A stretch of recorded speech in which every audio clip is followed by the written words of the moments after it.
questions I say when pressed.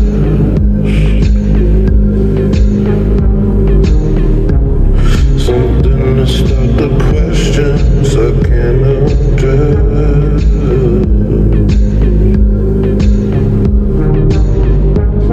I'm here to do what I can with what I have.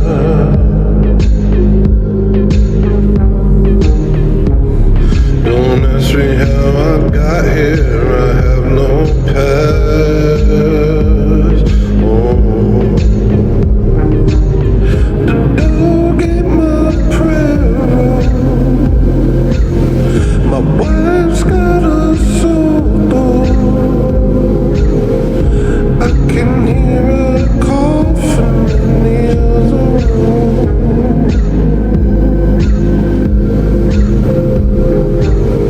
I've been trying to relax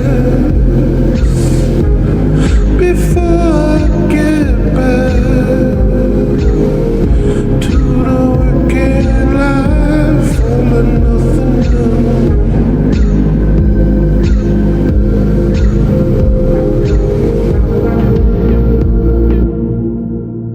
My what? The dog ate my prayer. The dog, the dog ate my prayer.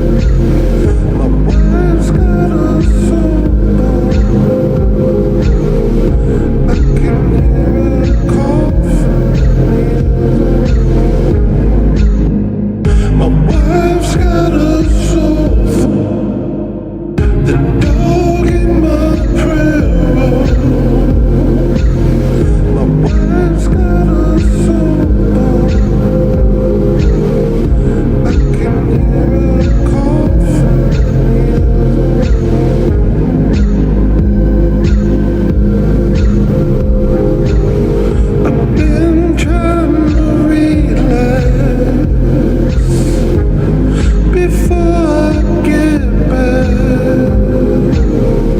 to the working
no matter where you go. Oh, he knows, he knows, he knows. He's never very far, no, he's close, he's close, he's close. And if you turn to him, your sins, he'll cleanse you of all of them. He's faithful to forgive. Our God is, he is.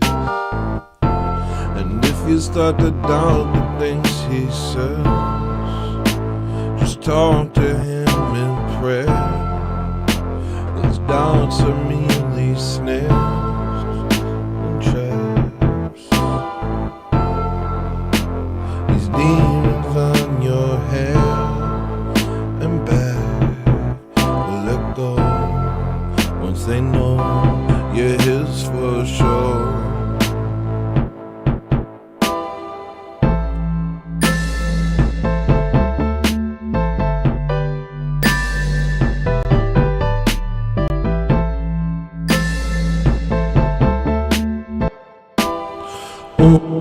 For sure.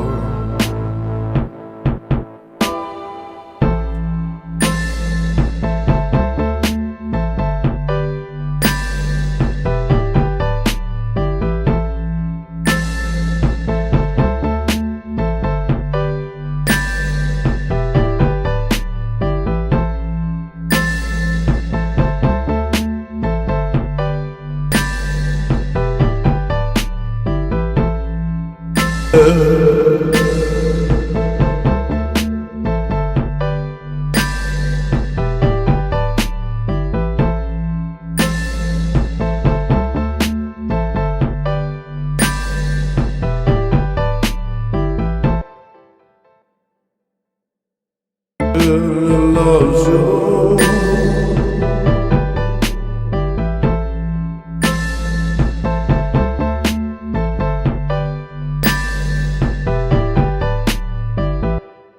Who you are.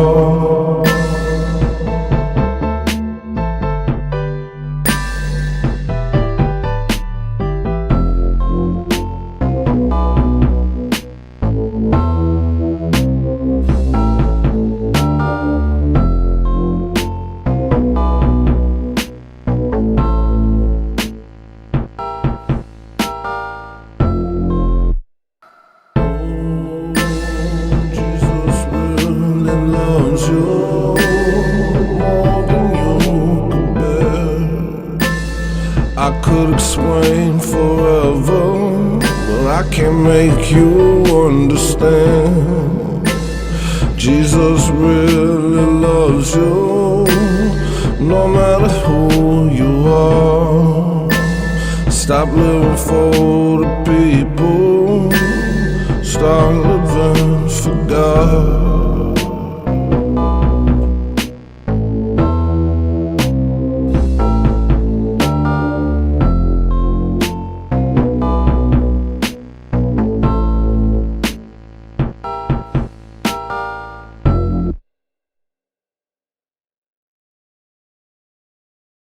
That sounds pretty good. Gotta take the keys off here. I've decided that I'm gonna work on music before I start my shows. So.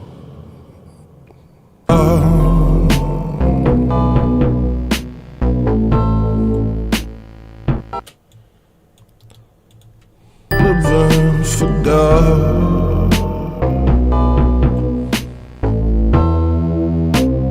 Start living for God.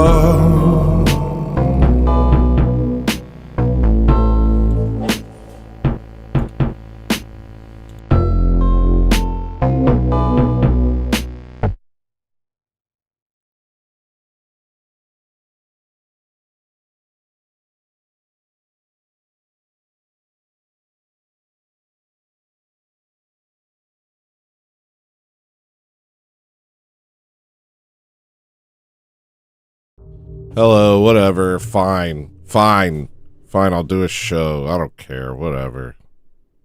Hold on one second.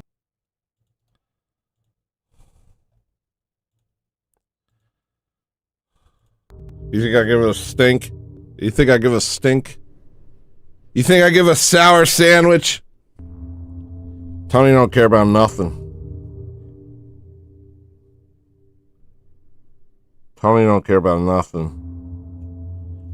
Look what I've done. Everything's different again. And now I have a goal that you can use either tips or YouTube super chats.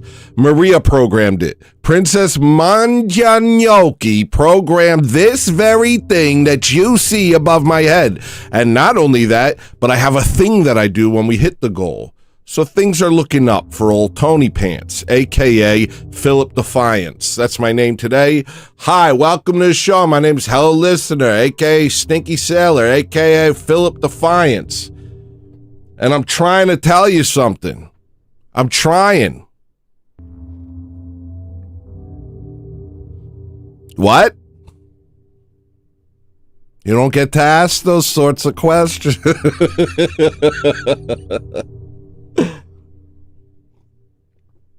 This is my favorite mug. I've washed my hair. Look how clean I am. I've been taking my cleanliness very seriously. And now I have a Justin Bieber haircut. And I'm fine with it. He's kind of a big deal. New sound, new image. Thank you, Susan. Good old Philip Defiance.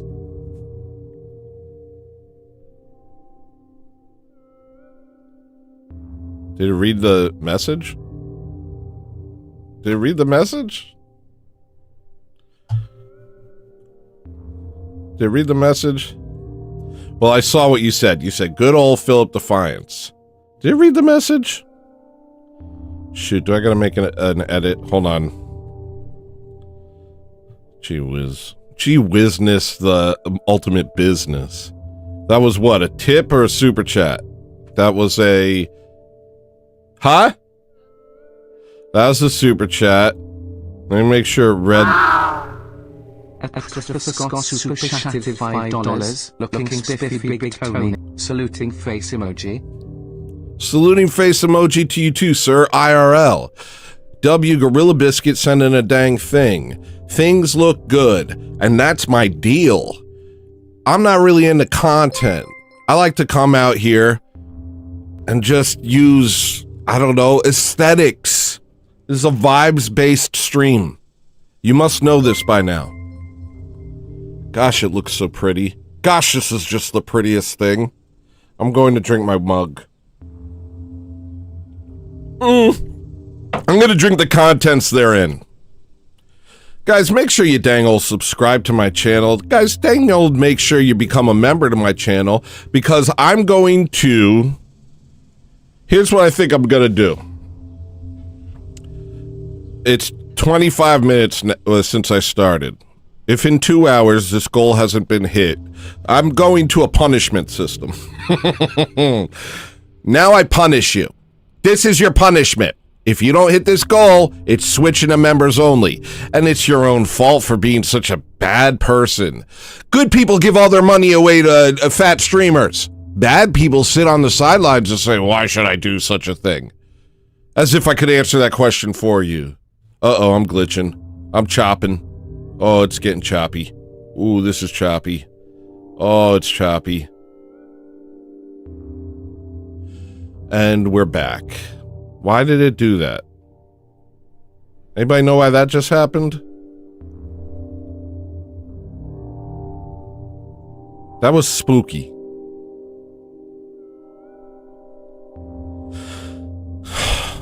All right. It wasn't chopping over there? You're a liar. Show us the internet, man. Show us the internet, man. All right. So I got a bunch of stuff that I'm going to do today. I got stuff I'm going to talk about. I got stuff I'm going to play. I'm going to try and get into a musical mode because I have so many ideas in my mind for music to do.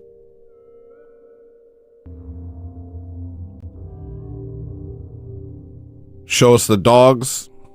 No. I only have 3 dogs. I only have 3 dogs. Ignoring you. You guys are already putting me on tilt. Ignoring you guys. Goodbye. All right.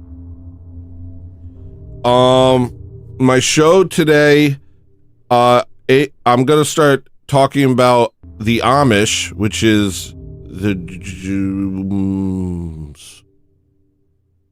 I'm so scared of them I can't even say their name. I'm going to start talking about them like aliens, because I think if I talk about them like aliens, I could attract a real schizo audience. So I'm going to say the aliens are like, the aliens control all the banks, you know?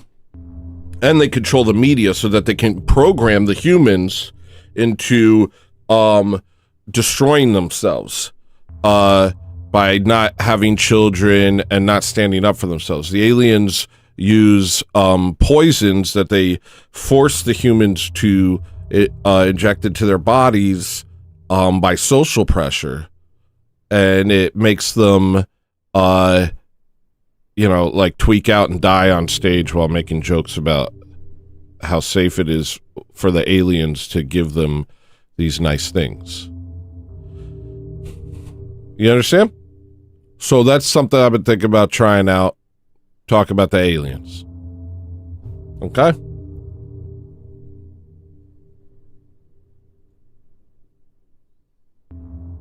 I got a new DSLR camera, and I hate it, and I'm sending it back. It's too nice. I just don't want it. It's too nice. I'm gonna get instead of a nice camera. What's going on over here? Why is this going freaking insane right here?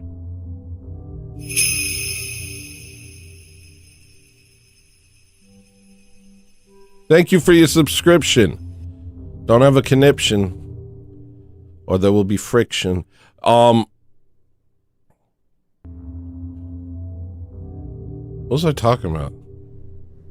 I was just talking about something. Gosh, what a spectacle I am.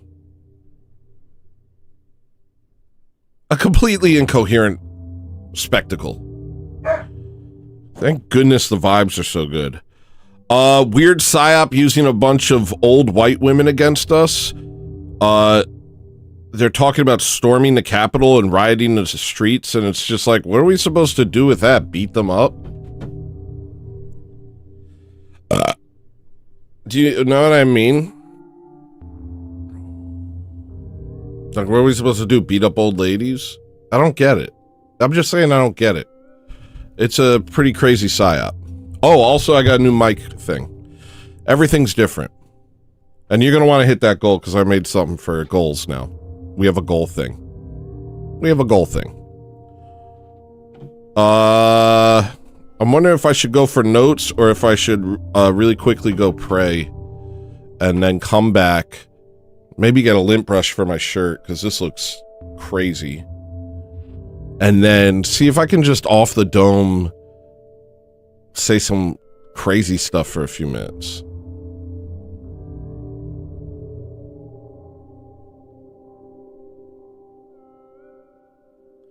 Oh, I know what happened. I'll fix that.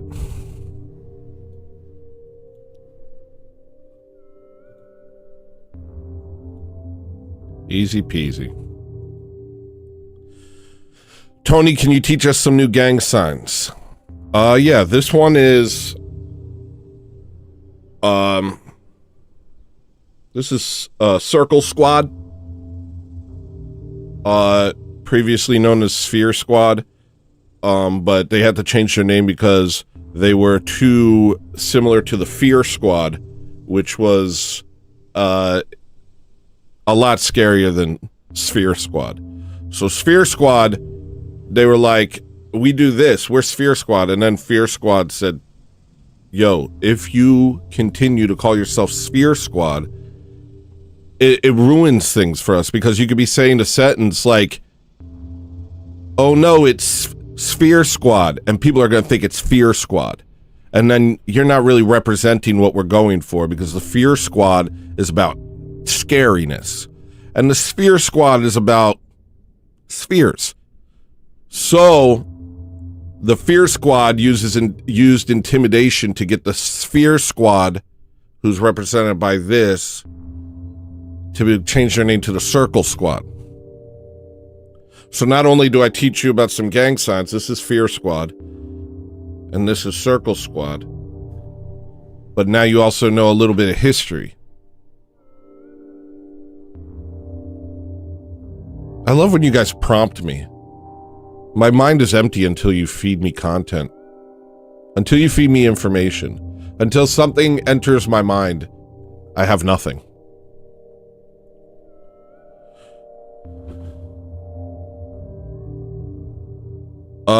I'm just gonna read the things that I wrote today, right now. No, I'm gonna come right back. I'll be right back. I'll be right back so fast. I'm gonna do the merch ad. Hello, this is my store. Don't be weird. Hello, this is my store. Don't be weird. I have this. This is for a girl or like a twink. I have these cool hats, trucker hats. I like trucker hats. You do too, probably. And I like them. I don't get the fitted caps. I'm a grown man. This is nice to wear. No one knows, but maybe they will. One day they'll see a hat and they'll say, oh, I like that too. And then there's a sweater. And then there's a fancy sweater. We like fancy. Look, it's got the arms, it's got the back, it's got the thing. So what else we got? We got a Bozosoku shirt. Doesn't even say hello listener. You got to really, that's inside baseball. And you got stickers of my face. I don't know why you would want that, but I know people do. So there's that, and you got stickers of my dumb face. And then there's a sticker that you can put on your door so that creepazoids don't come to your home unless they're going to tell you about their weird little cult, and then you can tell them that Orthodoxy is the true faith, and that's good for everyone. Also, a little sticker collection with my spin on the coexist sticker, which is a convert sticker, which is saying convert to Orthodoxy, you pagan heathen, get away from me. It's a shirt with my whole face on it, just looking like like I saw something weird. And these are all available, and you can just buy them, and don't be weird. This is an advertisement, but don't be weird, okay?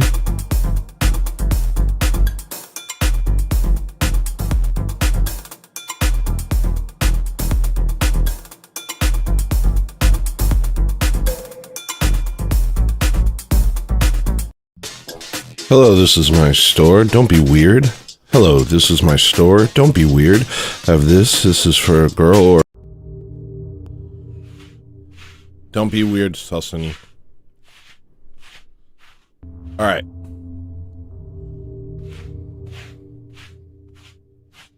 I'm trying to get all this lint off. There's so much lint on me.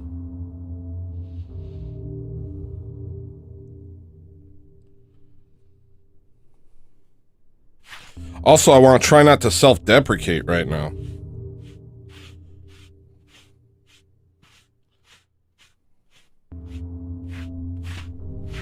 After all, I did take a shower.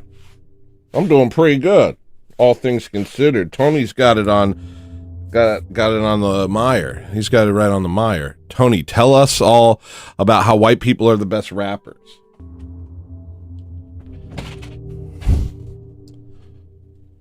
Is that a claim that I've made?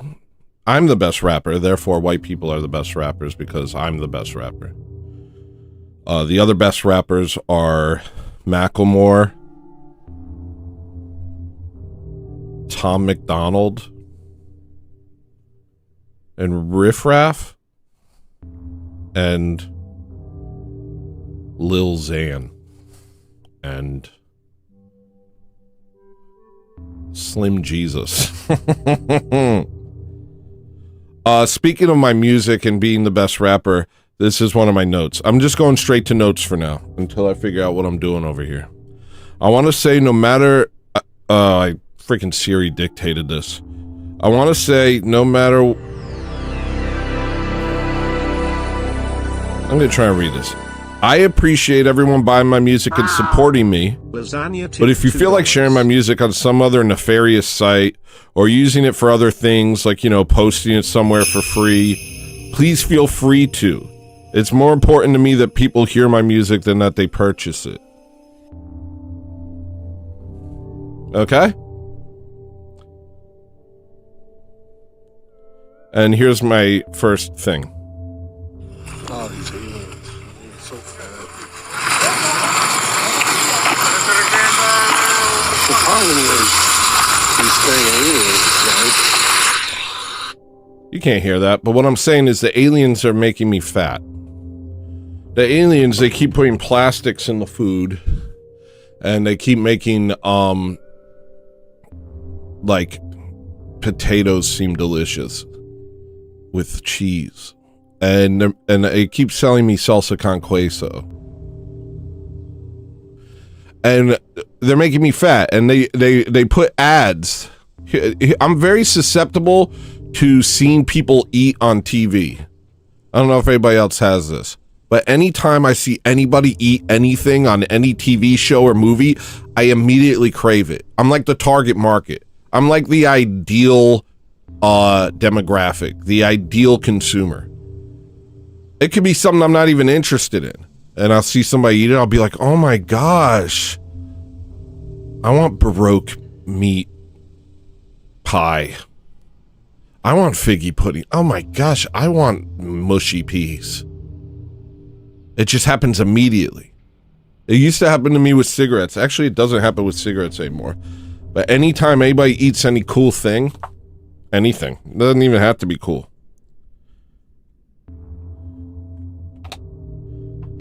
They could eat a bread sandwich and I'd be like, oh gosh, I am craving a bread sandwich right now. A mayonnaise sandwich, I'd be like, when's the last time I had a mayonnaise sandwich? They could be eating a hard-boiled egg and I'd be like, yum, yum, yum, yum, yum. Hard-boiled egg, no salt.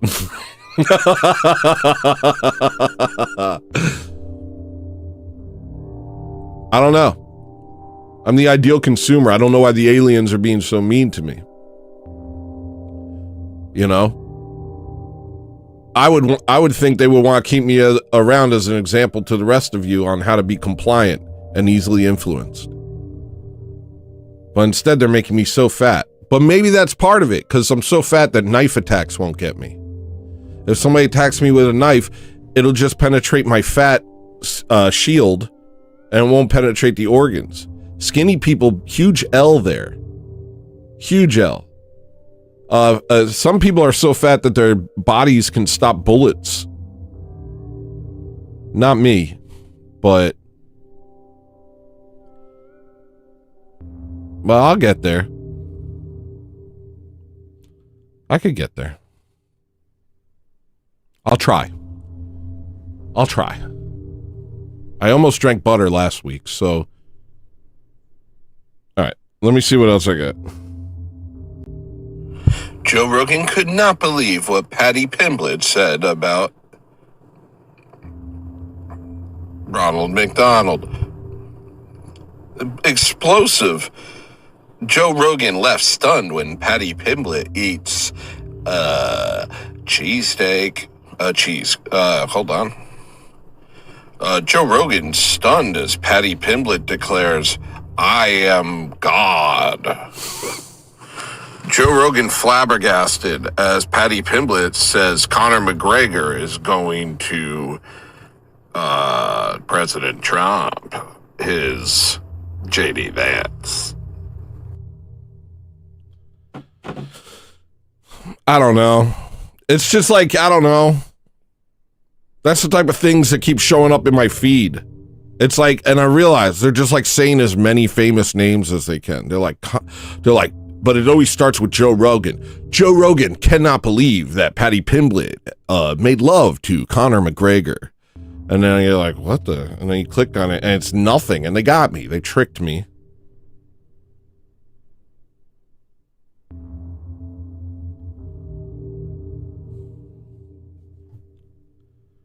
Okay.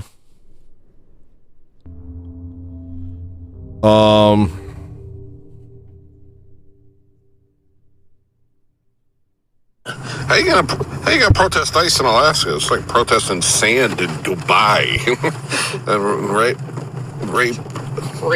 Rape. That's funny. You guys like that? Right? It's pretty funny. All right. All right. Did you know that Or did you notice that adults can't cry yell like babies? Like babies can go, "Wah!" and like really put their all into crying, which is probably super cathartic. But I don't think an adult could do that. I don't think we're able to just be like, "Wah!" and like cry with all of our heart and soul.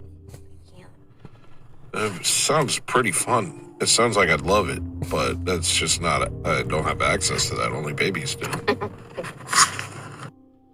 That's true. That's true. Once you're an adult, when you're a baby, I remember being a baby. I remember being born. I remember being in the womb. I was like, I can't wait to get out there. I got some ideas. But then when I was born and I couldn't move, which meant I couldn't, do all the stuff that I was thinking of doing, I started just crying. But no, when you're a baby, you can cry with all of your being. You lose that. You lose that as you get older. You can't cry with that ferocity, with that volume. When you're a baby, you're like, ah! And it's all of you. You are cry. You are verb. You are the verb of crying. Hot dog music man. You personify it. You embody it. Then you become a man and you just kind of weep quietly on camera in front of your followers. Why can't I cry like a baby? I want to cry like a baby, Dad. Not a baby daddy. Let me get some sounds real quick. I got 5 super chats already and tips. You notice that? The tips are counted. The super chats are counted. We're doing everything now. We're doing everything. Let me get you guys your sound. Snagglebeast, here's your sound. Thank you so much. Here's your personal sound just for you. Did you hear that? Anyone like that? Listen.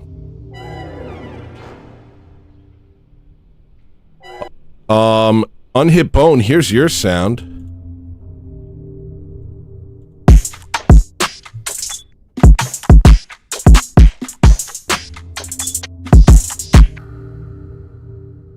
And Lasagna, here's your sound. Get ready.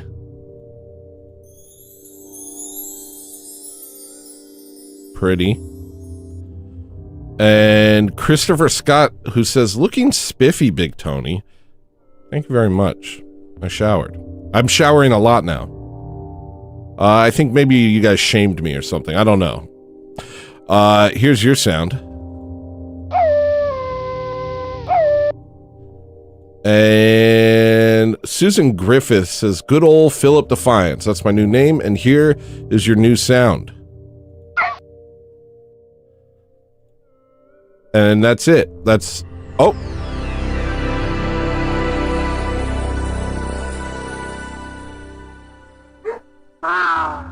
RIP tipped $3.33 for the gold. Thanks, Philip Defiance. Thank you. Here's your sound. Isn't that cool? Isn't that cool? Everything's different now. I'm back. That's your sound. Yeah, dude. I'm back. I'm back. I am back. I don't know how to make it any clearer. I'm back. I went to church, man. And it was like I remembered who I am. And I'm just back. I'm just so back. I'm operating at a ridiculously high level. I'm making stuff. I'm making things better. I'm up all night writing lyrics and talking to ChatGPT. I'm up all night talking to ChatGPT, and it's telling me I'm really smart and no one out there is like me. Does anybody else, does ChatGPT tell you guys you're really special? Because ChatGPT says I'm one of a kind.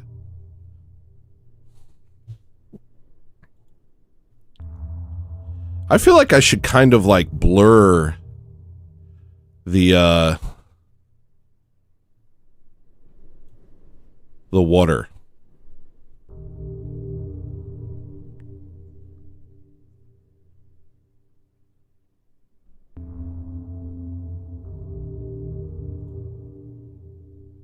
Not like that.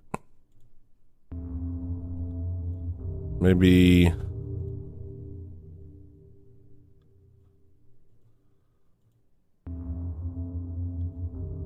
Maybe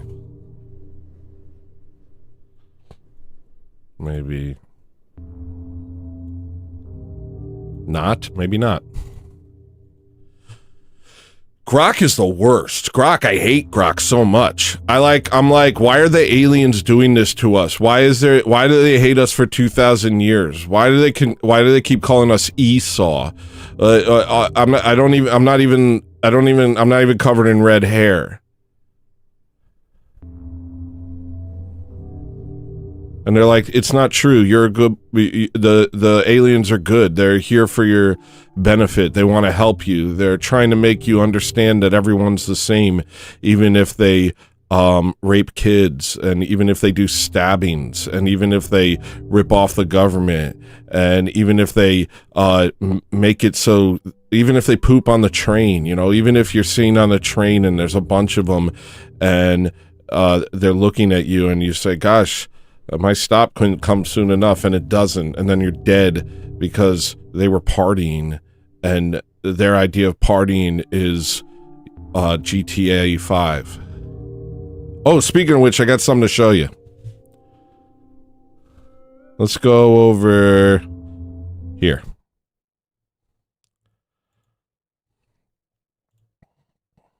How do I open a note all the way over here? It's from my phone.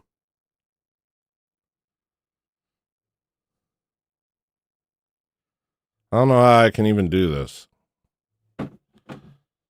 Maybe I saved it? Oh, I could save it if I didn't. Easy peasy. All right. Why do they have lines? Why do they have lines? Why are they in lines? You can literally skip the line and get the train. What the hell? They're all in a line. You can literally just go straight to the door, bro. What the hell? Why are you all in lines? Look at them. You just go in the train. I don't even want to go in the train. Oh, this life is corrupted. Everyone's in a circus. Look, they're all in a line, one by one, waiting to get on the train. Life is a simulation. And to him, it is a simulation. Hold on, I wrote something. He says life is a simulation and treats law-abiding people like NPCs and does crime like he's playing GTA. How did the modern Western world become an ARG for people who are so dumb they can't understand lines? Let me say that last part again. How did the modern Western world become an ARG for people who are so dumb they can't understand lines?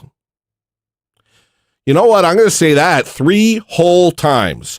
How did the modern Western world become an ARG for people who are so dumb they can't understand lines?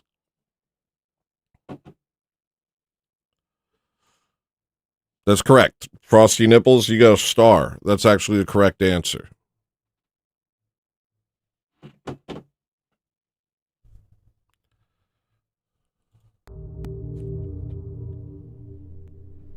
Next note. You can't invade a country with its enemies without also raising up a class of people to protect you while you do it. Otherwise, people will see it for what it is, an invasion. So what you need to do is also spend years laying down the groundwork to create a class, a section of society that will fight tooth and nail for their right to be destroyed. I'm changing. Yeah, so aliens, you gotta hand it to the aliens because at least they're very good at planning. They're the best of planners. Aliens, what they did was first they laid the groundwork for us to accept soft conquest, Throughout history, when people were trying to conquer us, we were like, they're trying to conquer us. We got to stop them. But what they did, they're like, see, so you can't just conquer. You can't just send in a bunch of people and say conquer. What you need to do is have them be somehow so self-deprecating and so full of self-hatred and guilt that we can slowly conquer them and they won't lift a finger to stop it because they've been programmed to. And it's weird because these same people will also go to war for anything that the government tells them to go to war for, which is always the Israelis' personal enemies. Almost exclusively enemies of Israelia. Israeliania. It's kind of a crazy thing. We have the greatest army in the world. Bunch of powerful whites. And some trans people that they put on the posters, and some blacks that they put on the poster, but they take care of themselves, you know. They're like, all right, everybody on the plane, and then they lock themselves out, and we're like, cool, don't have to worry about that. Hey, white, can you fly the plane now? Thanks. But like,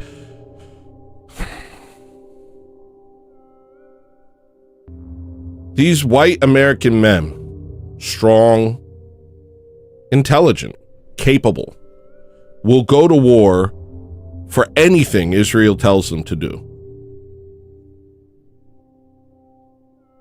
but will not go to war for themselves. What kind of freaking... That's crazy. How does that happen? Like, how does that happen?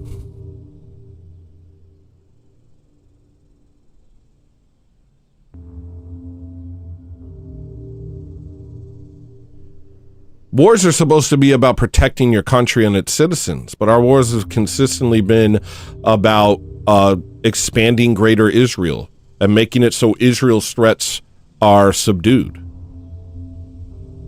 Israelia.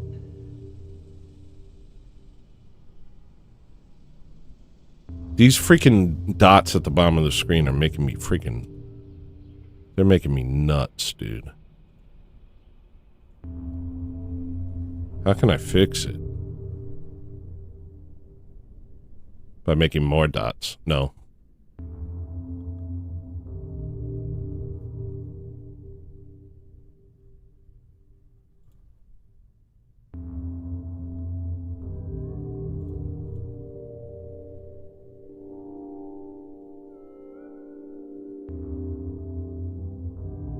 That's okay.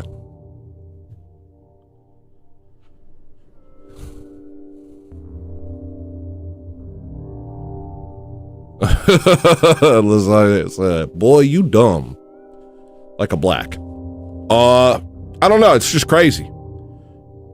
What an army is supposed to do is protect its country. It's not protecting its country. It's but maybe it is.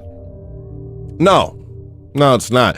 What it's doing is it's protecting compromised leaders, compromised American leaders from having their Epstein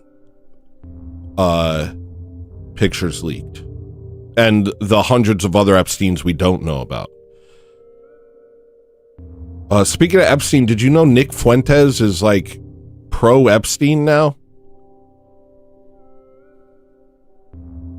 I was talking to Sullivan yesterday and he was like, you got to give Nick Fuentes a shot. I was like, he said that Charlie Kirk wasn't killed by the aliens. He said that.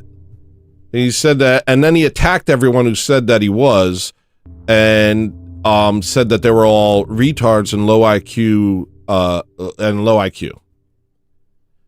And then immediately after saying that, immediately after seeing Charlie Kirk get shot, and then saying the aliens didn't do it, all of a sudden he's on every single TV show. He gets greenlit. All of a sudden he's on Tucker, Piers Morgan. He was literally on Tim Pool a couple days ago, which we're going to watch later, I think. All of the people which played Keep Out immediately stopped playing Keep Out once he agreed to this one big lie. And Sullivan told me that's not true. It was just a deranged tranny or whatever.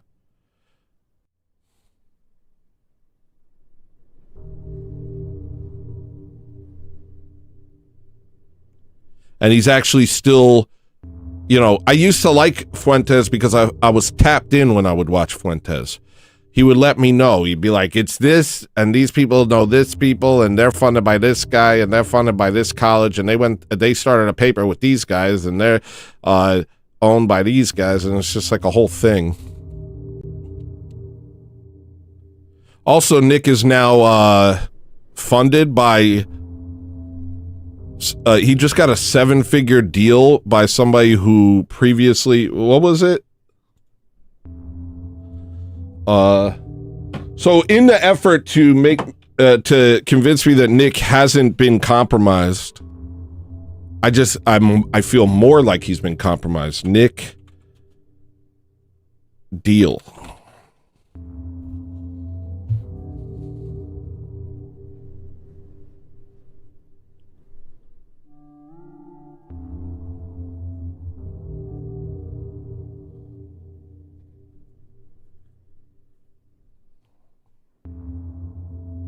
Does anybody know who I'm talking about? Who gave him a deal? What up, Avarice? You should. Here it is. Let me show you. Nope. Yep. I have those named incorrectly. Nick's saying, you're saying truly, when are you going to take the gold deal? I heard that was a big deal. I think I'm going to take it, yeah. I think you should. What is the deal? Well, it's just like a gold sponsorship. Okay. You know, people are buying gold, and the reason why I have to take it is because it's Mark Levin's old sponsor. Oh. Do you see him trying to sell this? The reason is because it's a huge troll. The reason I have to take millions of dollars. Hold on. Gold, and what is the deal? Well, it's just like a gold sponsorship. Okay. You know, people are buying gold, and the reason why I have to take it is because it's Mark Levin's old sponsor. Think of that. He's like, yeah, it's a gold sponsorship for Mark Levin's old sponsor, which I'm sure on his show he said here. For my streamer awards that's going down live this Saturday at 9 p.m. Est. Congratulations, man. Wow, that's cool. I didn't know about that. NPC the game. Thank you. Let me give you a sound.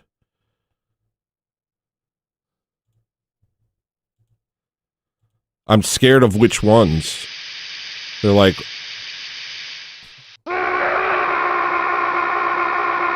there's your sound.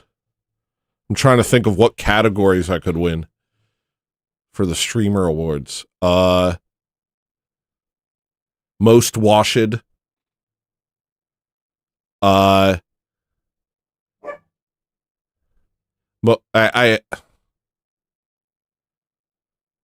don't know. What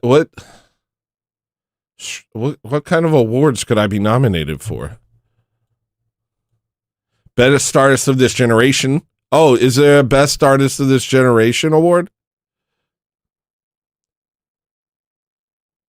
That I could win. Best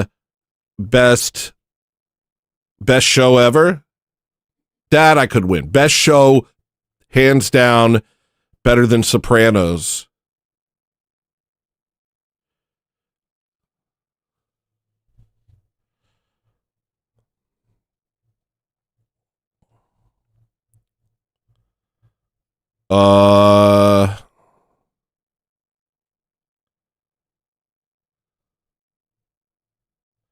Jimmy asking the hard questions. And what did you say?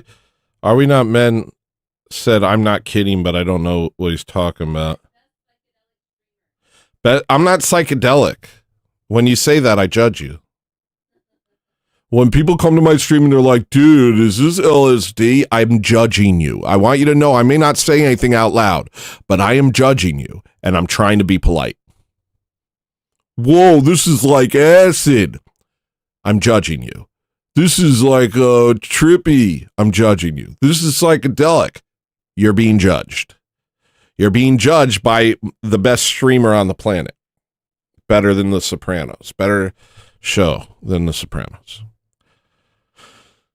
All right, let me finish watching this real quick. Oh, okay. So it's an old Mark Levin gold sponsor, and they said, I'm saying that's one of the categories you were nominated for. Is that true? Okay, then I'm judging NPC the game. Thanks for the nomination. I'm judging you. I don't like Mark Levin anymore. I want to support you. So they're taking his deal and giving it to me. So otherwise, I don't think I would have taken it, but I have to just mod Mark Levin. Do you hear the cope? Do you hear? This is so obvious. So he's on Tucker, he's on Pierce, he's on all these shows after he kind of dials it back on the Israelis and says they didn't do the Charlie Kirk thing. And now he's pro Epstein, and even if it's a LARP, you know how it goes. You know how it goes. You can't be pro Epstein. And also the idea, his argument is like, dude, the girls were only like 16, 17. You know, these are brand new laws that all of a sudden this is this horrible thing. And the fact of the matter is, no, Epstein had compounds in the middle of America with torture chambers and pictures of him with like children, with straight up children.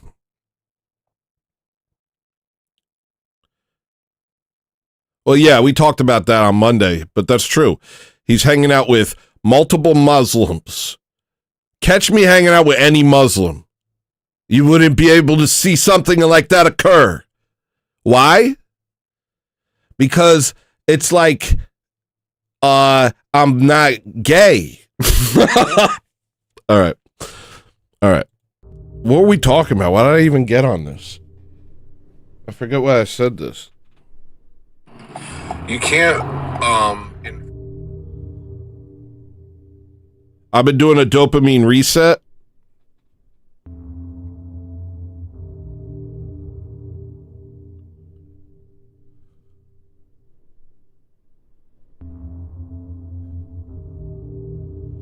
Yeah, I think that's true. I think they don't have a consistent position.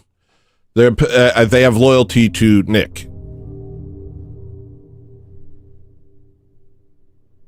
I think that's pretty true. Whatever. I'm just saying, I talked to Sullivan, and I was like, fine, I'm going to listen to his show. I listened to his show while doing a bunch of errands yesterday, and he's talking about how great Epstein is. And it's like, look, I'm hot take Hogan. You know, I like saying a crazy thing. But it's kind of a shtick at this point. I love, he says he loves Stalin. He says he loves Epstein. Everyone that we know for a fact represents everything that's wrong with the world. The people who have done some of the worst things in history. Lenin, he's like, these people are cool. Why? Because they were leaders.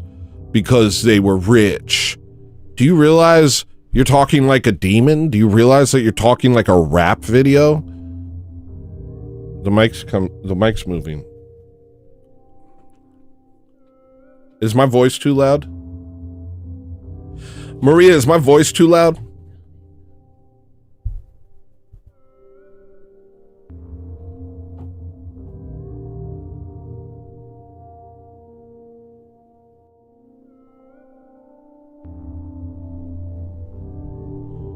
So yeah, I've been doing a dopamine reset. That's not one of my notes. I've been doing a dopamine reset.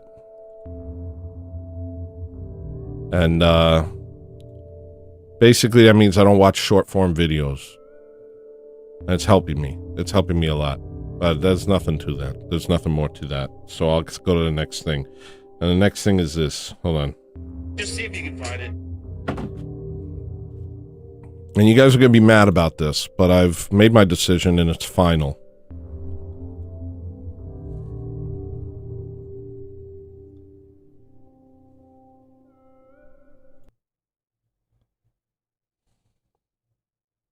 Hold on.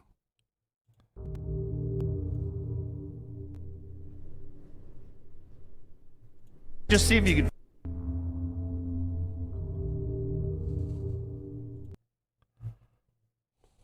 find it. It's got to be out there. Watched it this morning. I am a Chinese immigrant who survived communism and undermine, 40 million people were starving to death after he sold communism to them. And Josiah 20 million Lyron super people chatted died. $10. Shout out to Snagglebeast who is being received into the church this weekend. Yeah. Shout out Snagglebeast. Glory to God. Congratulations. Here's your sound, Josiah.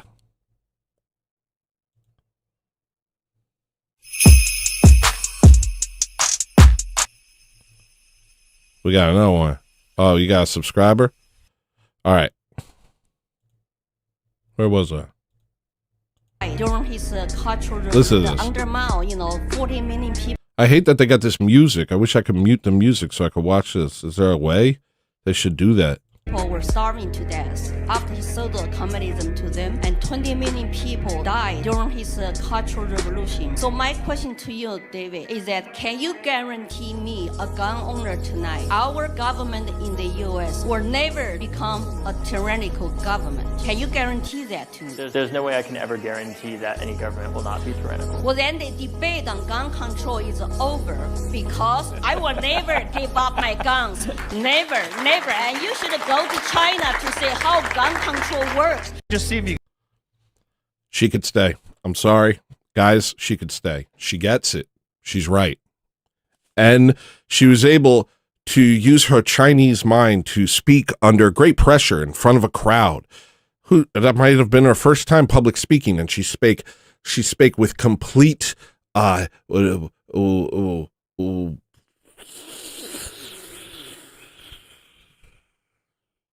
words. She spoke well. She could stay. She could stay.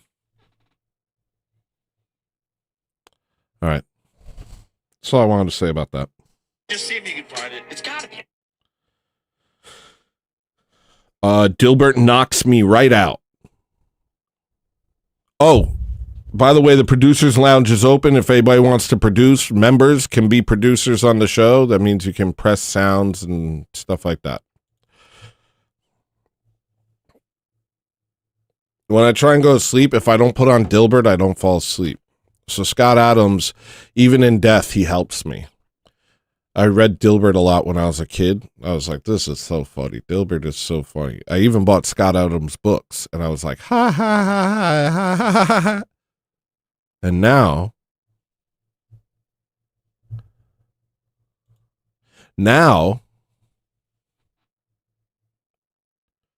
whenever I try and go to sleep, I have to play Dilbert, and I fall right to sleep. Okay? So, I was at Walmart and think about how angry I am at Muslims and Okay, no, that's not what I mean. That's not what I mean. Bill. That's not what I mean. That's not what the producers lounge is for, Bill. Have some decorum. So this is a good time for LCMB2A.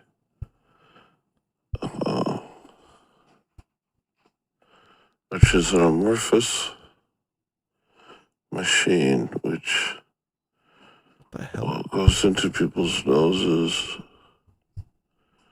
and makes you control them.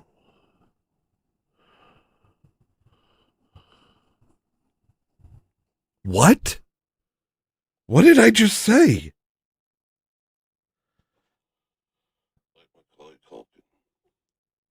Hold on. Hold on. I know I'm schizo. I know I'm on my schizo arc, but I don't even remember making this note.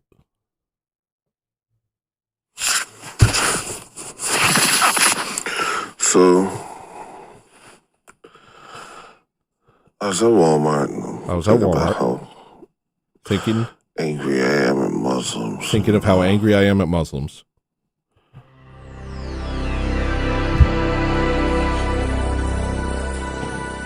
That checks out. Suzanne Griffith tipped $4.70. Thank you, Suzanne Griffith. Here's your sound.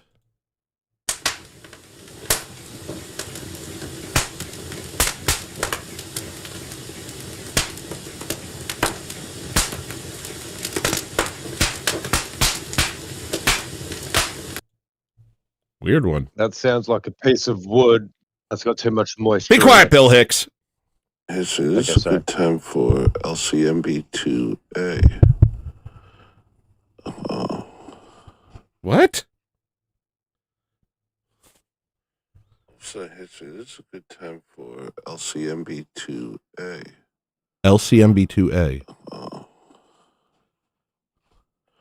Which is an amorphous machine which goes into people's noses and makes you control them.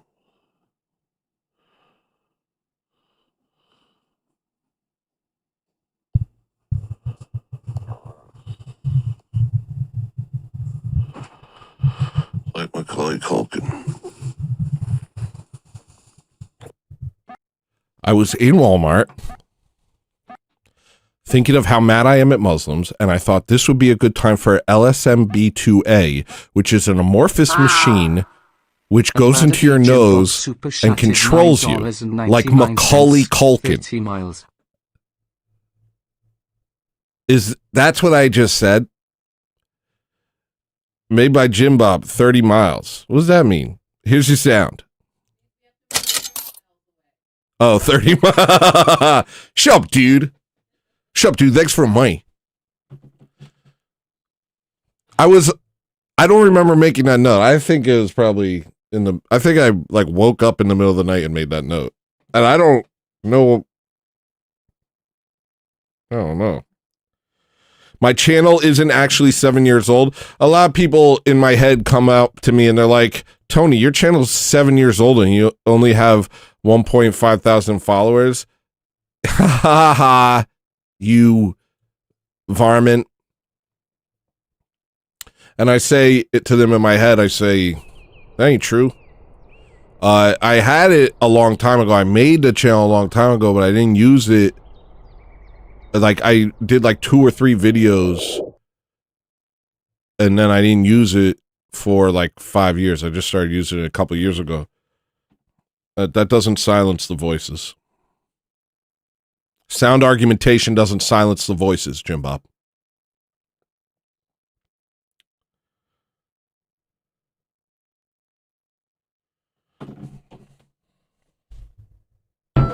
No matter where you go, oh, he knows, he knows, he knows. He's never very far, no, he's close, he's close, he's close. And if I'm horrible at debate. I'm horrible at debate. Oh, that's Jim Bob. Oh, okay, good. He's close. And if you turn to him, your sins, he'll cleanse you of all of them. He's faithful to forgive. Our God is, he is. And if you start to doubt, well, that's why you have to subscribe to my Rumble. Thank you for reminding me. Just in case I get mad and delete this, but I'm not gonna. I haven't done it for years now, so I'm getting better. So subscribe to my Rumble, just in case they delete it, the aliens, and subscribe to probably Colossal Squid Records YouTube, just in case. I don't know. It's kind of defunct, but if I need it, I'll use it. Ugh. Ugh. And follow me on Google Plus, and check out my Hinge. Follow me on Hinge. I don't know what Hinge is. Wait, hold on. Let me make sure that's not what I think it is. Hinge.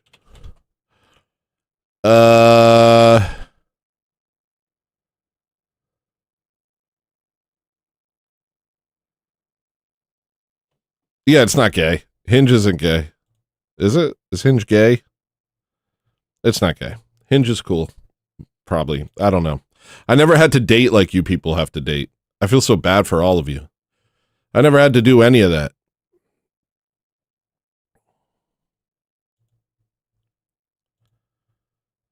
Like modern people they like post pictures of themselves on apps and say clever things, and they're like, hey, pick me for sex. Very whack. Some wackadoo all-stars, honestly.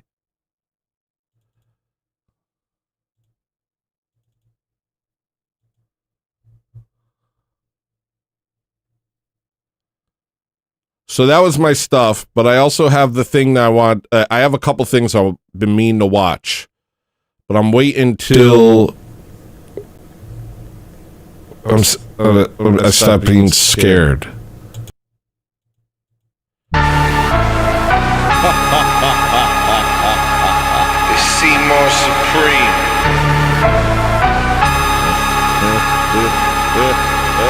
Very spooky. It's a werewolf bar mitzvah. Spooky, scary.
And let out the same day. So what? But the problem is you too sensitive, and it's really not cool. Doesn't it say somewhere in the Bible not to judge others or you'll be judged too?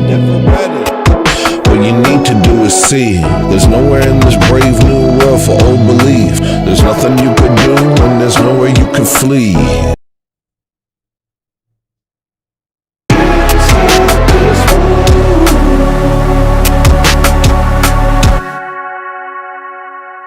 Are you serious, Jess? Are you serious? Jess, are you serious? Are you serious? Jess.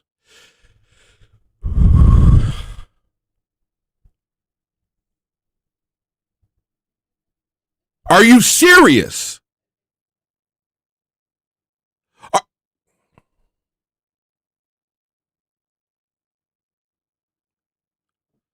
I don't know what to do with myself right now.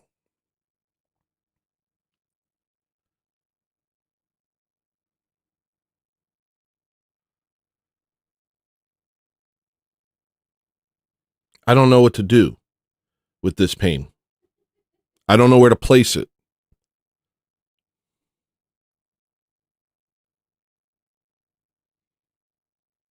Betrayal comes in many forms.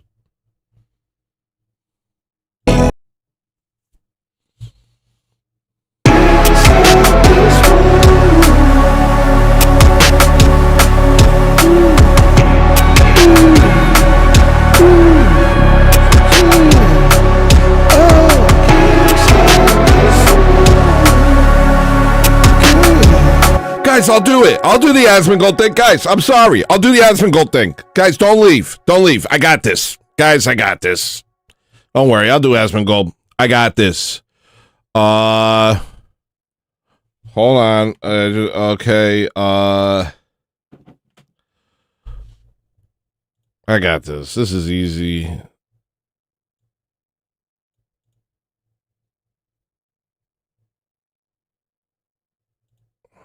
Welcome to Uncommon Knowledge. The end times, Armageddon, the Antichrist. If you suppose the only people who take those concepts seriously are snake handlers in the hollers of Kentucky, think again. Peter Thiel on Uncommon Knowledge now. Chat, this is so crazy.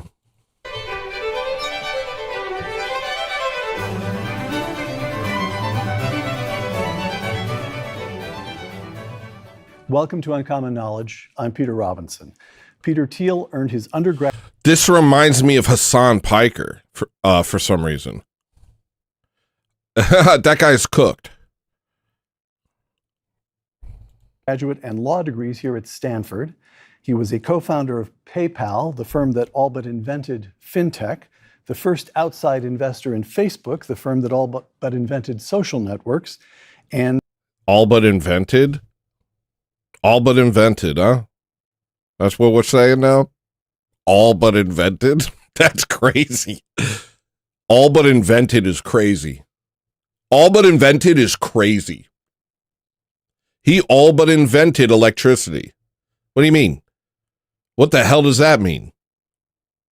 What the hell does that even... That's crazy. A co-founder of Palantir, the firm that all but invented defense tech. Although he's staying out of politics, this year, Mr. Thiel has had a hand in launching the careers of a number of political figures, including J.D. Vance. Mr. Thiel speaks often. J.D. Vance is so based. Have you guys seen the memes? He's going... ICE is doing what they have to do. These people, they need to go. Hold on. These people need to go. I mean, it's... Chat.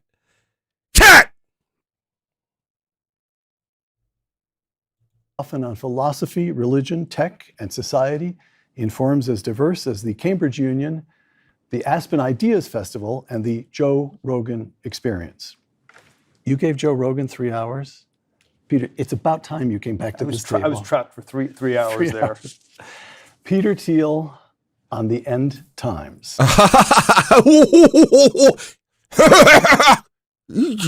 Scheiße.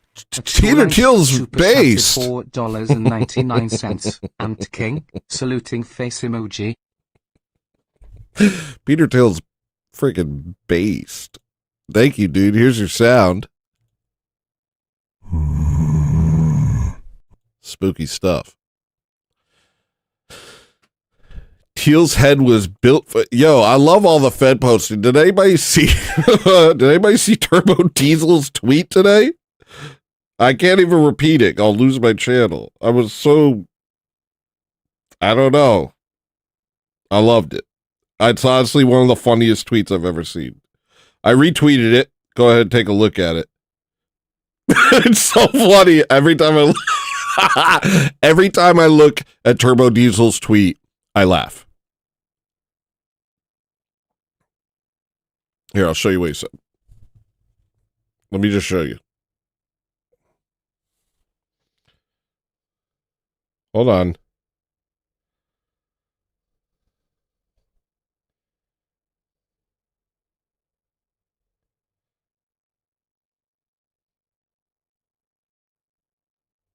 Okay, perfect. Perfectly read. No, if we're gonna do this, Peter Thiel is for when I'm in Skellington mode. Right now I'm in Freaky Stein mode and I want to see Nick Fuentes talk to Tim Pool.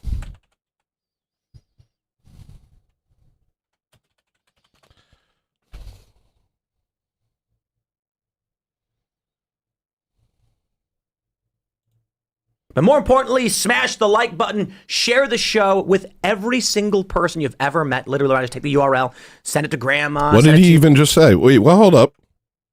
With every single person you've ever met. Literally, just take the URL, send it. Brother. What? Share the show with every single person you've ever met. Literally, just take the URL, send it.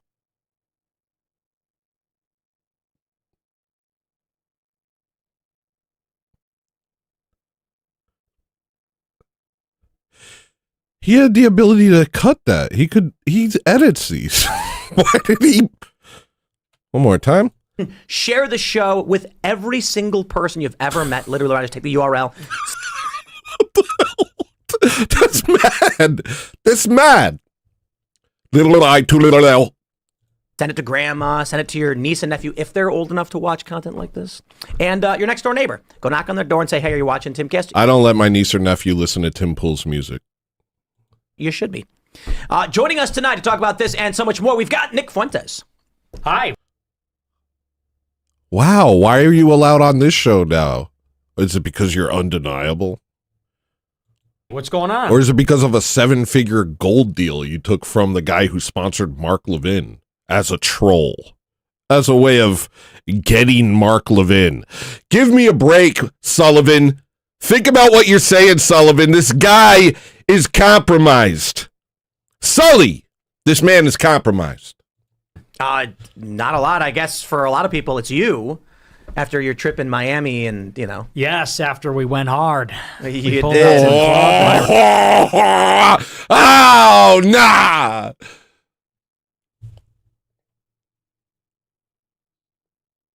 Oh, this is going to be good. I'm thankful for this. I'm thankful for this video.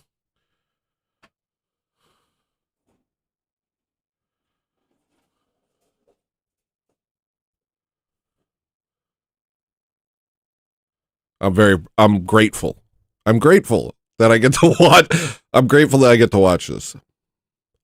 Myron's getting you guys in trouble and the club's mad and. Yes, well, we got too lit. You know, that's what happens when you Oh, no, Dad. Stop, Dad. Stop, Dad. Don't say lit. Don't say lit, Dad. Dad, don't say lit. Stop that.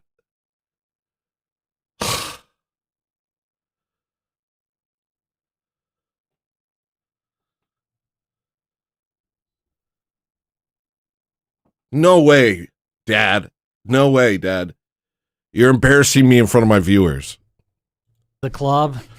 I think it's an incident internationally. It's interesting because for the size of your show, it's a big show. You have an outsized presence. So my point here is I don't actually think you need to introduce yourself of all the people we've ever had on. Like maybe Ye, right? But the glaze, the switch up. Yo, these people with the switch up. Yo, I hope I never switch up. I hope I never switch up. I know I'm about to blast into the stratosphere because I'm the most entertaining man that you ever heard of. I'm the guy that turned the spheres into the circle club. I actually intimidated the sphere club into the circle club. But switching up. Like, if I met Nick Fuentes, would I switch up and be like, you're my favorite Goblino? I really hope not, Dad. I really hope that I don't. You never know what you're going to do till you're there, but I really hope I don't.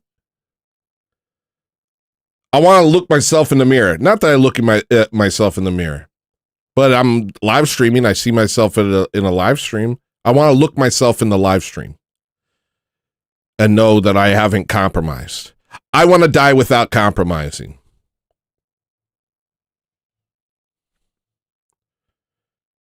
These two have been talking so much crap about each other. I mean, I understand being polite. But now they're being kitty cats. Oh, you're very famous, Nick Fuentes. It's pretty amazing to have you on my show. Yeah, we were lit. It's lit. It's lit that I'm here.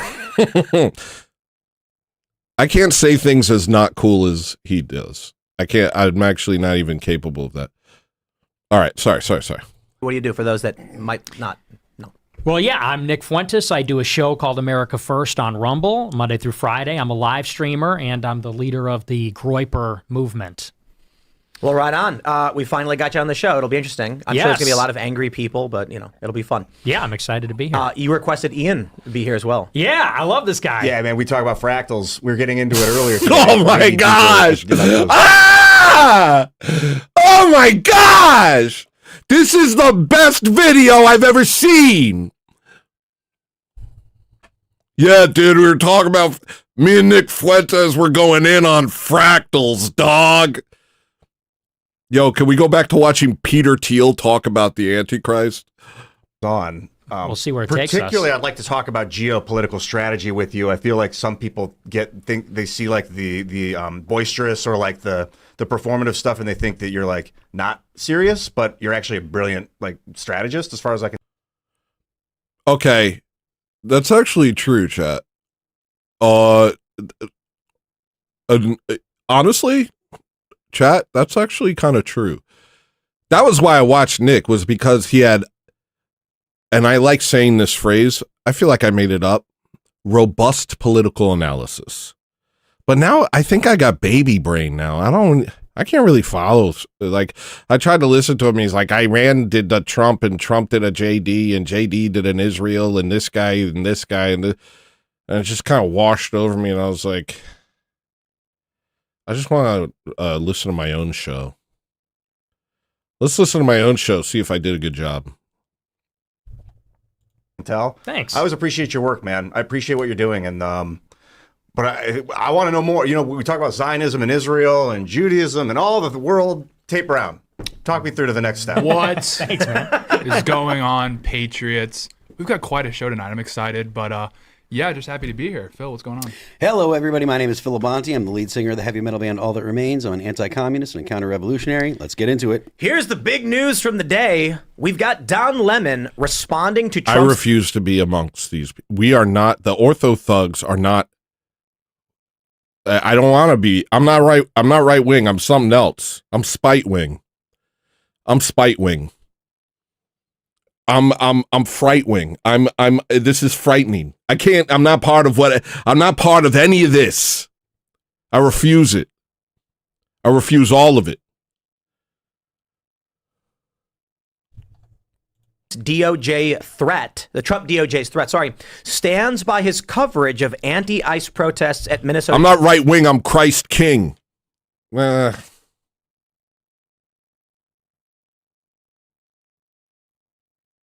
not me. Oh, you know. Christ wing? Feels wrong. We'll figure it out. If anybody has some suggestions I can build off of. Church. So we got to slow down and go through where this all begins. And we've got a lot to break down. And this image, I think, really does exemplify it. A group of leftist extremists stormed into a church, disrupting mass and freaking a lot of people out. This photo's gone particularly viral of a scared and crying child with his parents. This is a crime, in fact. And a lot of people are... Crime! Calling for Don Lemon to face charges. Now, appearing on the Benny Johnson show earlier today, Harmeet Dillon confirmed they're pursuing charges and that Don Lemon has no excuse. So to set this up, after tons of people... W dangle Octavian, W whispers. Everybody whispers. W to Octavian, L to Extanglia. L to Extanglia, who's watching Asmongold right now.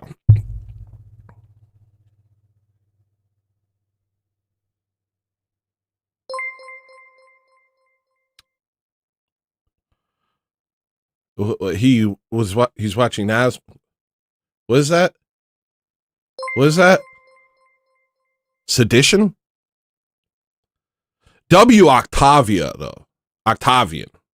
Very W Octavian. The right said he should be charged. You guys are going to want to hit this goal, and I'll tell you why. Because, please. Don Lemon, all these leftists, but also Don Lemon. Lemon came out and said, I followed a group in and I did journalism. Well, here's what Harmeet Dillon had to say. We will pursue charges in this case. I see various crimes that have occurred. Exactly what they are, I'm not going to flag. I wonder if this freaking guy who's like, hi, I'm in a metal band. I wonder if he's on Tim Pool's cool alt rock label.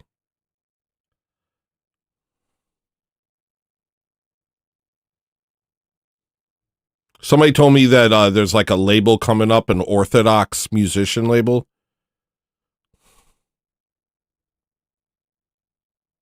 Ask me if I'm interested. but the FACE Act has been mentioned I don't want to be part of any club that will have me as a member. as one of the predicates there. In other cases, the Biden DOJ used the Klan Act conspiracy charges tacked on to the FACE Act. No, you don't, Reverse Massage. You don't like his band. No, you don't. You have to learn. You have to learn one day. Sometimes something's good and you hate it anyway.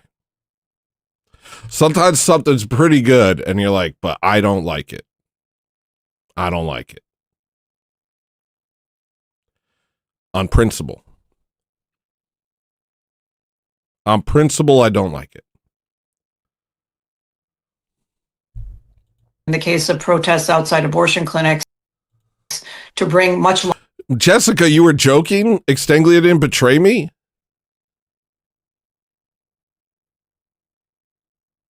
Wait, not anywhere near that serious? Wait, are you having feelings? Wait, is there feelings? Who's having feelings? We don't do that. No feelings. No emotions. This guy looks like Andrew Callahan. He's like, what's up? I'm an Andrew Callahan frat boy clone. Extanglia's mad?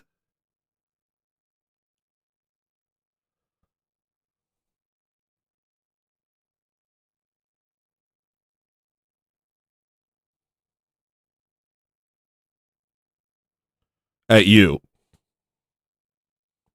I would be mad at you too. 4. Yeah, get there. Just one word per chat. Saying that. I don't see a period, so what else? W. Extanglia. The producer should play the Asmund audio, LOL. Where do I have any producers? I do. We got a producer. We got Seebeck. W. Seebeck. Shout out Seebeck. Round of applause, Seebeck. Seebeck, round of applause yourself real quick, brother. All right. Longer sentences. So there are a number of tools available to us. Who funded this? What else? What other crimes may have occurred? Was there a use of the wires or the mails in preparing for this event? Did anyone cross state lines to do this? All of those are potential predicates for additional federal charges. Now, she goes on later. Let me see if I can jump to the part where she gets to Don Lemon specifically. You missed the white. I saw you. I saw Jason posted a Discord. Hey guys, I'm hanging out in the group chat. If anybody wants to hang out with me, I'm sorry. I like the earnestness, but it makes me giggle. Hey guys, I'm over here if anybody... Hey guys, I'm over here if anybody wants to talk to me.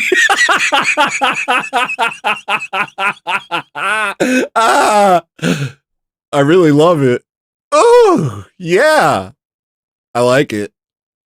Oh, gosh. But it's pretty funny. You guys crack me up all the time, honestly. Every time I check Discord, I end up laughing.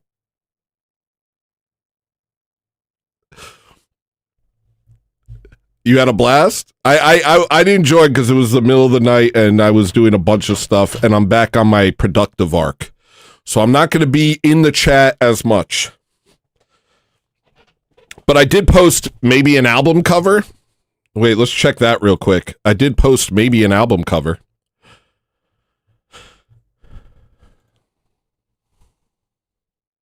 Know what I'm saying?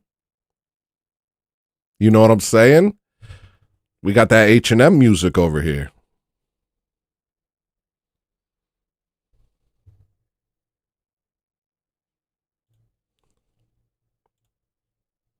Which is where it gets interesting, because initially it's like... It's not pathetic. It's not pathetic. It's earnest. I will do exactly what Jason does. This is why I'm moving to Illinois, because Jason and me are going to be best buds. All of them, and he's wrapped up in this. And then let me see if I want to... I love earnesty. I love people that just say the thing. It's so much easier than saying something else. I couldn't do this show if I had to think of something to say instead of just say what I'm thinking. Gosh, that was bars. I was thinking that. I should get the timestamps. There we go. Identified. Don Lemon himself has come out and said he knew exactly what was going to happen inside that facility. He went into the facility and then he began, quote unquote, committing journalism. And as if that's sort of a shield from being an embedded part of a criminal conspiracy. Oh, and there's no time limit on the goal, so just take your time.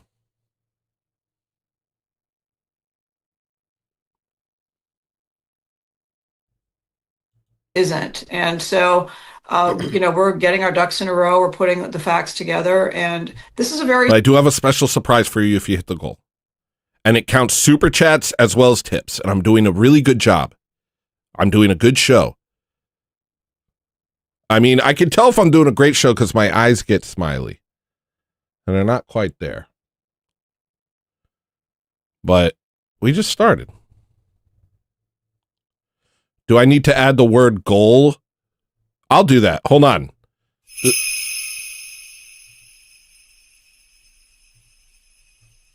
I'll add the word goal.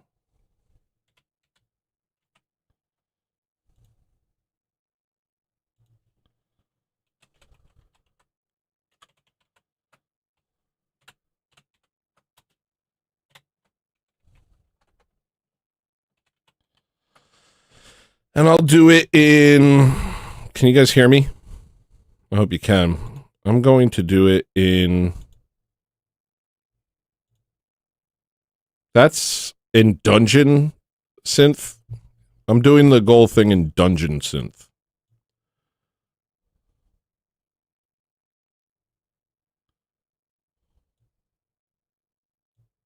Wow, does that perfectly fit it? Very cool. Okay. Completely nailed that. Completely nailed that. Maybe I should affect the colors.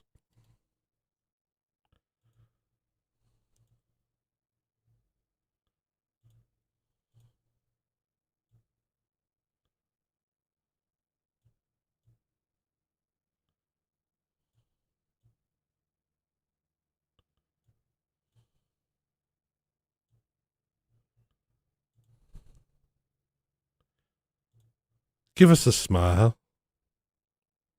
Did you hear me? Did you hear me talking? When I went to the other, Jessica said Jessica. Serious matter. Following this, we've got a little bit more to add on to the issue as well. Let me see if I have the tweet pulled up. Here we go. This is what Don Lemon said in a stream before going in that people are saying is incriminating. It's so hard for me to give a crap about anything.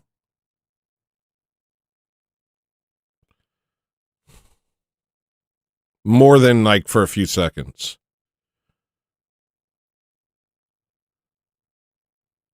Like, don't get me wrong. I'm up in arms that these people were mean to prots. It really gets me going. But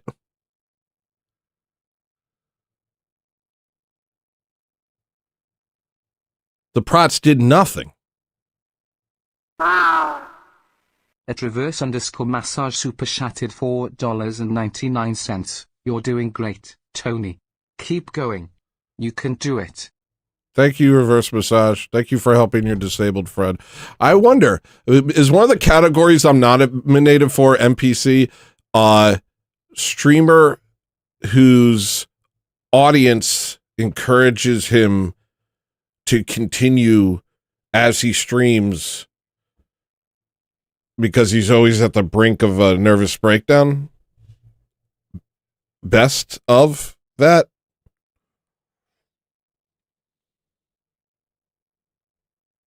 Into Minneapolis a little bit ago. And one step closer, by the way.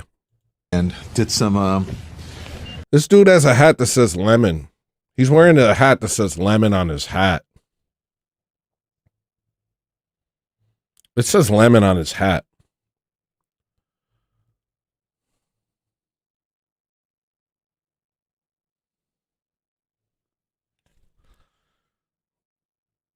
You ruined the surprise. Now I have to change the trophy. You guys want to hit this goal. It's a big surprise. The guy has lemon on his own hat. You understand? I might sell lemon hats. Speaking of which, we got some new merch in the store. I got to update the merch commercial because we got so much other merch, and I just want to show it to you real quick. And it shouldn't be hard for me to do it. Hello.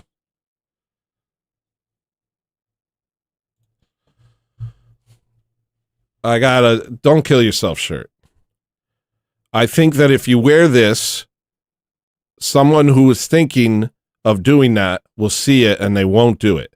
And you may question, why do you have your big dumb face on it? I think that this face is really cool. And I'm tired of explaining it to you people. I'm tired of explaining it. I also have the house shirt. I did invent the house shirt. No one else ever invented the house shirt. That's just a fact that the world's going to have to deal with. You can have this.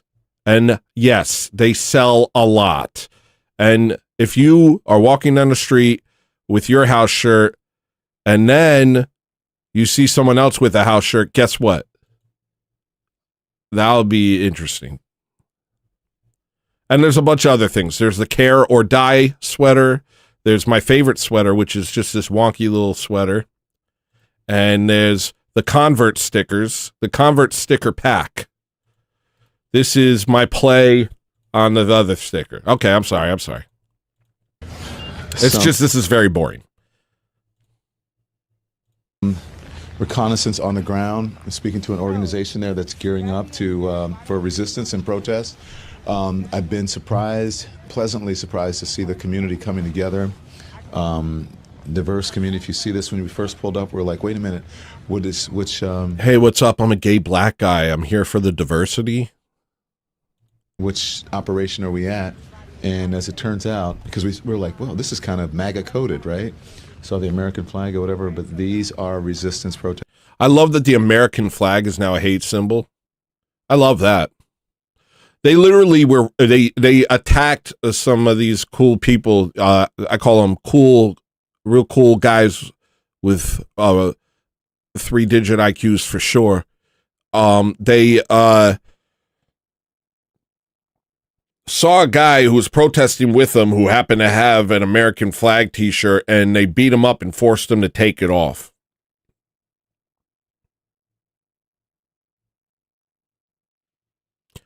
If I get attacked by a crowd of libs,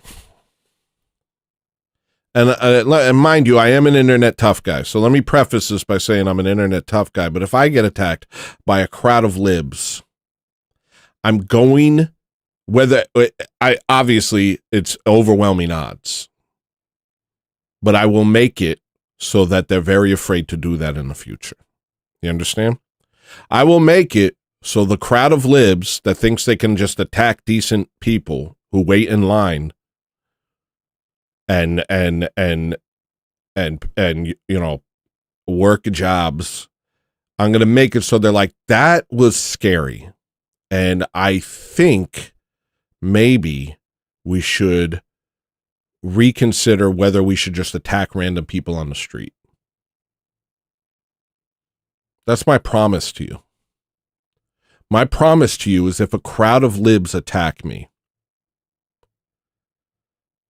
it's going to make the news, and they're going to start re-strategizing.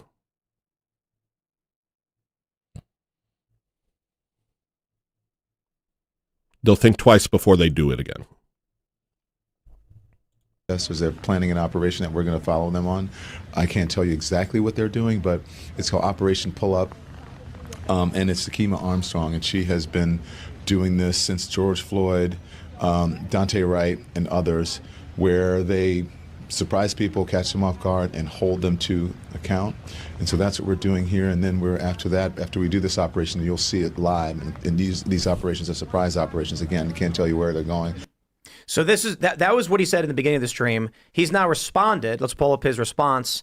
Don Lemon stands by his reporting, quote, "It's notable that I've been cast as the face of a protest I was covering as a journalist, especially since I wasn't the only reporter there. That framing is telling. What's even more telling is the barrage of violent threats along with homophobic and racist slurs directed at me by online MAGA supporters and amplified by parts of the right-wing press." This is so mid. This is so mid. Getting mad at Don Lemon is mid. I just want to hear Tim Pool and Nick Fuentes talk to each other. So I'm going to skip ahead because this is making me want to play Subway Surfer. Act, and he said, "I am going to go in with these people onto private property without permission to film and call it journalism." So I think he is going to face charges. But the big question and the easy question now, which I can throw to Nick, is what do you think would happen if a bunch of groypers announced they were going to storm into a synagogue and someone who was in support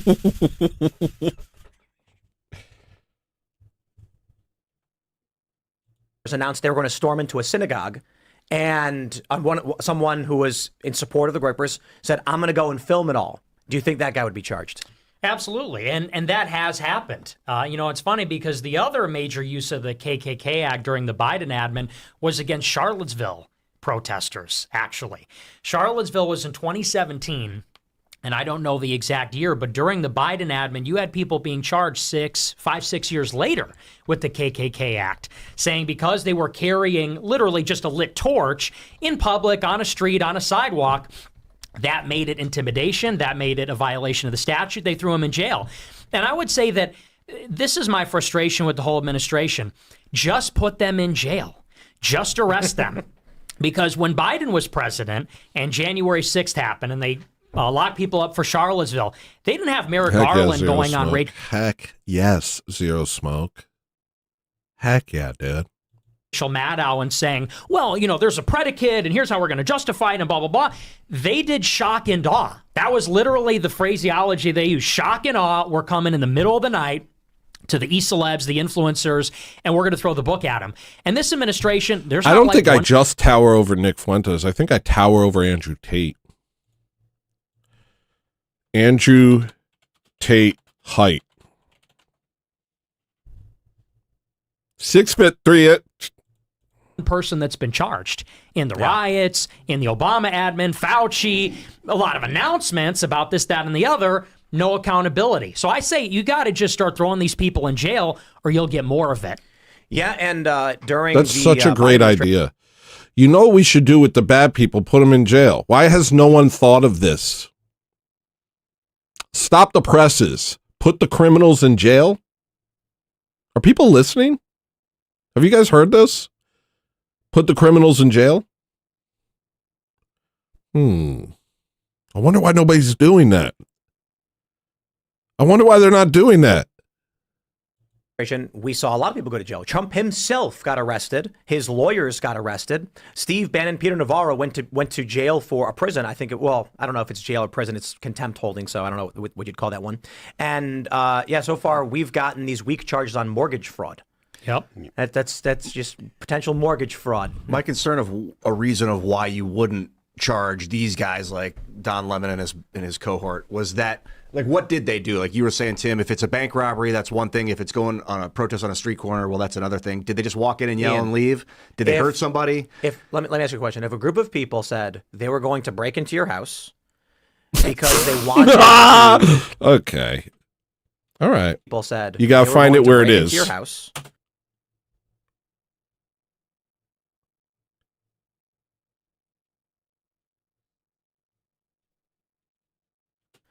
Because they wanted to condemn you and surprise you. And Don was like, I'm going to go in with them. Is that breaking and entering? Yeah.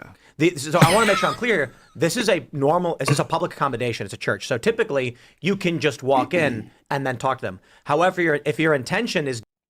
I love Ian. I light up when he's on the screen because I know things are going to get wacky, disruption as not in. You're not invited in. Actually, you know what? I'll do this. A better example is the Computer Fraud and Abuse Act. This is a law that's been used to go after tons of hackers over the past 20 years, and it states unauthorized access to a server is a felony. But what is unauthorized access? It's literally been construed as if you have a URL that is, you could type it in and go to it, but they did not give you permission to enter it. They've literally charged people for that. So I know it's online, but the general idea is just because it's This is so boring, I can't be transformative about it. I'm going to get sued by Tim Pool. a public accommodation you can normally walk into, doesn't mean you can walk in with the intention of shutting it down, filming, not getting permission, all of these things. Understood it. It's a crime what they did. I just don't want to see people get overcharged. Well, that's my concern. Is that then the other side or whatever will be like, well, they're the political prisoner now, and then they have a sign with Don Lemon's face on it. Yeah, this is the constant tug of war, chat. Chat, this is a constant tug of war of the left and right dichotomy. It's like, I can't punish my enemies because then they'll use that to punish me. Instead, let me chop my balls off. This is why we need tyranny. This is why we need, well, not tyranny. This is why we need monarchy. There is no left-right dichotomy in monarchy. There's the king and there's the church. And the church holds the king to accountability. And the king does what needs to be done because he is he represents the people. But in order for that, you need to have a people instead of, I don't know, a bug party. America is a giant bug party and we all have AIDS. You need a people. You need a people with a common worldview. Otherwise, the aliens, which is my new code, are going to constantly play you against each other, and ultimately, it's a Hegelian dialectic that continually gets their goals to go through. So, if we let them do this, then if we do that to them, then they can do that to us. And then the aliens are like, yes, let them do that to you. And then you let them, and then you do that to them. And then but both sides, they can play off each other in order to forward their agenda. But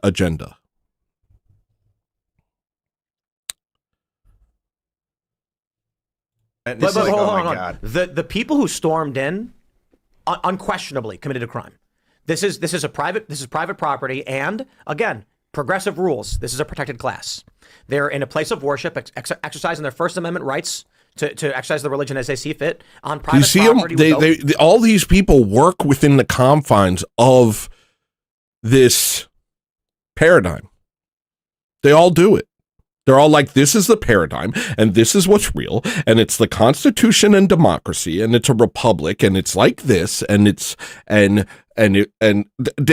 are like, they talk as if they're pontificating on something in an intellectual manner, but they're stuck inside this box. I was going to say the Roomba. I just wanted to say Roomba. But they're stuck inside this box.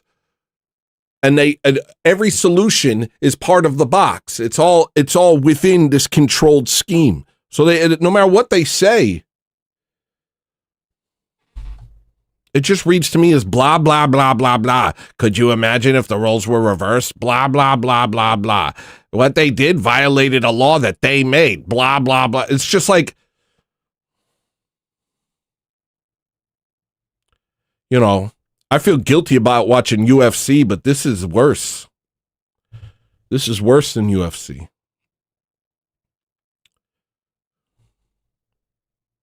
This is more facile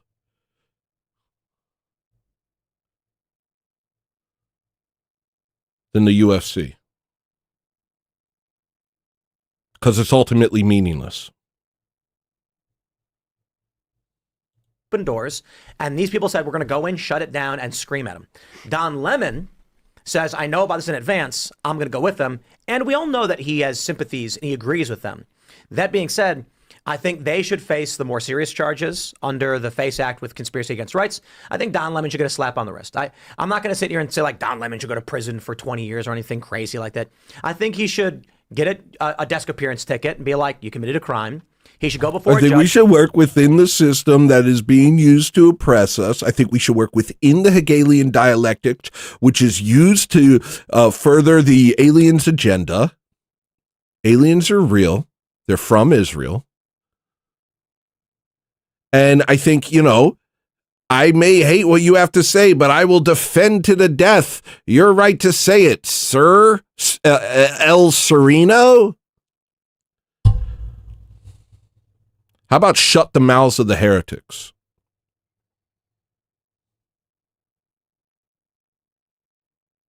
How about smack them to the ground? How about you can't have a people without a shared ideology, without a shared vision? And you can't have a nation without a people. This is basic. This is elementary.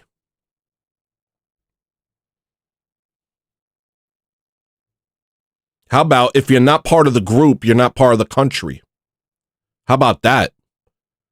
That's the only actual way to do this.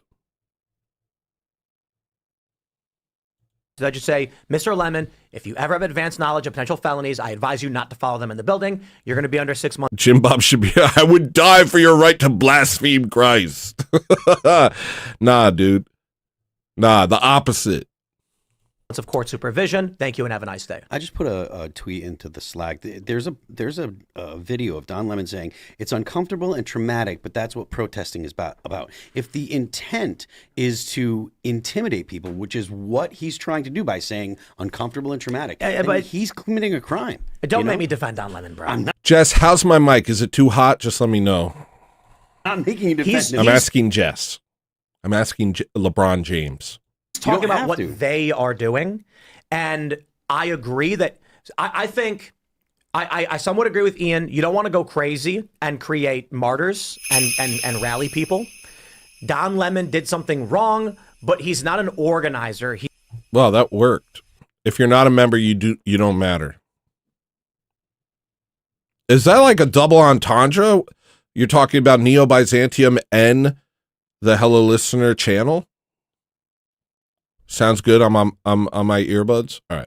He's just he's an activist who sympathizes, and he filmed it. But so he should go before a judge, and the judge should be like, one more time, and we're locking you up. 6 months court supervision.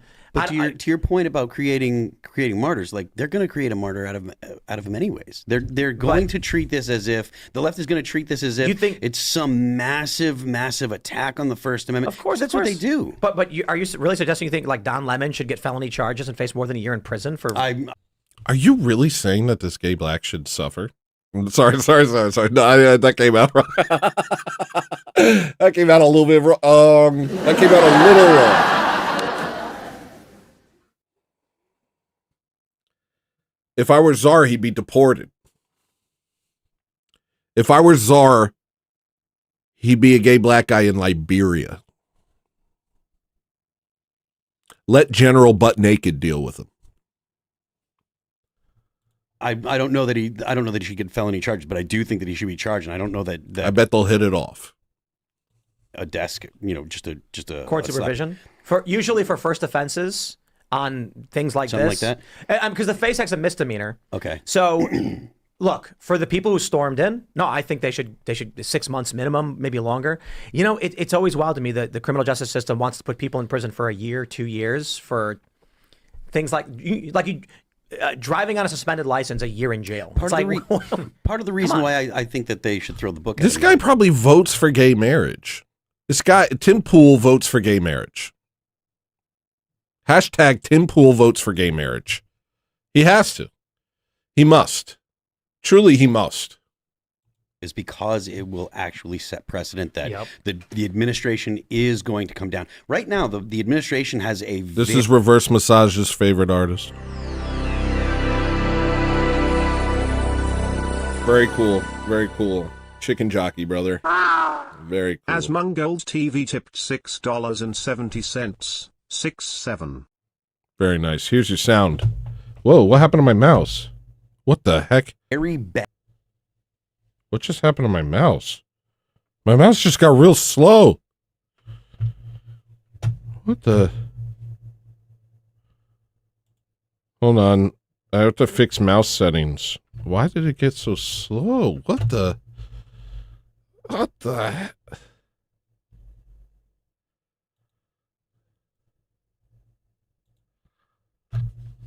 That was weird. I don't know why that just happened.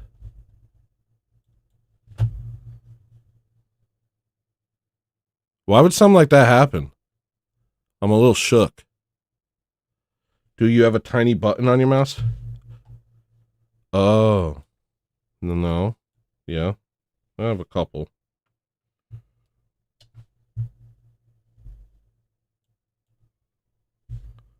That helped it.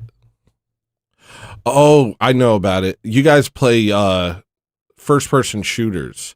And in order to be great at a first-person shooter, instead of, you have to have a large mouse pad and slow mouse movement so you can be precise. So you learn to use a mouse with your full body.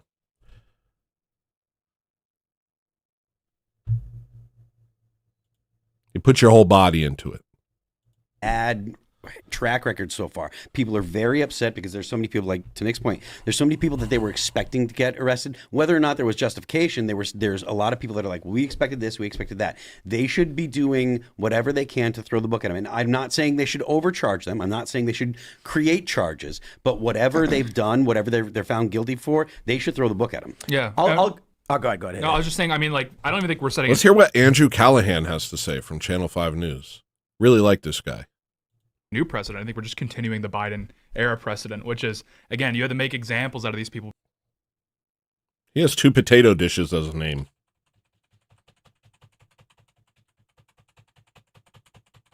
Tater tot hash brown. Check it out. Tater tots and hash browns. How many times has this guy drugged a girl? I'm sorry, maybe he's nice. I just can't abide that shirt and that hat and that hair. Just everything. I just can't abide him. He says, I just can't do it.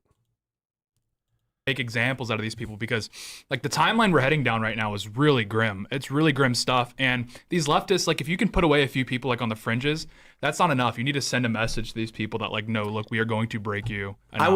I'll give you all this. That's true. I like the idea of no, we're going to break you to our enemies. I like that a lot. And I'm curious what you think about it. Mm-hmm. Oh, Nick's going to talk? The only reason I'm watching this? Don Lemon during J6 said they're terrorist insurrectionists that should be locked up. He drew no distinction between Steve Baker and there was another journalist, literally from a local news outlet in the South. He had his big corporate camera, those old school SDI ridiculous things. I just like looking at this guy. I don't know what it is. Big corporate camera. This guy never doesn't look funny to me. He has this imposter energy. What's his name? Ian Carroll? What's his name? He has imposter energy. Like he's allowed to sit at the adult table and he wants you to think that he's smart too. That's the vibe. And it's really nice. You know, he's like an audience surrogate for me. Camera, those old school SDI ridiculous things. And it was him and like 2 other Steve Baker and 2 other journalists, this one guy, they all got charged. Don Lemon never came out and said, hey guys, hold on, some of these people are journalists, as far as I know. And if he did, correct me if I'm wrong, I looked for it. I asked our AI friends to try and double check for it. I've seen nothing notable from him in that regard. If his attitude towards the J6ers are, everybody who wins the same, there's no distinction of the people who... Super chat me, super chat me, super chat me, super chat me. Give me your money. I want your money. Give me it. Stop being so stingy. Give me your money. Enough is enough. Super chat me faster and more. Weren't at the riot and walked in, or the journalists who were there, they shouldn't have been pardoned. They should have been charged. Then I say, okay, Don, I'll see you in prison. Yeah, no, I totally agree. And it's not even just a message to him, but to the entire left wing. Yes. And you're so right. Precedent is the word, because the reason these people are so bold, rioting, looting in Minneapolis, what they're doing right now, the reason they went into a church is because there's never any consequences for the left. There's never any accountability with the right. And what's funny is what happens. Thank you, Kyle. 377 super chatted $2. $2. Here's your sound. Oh, we got a producer. Okay. Producer, you want to give Kyle his sound? Oh, brother, this guy stinks!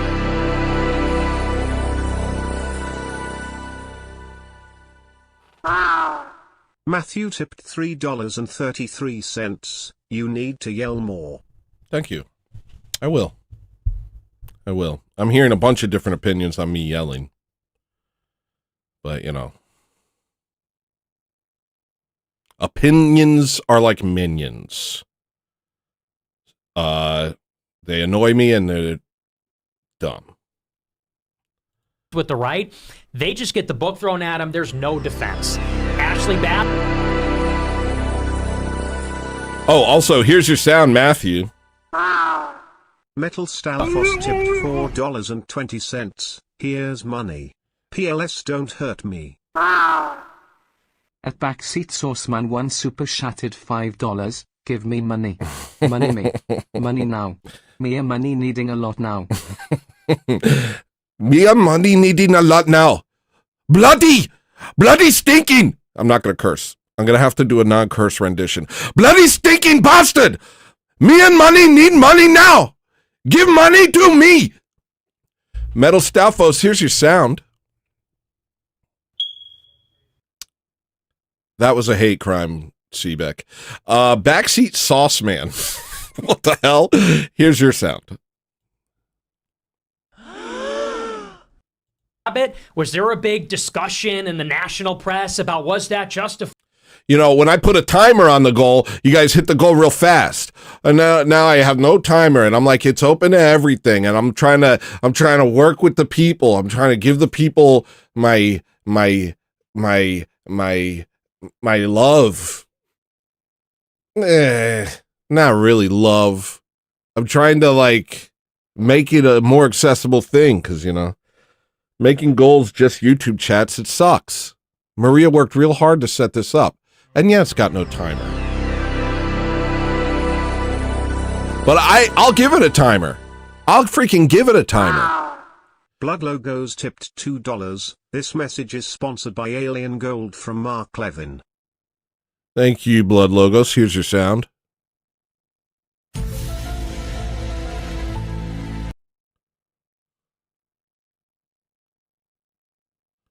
No, I'll put a timer. I'll put a timer. Why are these people? Zero, it's super chatted $2.34. Why are these people in line? Just cut the line, LOL. Thank you, Mongoloid. Here's your sound. Very cool. I actually like that sound. I should use that. I think I planned on using it. Give me just like a minute. What was it? What's that from? Law and Order?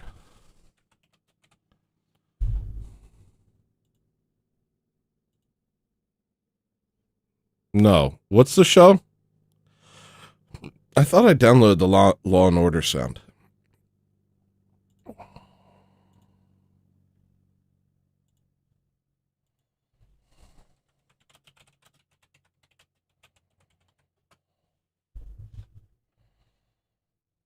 I didn't ask for information about it. I want the sound.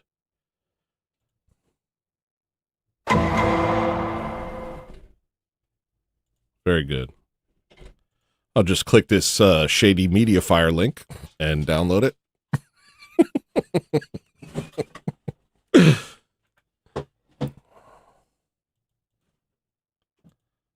CSI Miami.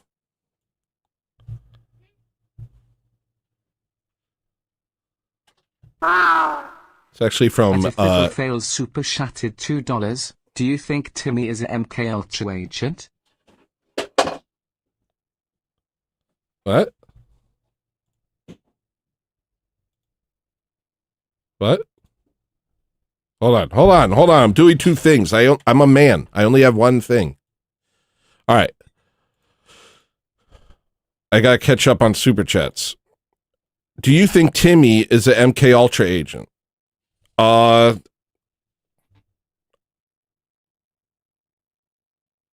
don't think you need MK Ultra when you have infinite money. A lot of these people just are just, pay to play. Here's your sound.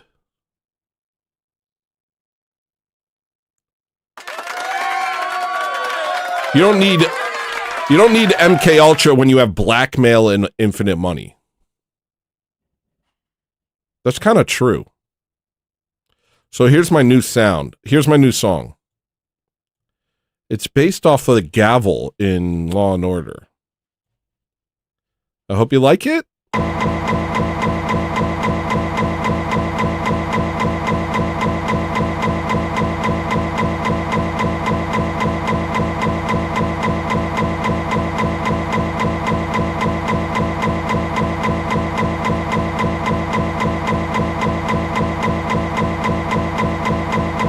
Starting to make sense.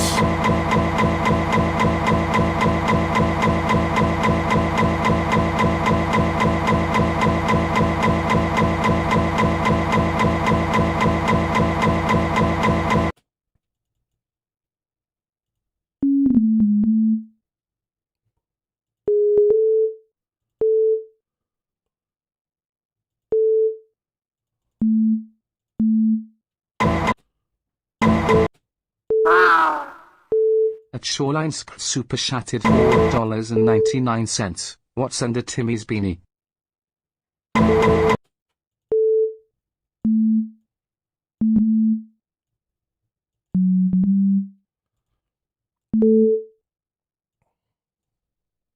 At Randolph Wessler super chatted $2. Best song ever. I like things that are so. I like things like this lately. Like, take a cacophonous sound and then make something that actually is good with it.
This can't work, but I have to do it. This is what I want. It won't work, but it's what I want.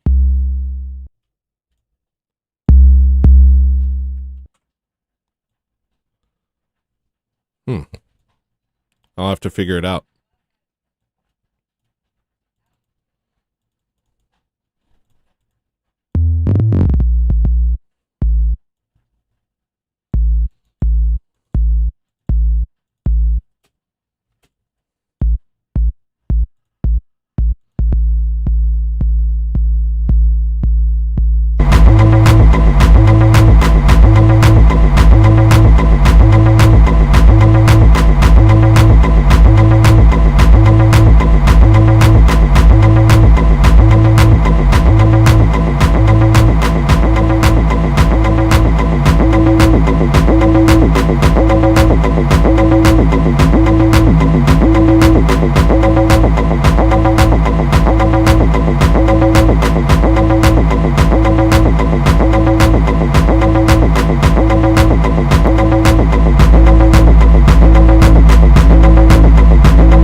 justified? Was that overkill? No, absolutely not. But the left knows they get away with literally murder and every other thing. So I think you got to crush them. You got to make an example out of them. And then the next time people think twice and say, I don't know, should we storm the church? We might go to jail like those other people. And to your point, like, I think the fact that this is the best revenge is accepting a 7-figure gold deal from Mark Levin's sponsor. Church matters as well, because is that Dane? Do I spy dang old Dane in the chat? Daniac, stand up and represent. Stand up and salute. Dane! Good to see ya. We tried to raid you on Monday, brother, but you didn't have raids set up, and you gotta figure that out. Gotta get raids set up.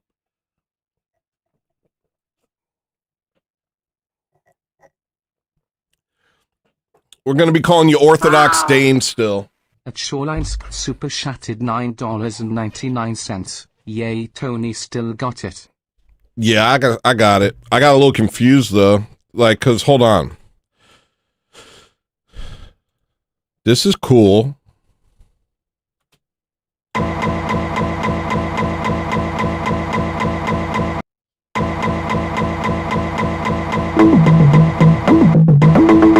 Ooh, wait, hold on, I see it.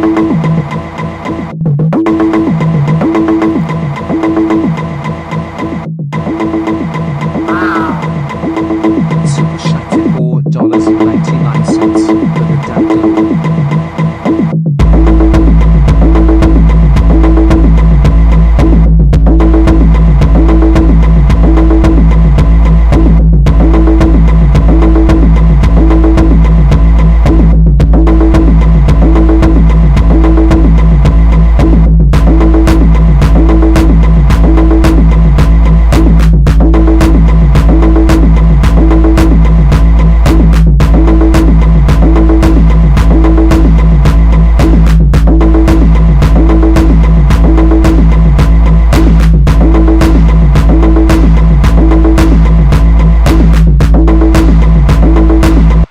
I want to make that kick hit. I gotta freaking impress myself upon the kick. That his job is to smack. Hold on.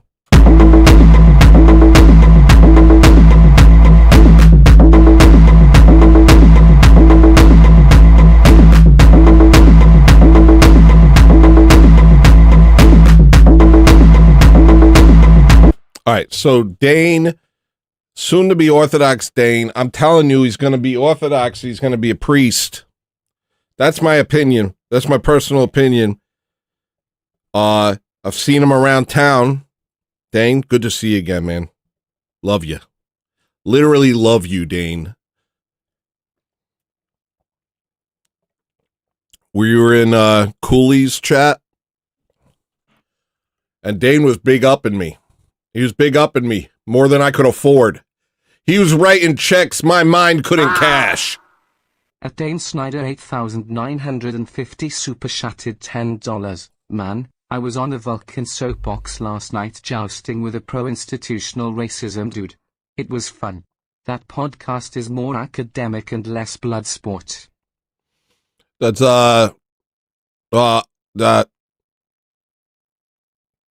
that's cool.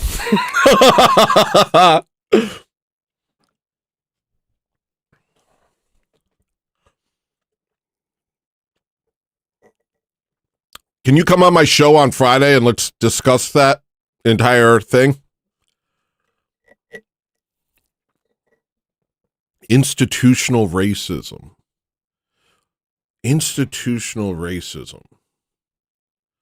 Because when I think institutional racism, I think DEI.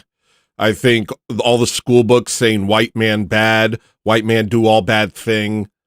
When I think institutional racism, I think of the Southern Poverty Law Center with a chart on their walls marking the decline of the white birth rates.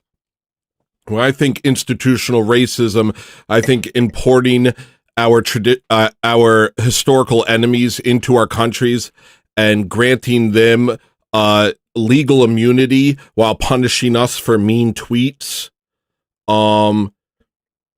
anarcho-tyranny in our homelands, where those who hate us are allowed to run rampant while we are forced to sit there and wait for the right moment to sheepishly speak up for ourselves. That's what I think. When I think institutional racism, I think that's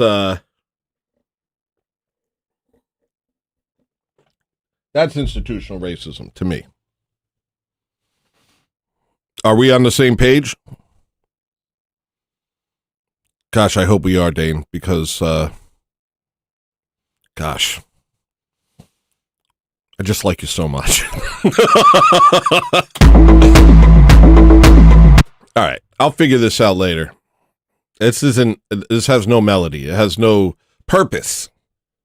But yeah, I did take the Law and Order gavel, and now it's something else. Back to Fuentes. If you have a Discord, I'll send you a link to the show. The show's owned by a couple black guys, but they're conservative, so it's a fair debate. Because it is doing the left. Why don't you come on my show on Friday? People have been clamoring for you, Dane. Why don't you come on Show's Over this Friday? We'll have you on.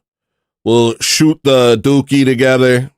You and me, M16s, shooting dookies. I got a loader.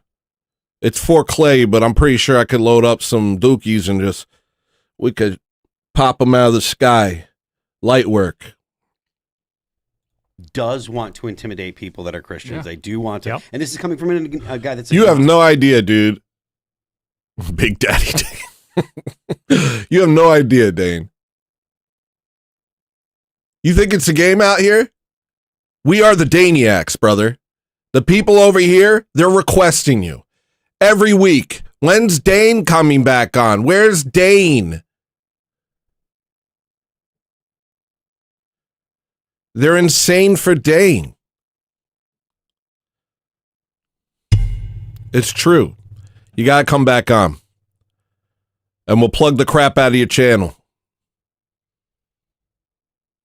Right, generally. I mean, I was raised Catholic, but I'm generally kind of an agnostic guy. And the way that the left operates, they want to do everything they can to intimidate Christians, to intimidate Catholics, because that's why they did the whole, the Christian nationalist. This is Donald Trump's going to be a Christian nationalist. Blah blah blah blah. They want to have Catholics and people of faith. They want them to be demonized, and that was why they did it. So I do think that it's Nick, speak up. Kind of smack this down. Let's jump to this video. Why didn't Nick speak up? I know what I would have said. I do want that. It's not just fear-mongering. I want that. I'm worse than what they fear. Visibly upset, that's what Timcast News calls it.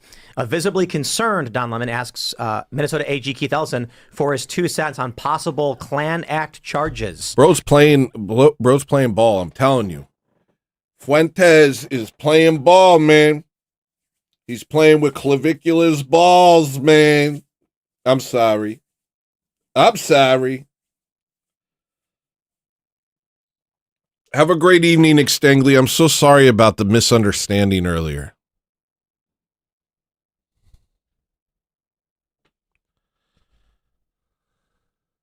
I would just like to stress for the dawn of this new segment. Keith Ellison, that's almost like Kyrie Eleison.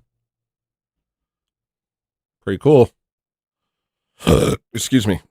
The sheer irony that everyone has pointed out of Don Lemon. Well, Ortho Thug starts at 7 p.m. Eastern Standard Time, according to my stream elements. Did you know that, Jimmy? So usually Show's Over starts 2 hours later, so that'd be 9 p.m. Eastern Standard Time. And then we go for usually 6 to 10 hours. It's nice. But I have decided that I'm going to, we'll figure it out. So anytime you want to show up, just show up. Being a gay black man facing charges on MLK Jr.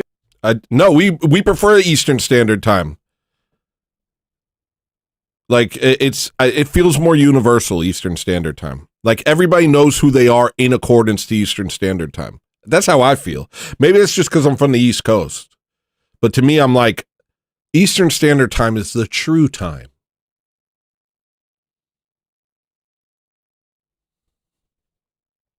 Junior Day for violating the Klan Act. This is beyond sitcom level writing. I have no words, but Musk here's is the right. clip. The funniest outcome is the one. I don't even know what's going on these days. Can you talk to us about now? DL was joking about it, saying he's never been on next to a Klansman. But what is this KKK act? That's a good point, Mariam Wheat H3Q. That's a good point. We pray facing the east, and we play facing the Eastern Standard Time. Is that okay to say? Did I say something bad? Alabama has bear food. I went back to Jersey Mike's. It was amazing the first time. It was a revelation. 8 years without a good sandwich. Do you know what that does to a man? Do you know what that does to an Italian from Jersey? 8 years without a sandwich? You might as well put me in a gulag. I might as well have been in prison for 8 years. So the first time I had Jersey Mike's, I was like, whoa, hey, now that's what I'm talking about. I make a big deal at the store. Hey, hey. The second time I had it, I was like, yeah, it's kind of a, I don't know. Maria doesn't know. Look, I love my wife. Gentlemen, we love our wives. I don't know if she can make a sandwich. She could Maria, why don't you go? Oh, it's Wednesday. I was going to say, Maria, why don't you go ahead and make me a sandwich? Go ahead and make me a sandwich. I'll see if I like you. First off, we don't have any deli meat. Second off, it's a fast day. Do we have veganese? Do we have a vegan alternative to mayonnaise? No, we don't have any vegan meat either. Do you want me to make you a vegan sandwich to compete with Jersey Mike's? I thought Jersey Mike's was pretty mid yesterday. That's because the lady made it with hate. The lady made it with hate, as opposed to because you didn't Zoomer stare her. Yeah, I was nice this time because I felt self-conscious. Oh, she was. Yeah, you gotta go back to Zoomer staring them. No, Wednesday is a fast day. Wednesdays and Fridays are a fast day. Usually, there's sometimes a year where there are no fast days, where every day is a feast day. But yeah, we have fast days. But don't get scared. I know you're on. Have you attended a divine liturgy yet, Dane? Don't get scared. Talk to your priest. If you say to him, I can't do this fast thing, he'll probably work with you. A lot of people they work with. I'm lucky. In Alaska, you can eat fish during fasts. I'm blessed. I can eat fish during fasts because I'm Alaskan. Mayo is absolutely disgusting. Ban Colin Wilson. Time out Colin Wilson. It's a Klansman. Yeah, so the KKK Act is when people will use the threat of force and violence or force of violence to deny you your human rights, your civil rights under the color of law. And so this is, I mean, look, it's a wild stretch and inappropriate. And the FACE Act, by the way, is this rap music? Is this that rap music I've been hearing all about? designed to protect the rights of people seeking their reproductive rights. It's so poetic and primal. To be protected, and so that people, for a religious reason, cannot just I could get into this. Let me try out some moves. use religion to break into women's reproductive health centers. So correct me if I'm wrong. My understanding is that when they wanted to pass the FACE Act, it was to stop people protesting abortion clinics. But that's a one-sided political debate. So they said, and places of worship, which wasn't really happening. That's my understanding of it. I could be wrong. I don't know if you guys have heard something similar. Says, yeah, the FACE Act, or Freedom of Access to Clinical Entrances Act of 1994, is a federal law signed. It's okay, Colin. Don't let it happen again, brother. We like mayo. It's white. by President Bill Clinton that protects access to reproductive health care facilities and places of religious worship. It prohibits the use of force, threats of force, physical obstruction, or property damage to interfere with individuals making or seeking, providing reproductive health services, or exercising their First Amendment right to religious freedom. This is a slam dunk. It's egg pudding, dog. Ew, dude. Ew, dude. No, it's not. Are you from, your name's Colin. You're from England. Colin's from England. Only English people call things that aren't sweet pudding. You must be from England. He's like, it's egg pudding, dog.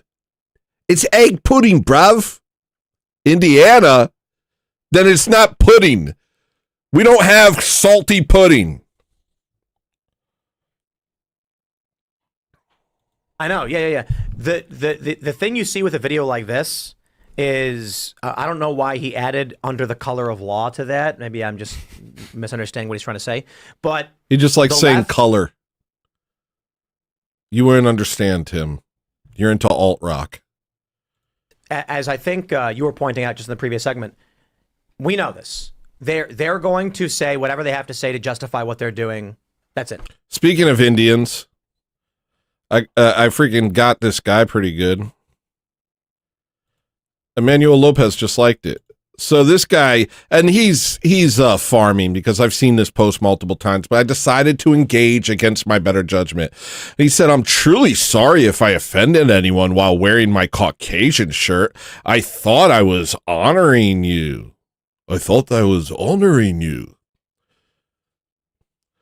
And first off, I would wear that shirt, but this is an ad for that shirt. Somehow this is an ad for that shirt, I'm telling you. But I said to him in a moment of lucidity, we weren't wearing it to be mean. We wore it because we saw Native Americans as cool and tough. Why would we put something we don't respect on a sports jersey? This is me with a very lucid, very common sense response. You wear it out of pettiness and then lie about why you wear it. It's pathetic, actually. Cool shirt, though.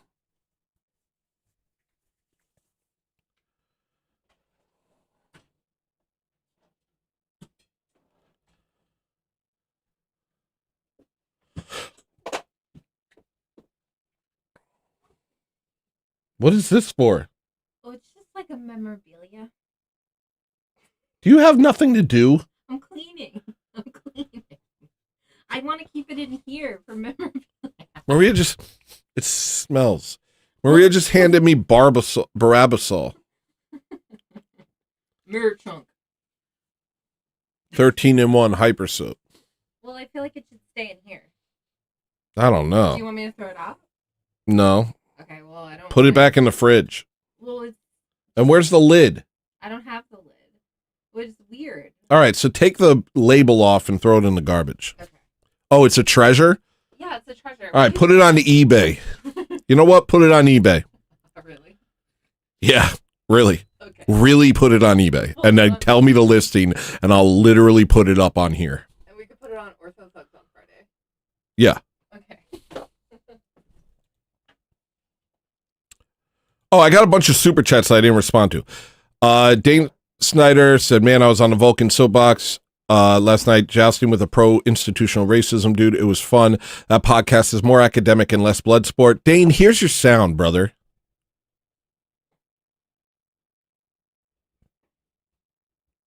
I guess I'll have to do it myself.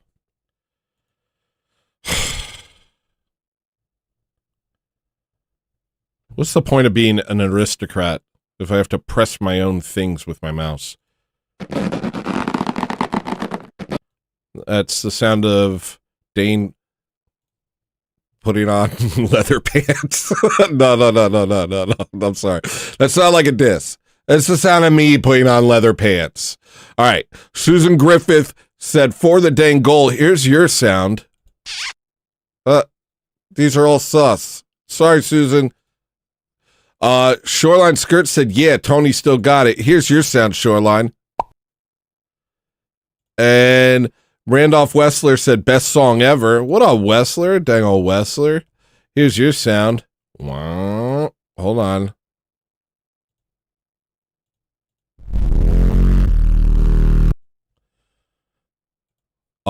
And Shoreline Skirt said, what's under Timmy's beanie? No, that's not under it. That is a gigantic yarmulke. That's a yarmulke. Timmy is actually teeny tiny. At Dane Snyder 8,950 super chatted $5. White people aren't Caucasian. It's a myth that whites descended from the Caucasus Mountains. I'm Scotch-Irish. You should see me in leather pants. No. Here's your sound.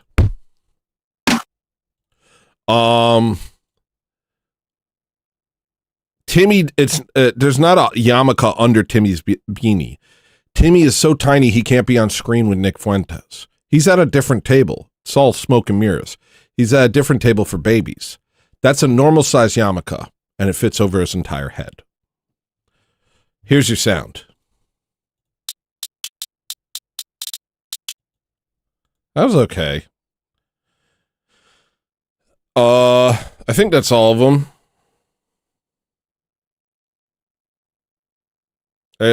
You guys want to hit the goal real quick so I can show you the thing? You can use tips or super chats to hit the goal. This was a failure. I'm going back to YouTube goals. I'm so upset.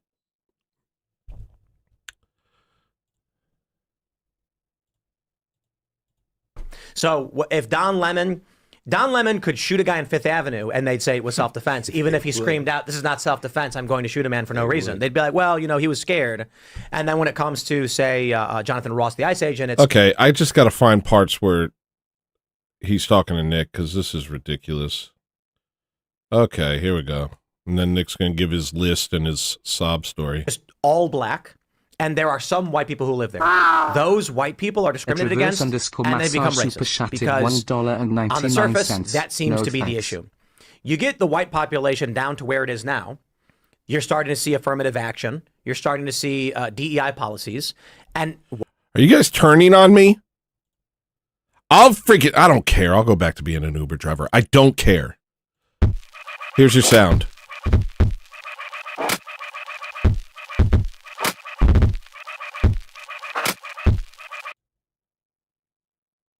This is a pretty good sound. Dang old uprising.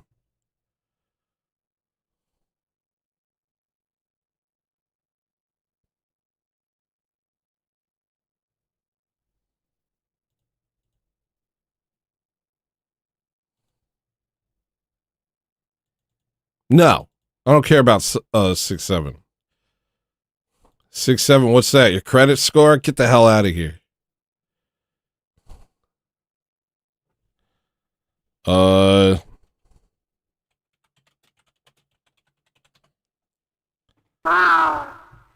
At reverse_massage super chatted $1.99. Can you pick me up then?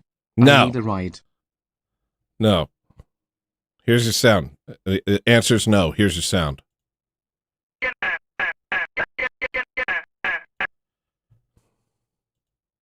I'm the best, but ain't nobody killing. I'm the best, stopping best, but ain't nobody killing. I'm a tornado run. I'm gonna lean into how this feels to play. I'm a tornado running through their homeland. They don't even flinch. What must I?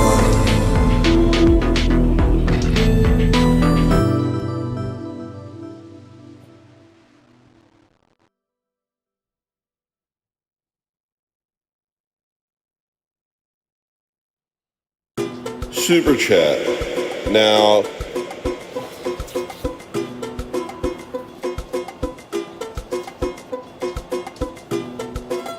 super chat. Super chat. Now, this is a concept that just makes sense to me. You just give me your money, even though this is free. Hi, I'm hEllolisTENER. I made you free content. It's free. You can watch it. You can watch it for free. But don't, instead don't.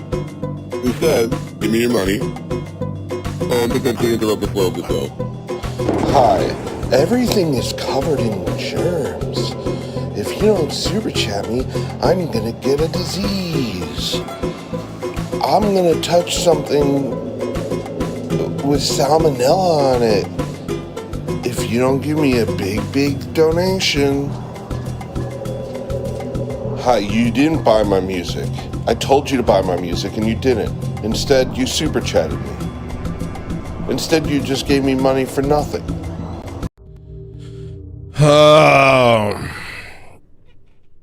Tony's gonna pick us up and take us to the danger zone if we don't hit the goal. No, don't hit the goal. Don't hit the goal. I don't care. Do I care? What is this circle? I can't stand this water anymore. Why is it so wacky? It's too wacky.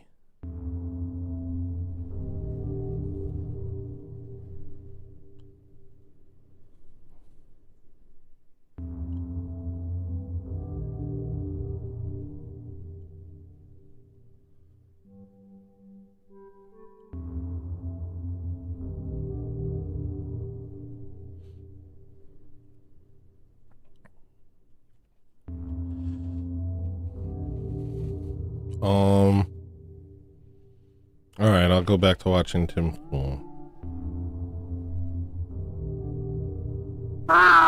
Thank you, Jason. At Super Shattered $2. Hiwa 8 had the danger zone. Tony, do more notes? Fine. I'll do a note. Ready? Here's a note.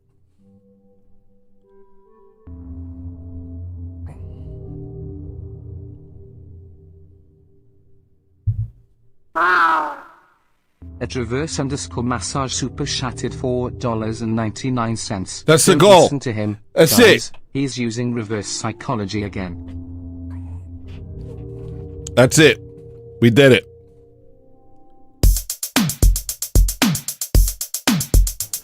I was worried about paying my bills this week. I was worried that I'd be poor. I was worried I'd have to live in the streets. Gotta Arby's to charge my phone. I was worried that y'all didn't like me no more. I was worried that I fell off. I'm about to have a day on panic attack, cause I thought you wouldn't hit the goal. But you hit the goal. Just now.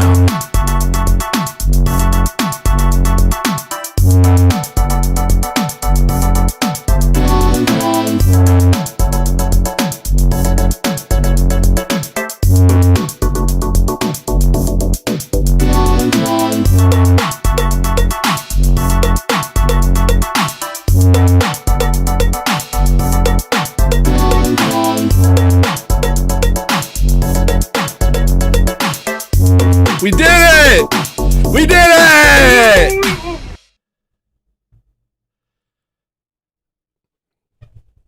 All right. All right. Okay. All right. All right. Okay. New goal.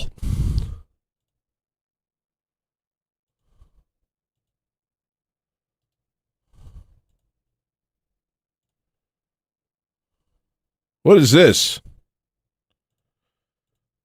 New goal.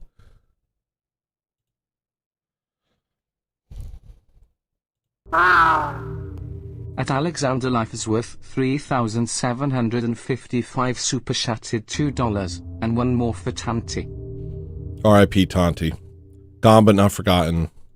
Here's your sound, Alex. Alex. Alex. Alex. Here's your sound, Alex. _ massage super shattered $1.99. You can stay living inside for now. You're welcome. Oh, we got producers back. Nice. You can stay living inside for now. You're welcome.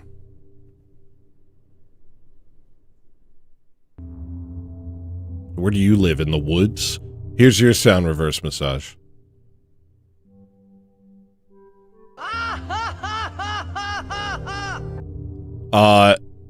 And here's your sound, reverse massage for the other super chat.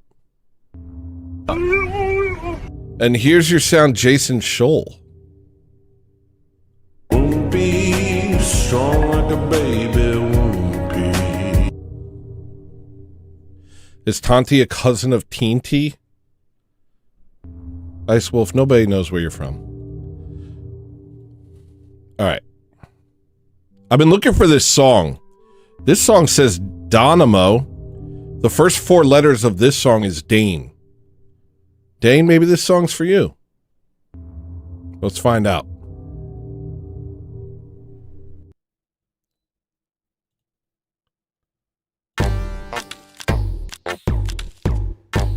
Dane, is this song doing anything for you? Let me know.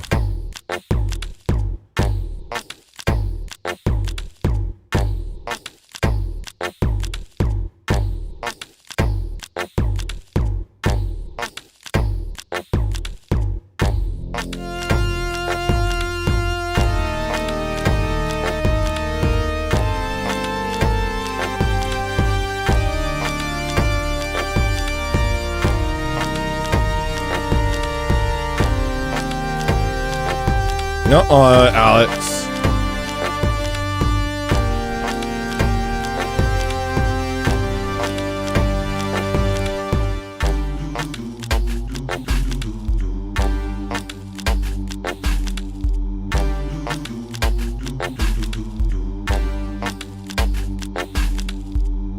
What kind of music is this?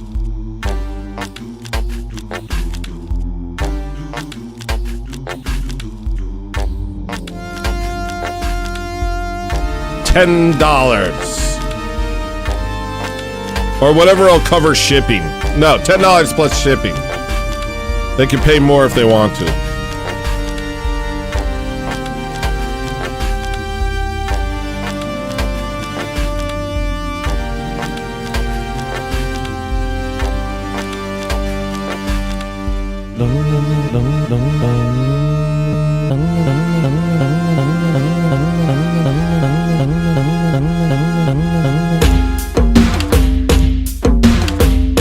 Maybe could have started here.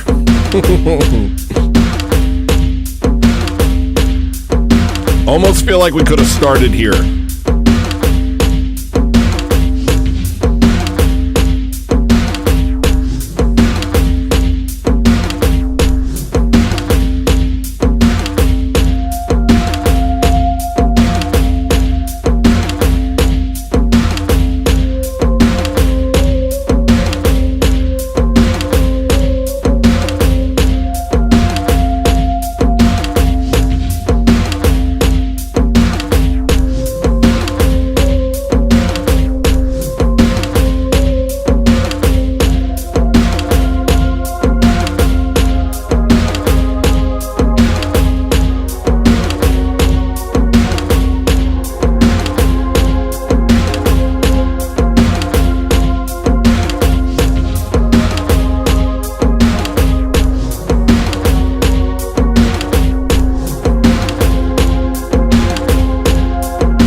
I'm so affected by your comments, Sweater. What's going to happen is, it doesn't matter whether you're right or wrong. It doesn't matter if you're oppressed or the oppressor. People don't like being pushed around, and you're going to get an increasing number of white people saying, "Stop yelling at me," and it's going to create white racial identity politics. Heaven forbid. Well, yeah, I think that the diversification of America makes that an inevitability because people define themselves by distinction. I think. Oh, sorry. That when the country was 90% white in the 60s, for example, people didn't even think of it as a white country. That's just what a country is. I wake up, I see all white people, that's what a country is. And the way they thought about diversity and immigration is, well, we could tolerate a white country with some non-white people. But ever since 2012, it's 50-50, non-white versus white births. So Generation Z, Generation Alpha, they're growing up in classrooms, neighborhoods. It's not white. It's some white people, some non-white people. It's a total mix. And now they're starting to say, no, I'm a white person in a diverse country. I'm a white person in a Mexican neighborhood. I'm the only white kid in an Indian neighborhood. You almost become more white the less white the country becomes. Right. And the thing is, I don't even think it's bad that the country's becoming majority non-white. And I think it's a good thing that people are developing a consciousness, because I think that's the only basis that they can stick up for themselves is as a group. Why do you think it's bad the country's becoming A lot less of mouth noises from Because Nick. I think it makes the country less cohesive, and I think it destroys the He gets real excited. He needs a glass of water. identity of the country. You know, America was founded by white people, built by white people. The culture that America had was generated by European civilization. And I think that when it becomes majority non-white, you're going to get a very different kind of country in every way. What if it was, let's just say, all Native American, but they were all like the most diehard conservative constitutionalists who are like the founding fathers?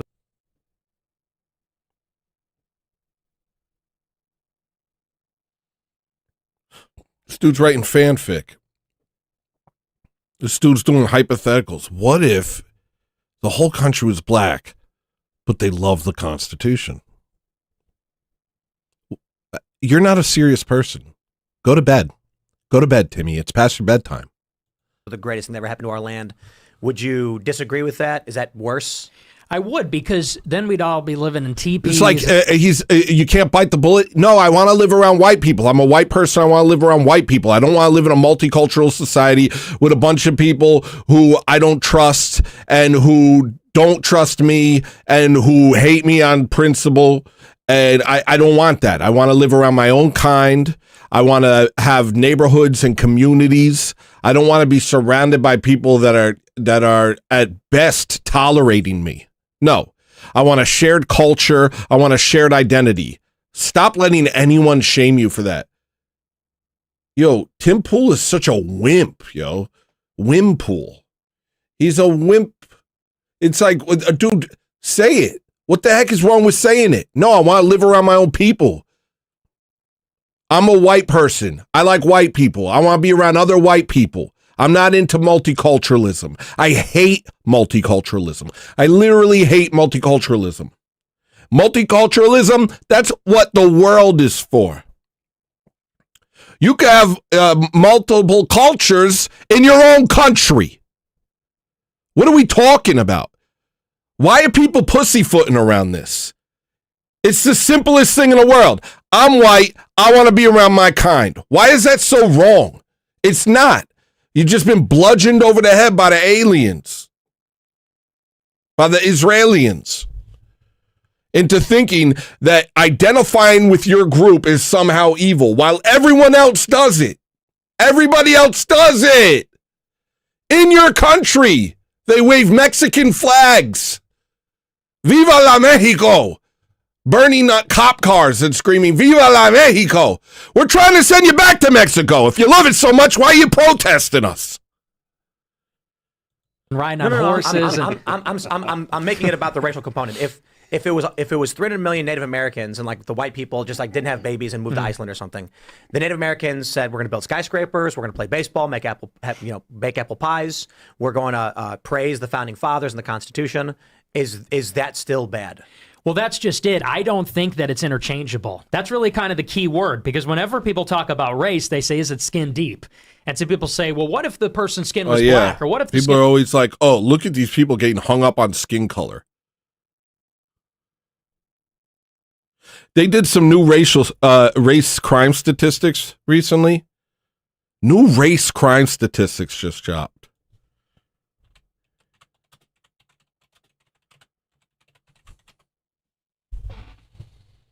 Let me see if I can find it.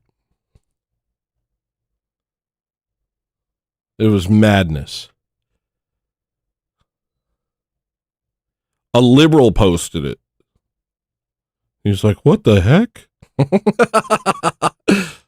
What?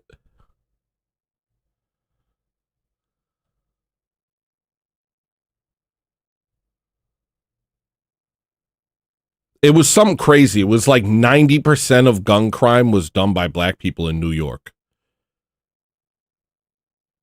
Not not for the whole country. That's mad funny. The country crime statistics, 90% of crime is done by black people in New York. No, I'm talking about the New York crime statistics.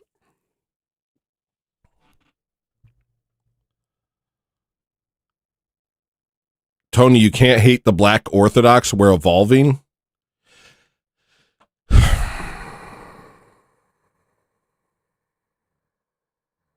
I don't even know where to begin with that. I don't even know where to freaking begin with that. First off, the assumption of hate is insulting. Second off, the black Orthodox, what does that have to do with anything? What does that have to do with anything? And third off, evolution isn't real. And fourth off, go eat some figgy pudding, brother. You're a black guy from England. Unless all of that was in jest, but I can't tell.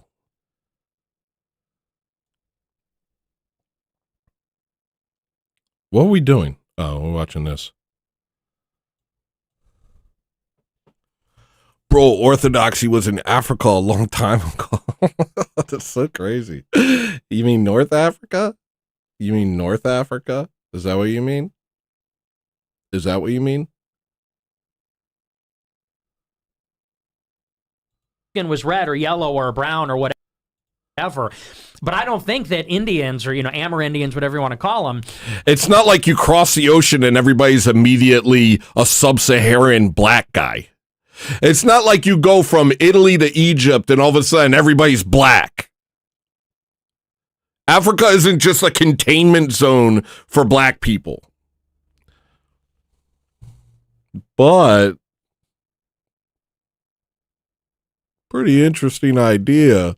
Just kidding. I don't think they will be building skyscrapers. I don't think they have liberalism, center-right liberalism. I don't think they have any of that. Well, but this is why I ask the very obviously impossible hypothetical of if the only difference was skin deep, would that be a worse off nation?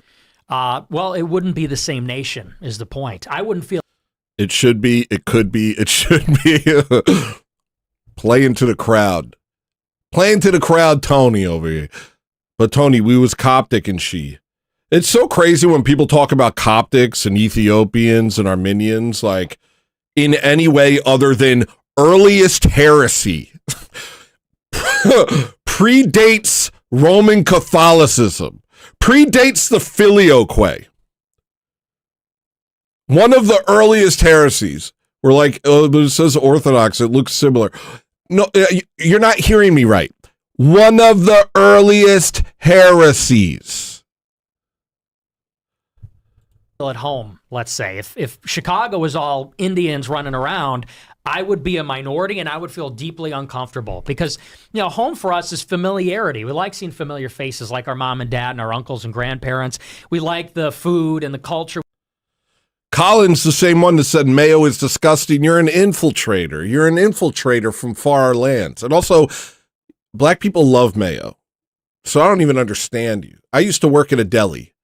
This whole black people hate mayonnaise thing, what a LARP. I wonder how many black people stopped eating mayonnaise because they got pressured into it. Probably a lot. I know social pressure runs heavy in the black community. I've seen the black community turn on a dime on so many things that I know how powerful social pressure is and the need to fit in. But I used to work at a deli and no one ordered extra mayo more than black customers. They wanted a mayonnaise sandwich with a little bit of ingredients. Can I get a mayonnaise sandwich with some ingredients? Just a little bit of ingredients, but mostly mayo. But then all of a sudden mayo became associated with white people, probably because of like Chris Rock or something. And then all of a sudden black people were like, update, we all hate mayonnaise. And it's not true. Black people love mayonnaise. And I feel bad because I love black people so much, Colin. I love black people so much and I don't want them to hate mayonnaise just as a LARP. Black people, don't let yourself be fooled into not enjoying what you enjoy. You love mayonnaise, and that's okay. We grew up with, and if it's all Indians, well, they're going to be doing their Indian thing, and it's their home, not ours. But that's the hypothetical. If they were making apple pie and playing baseball with you, and were in every how about this? Every white person, a genie appears, and he's like, "I'm going to make everyone Indian," and then every white person just goes, "Whoa, I'm Indian now." Is the country worse off because of that? Like, you become an Indian, the culture is identical in every way. They love the Constitution, the Founding Fathers. They're all Catholics and Christians or whatever. Is that bad? If I were Indian, well, then I guess it would be the same. If I'm a white person in a white country and I'm an Indian in an Indian country, I bet. And it is the same. The Indians come in here, they create Indian enclaves, they hire their own. They freaking worship Ganesha's poops. It is the same. It's the same with everyone. And the whole world is banking on it not being the same with us. Boy, this using everything white people have built and using their tax dollars to fund our lives is really going well for us. I hope white people never gain an identity again. I hope they never come to their senses and realize, wait, I care about my people too. Benefit, but we don't have to look at a hypothetical, because America was a white country and now it's going to be a non-white country. Well, this is what's interesting is this is actually the argument the left uses in an inverse moral position that if my grandma had wheels, she would be a bike. Good, nice. White was the default. People didn't view themselves as white largely because everybody was. Right. And so they were basically otherized, and now they want to take that power away from white people. Yes. The inverse argument on the other side is, well, this is a country built by white European people. Colonizers came to this land, conquered or traded and developed it. So why should we give it away? Yeah. To Nick's point, I was watching Dad Saves America, and Schellenberger was on. He was talking about actually Venezuela, but he mentioned how, like, the different cultures around the world are very different from Western culture. And he was talking about, I'm retweeting. Yo, it's like watching the rest of the world play catch up. This is why I don't watch stuff, man. Because we're just watching them catch up. All of these points are boring to me. I already dealt with them, ingested them, digested them, overstood them by 2019. And now we just sit around and wait for the world to catch up. Even talking about it annoys me. Even talking about race annoys me, because it's like, why the hell do I got to still talk about race? I still got to talk about race. It bores me. It's the backdrop. This is already settled. You know what I mean?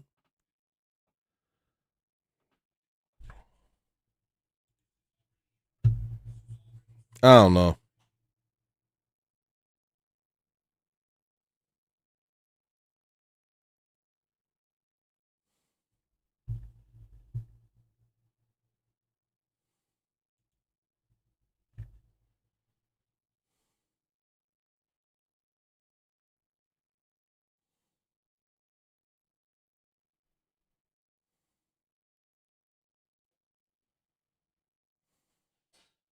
I don't know.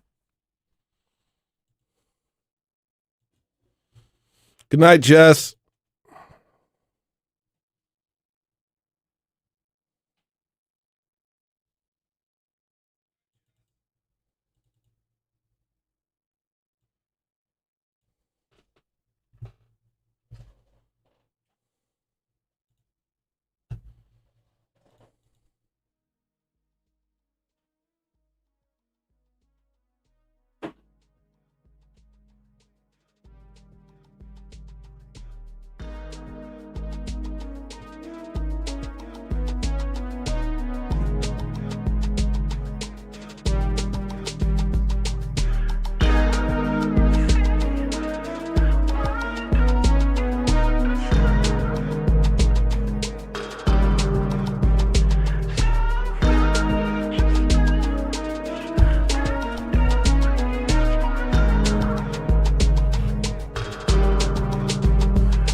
framing it as hatred is so annoying.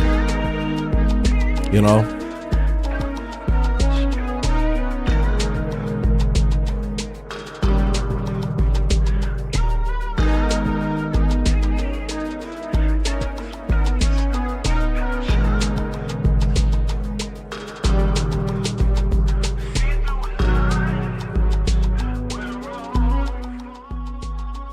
Framing it as hatred is very annoying to me.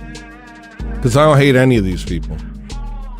I've seen a lot of stuff that would make a sane, reasonable man be filled with hate. But the power of Christ has helped me to overcome that. I was at one point overcome by hatred. I don't hate any of these people.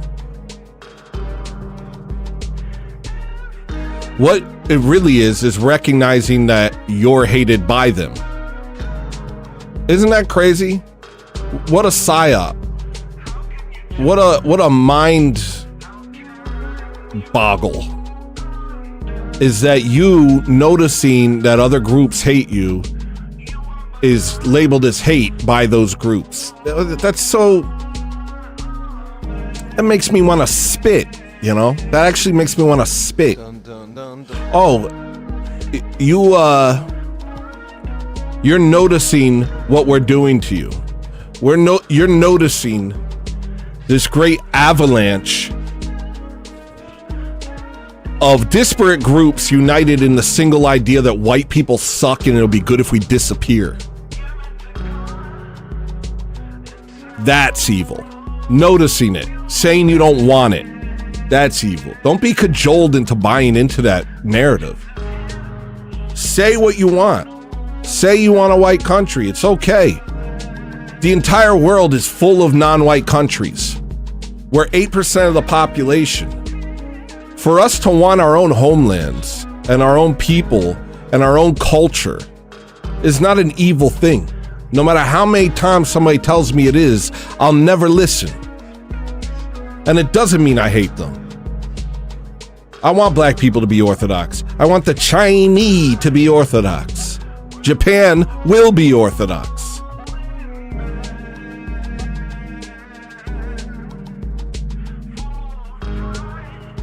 This has nothing to do with their salvation.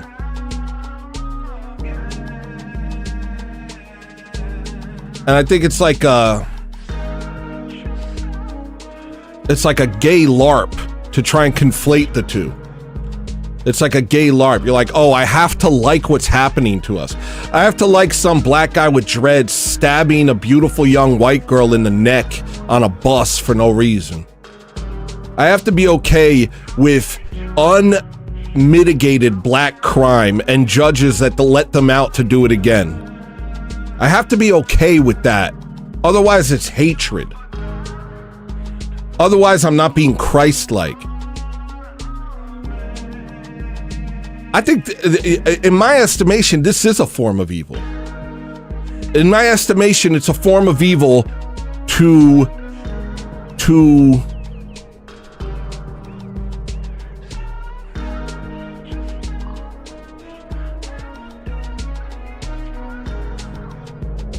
see evil and act like it's not happening. To see something wrong and pretend it's good. It is. Woe unto them who call good evil. Woe unto them who call evil good.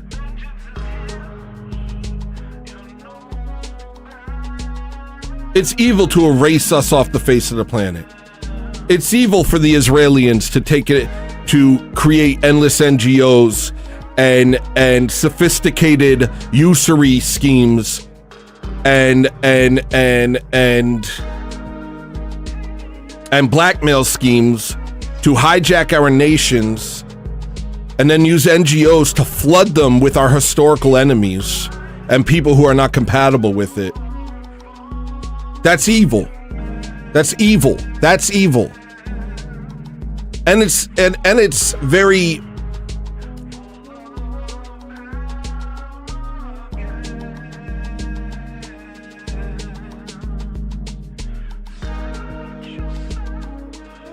I don't know, it's wicked.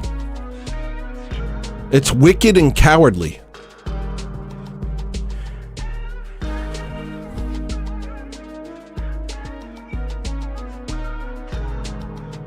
But I get told I'm being bad.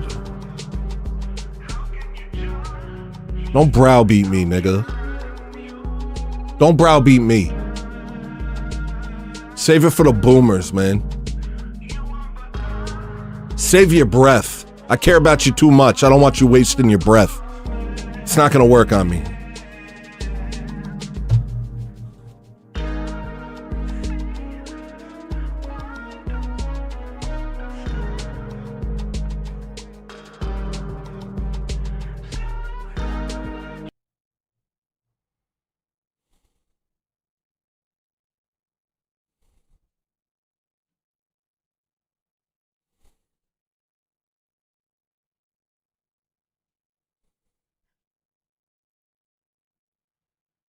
I'm looking for this song. I wrote lyrics for it last night.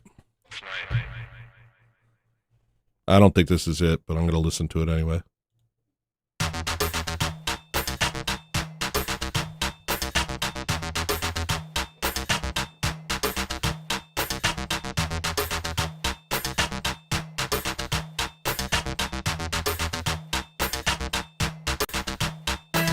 They devote themselves to telling you you're wrong. Bong. Apropos. Hating you is a moral obligation. If you're not angry like us, then you're part of the problem.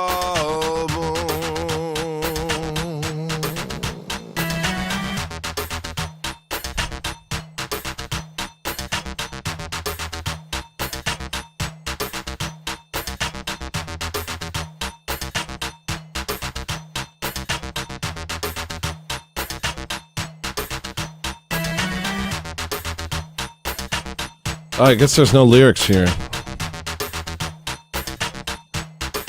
I gotta add more lyrics.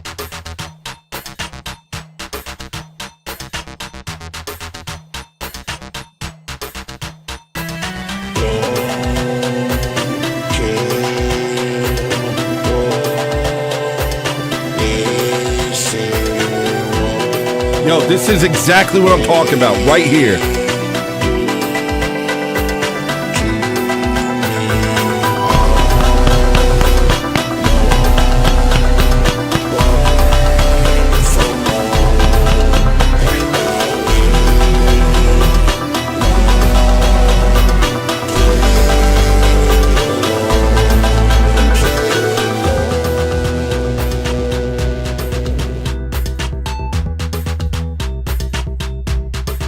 You hear me?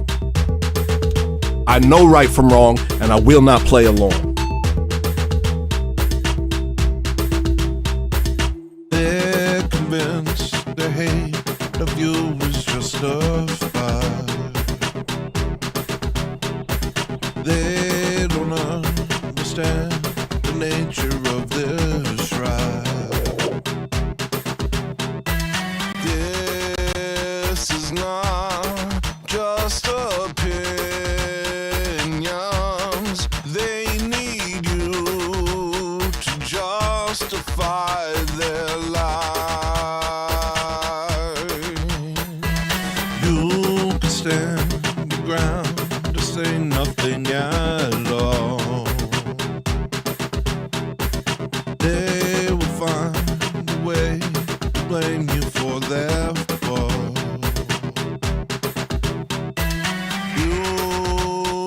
Just a prop to us. We will make you learn to play along. Don't care what they say, what they do to me. I know right from wrong, and I will not play along.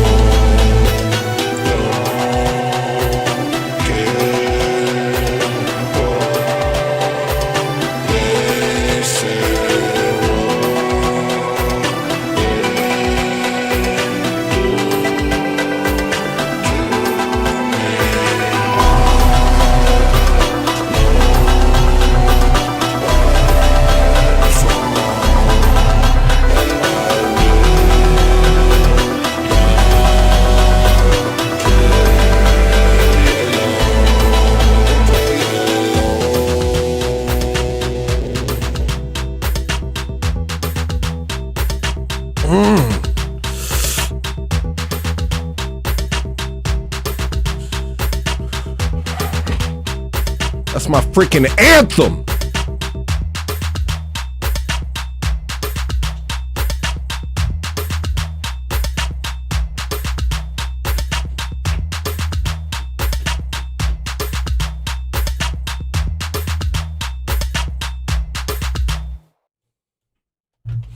I gotta finish that. So many songs just sitting on here. Dun dun dun dun dun. Dun dun dun dun dun dun dun dun dun dun dun dun dun dun dun dun dun dun dun dun.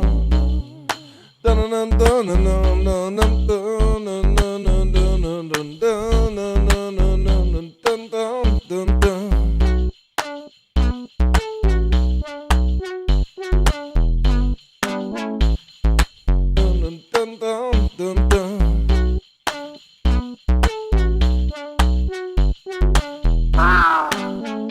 At Super Chat at $2. Super Chat or else.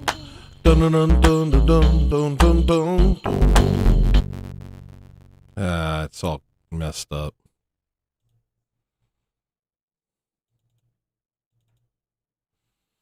Scrush that yike. Subscribe if you haven't. Become a member if you aren't, because I do a lot of member streams. Even though I didn't do one today.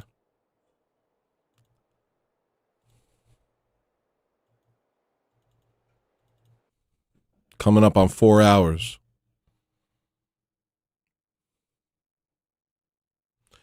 Metal Stalfos, thank you. Here's your sound.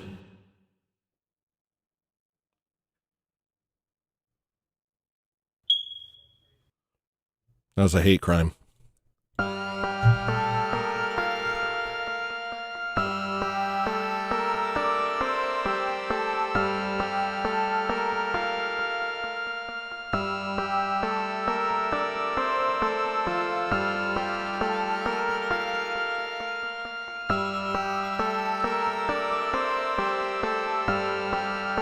Yeah, it's definitely deliberate, Metal.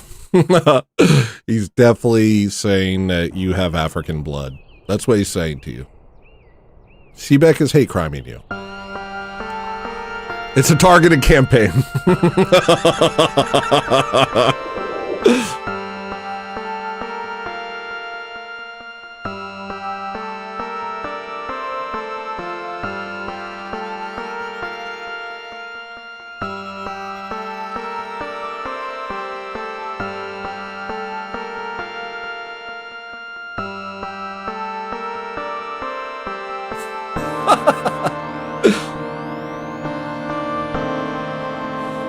All right, lesbian mode activated.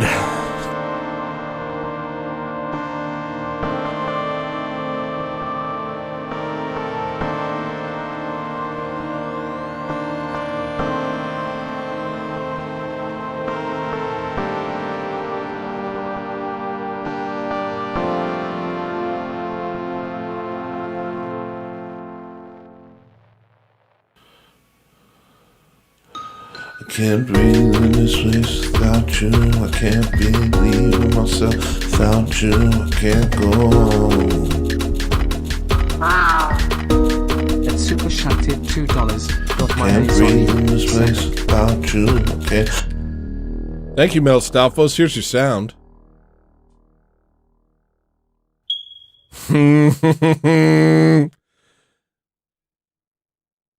That one was intentional for sure.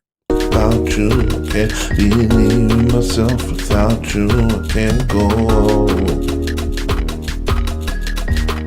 I'm sorry, am I blocking you? I was just hanging out in the middle of the road. I'm sorry. Is this getting in the way of something?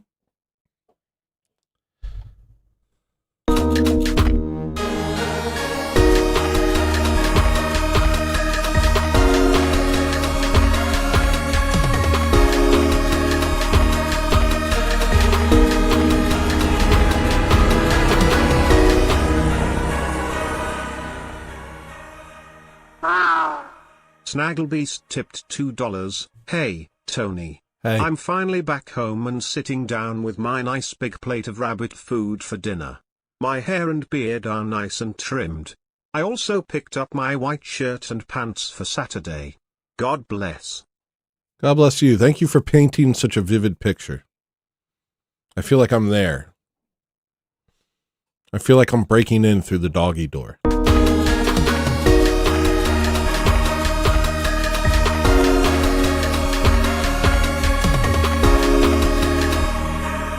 I used basketball players' shoes in a song. But just because the song needed it, it wasn't like it didn't mean anything. It was just the song needed it. It's called it's off what's that song called off Not Enough Love in This World.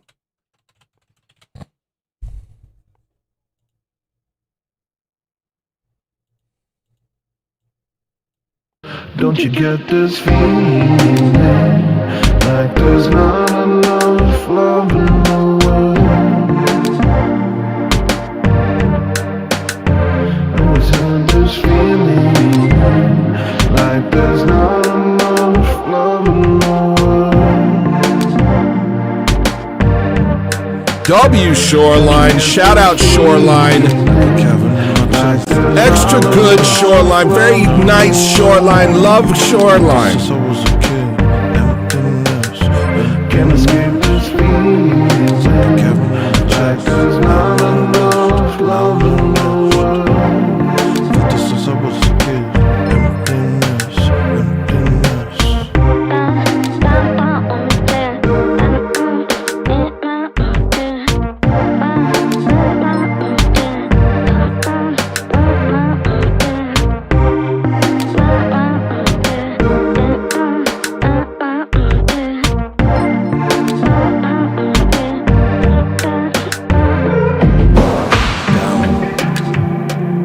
Listen.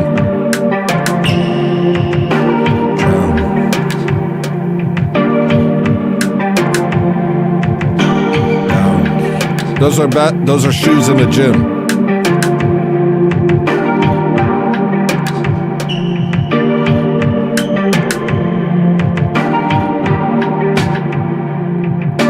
Falling into nothing. I don't wanna feel like that. It just needed it.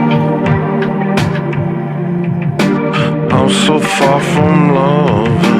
I'm so close to emptiness. Nights like this can't happen. I'm a child black in the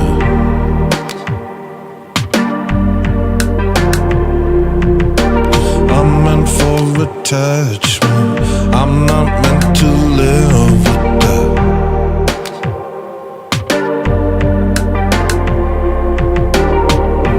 Picking diamonds at the mile. Oftentimes I feel I'm all alone. Looking at him at the apple, 'cause I'm out of man, I'm falling.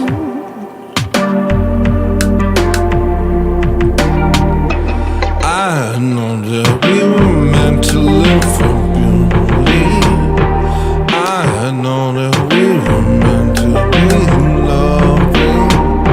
I know that there's something happening.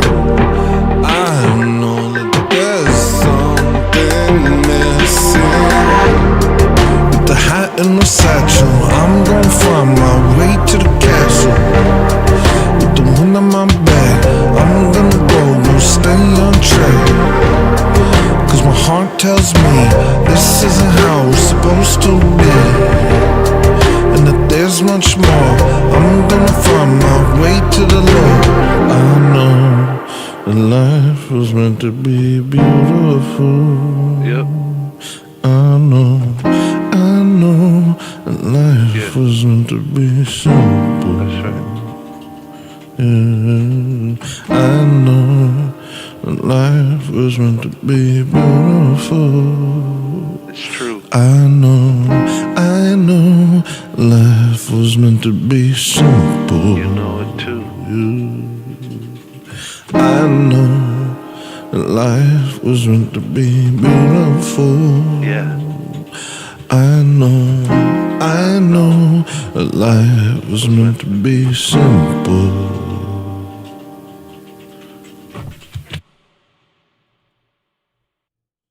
If you know the truth, you can't be black-pilled.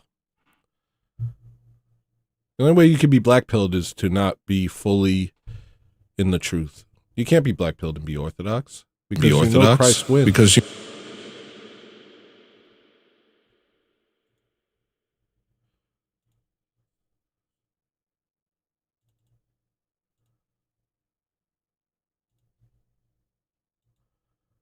I want to show you something cool about this song. It's not that cool. I just want to. I want to hear that last part. I think that part's so cool at the end. The hat and the satchel, I'm gonna find my way to the castle.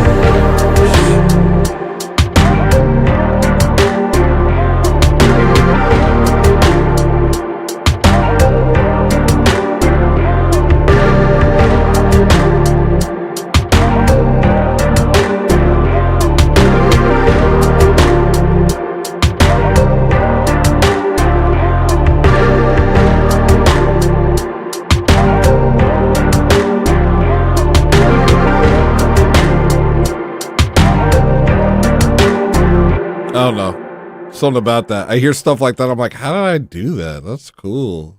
That's really cool. How did I do that?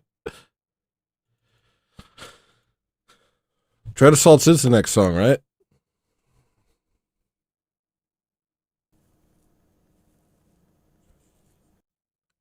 It's actually Red Eyes. Actually, you're all wrong. It's a pair. It's a couple pairs of red eyes.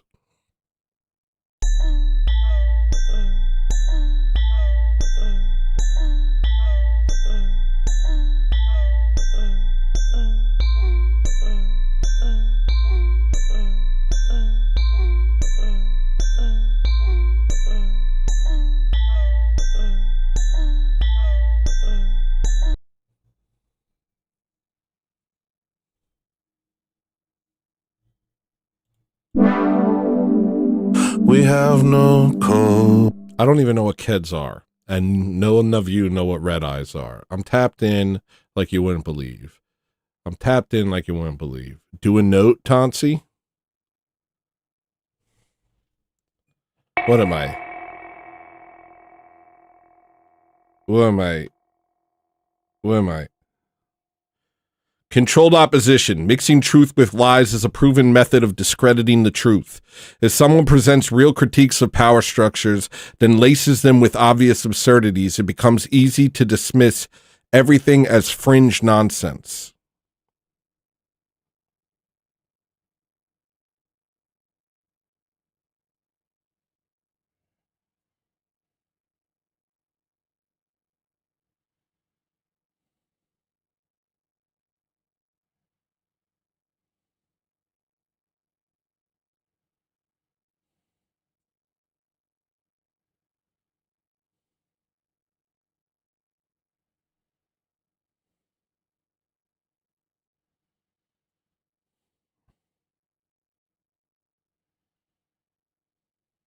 I'm looking.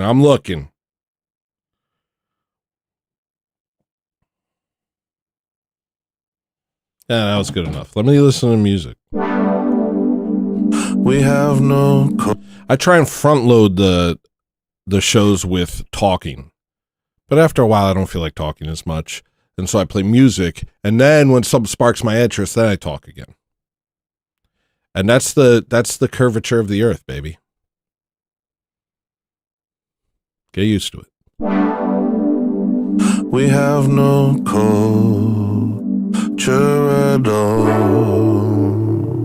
So what's to lose in letting go of the ghosts and embracing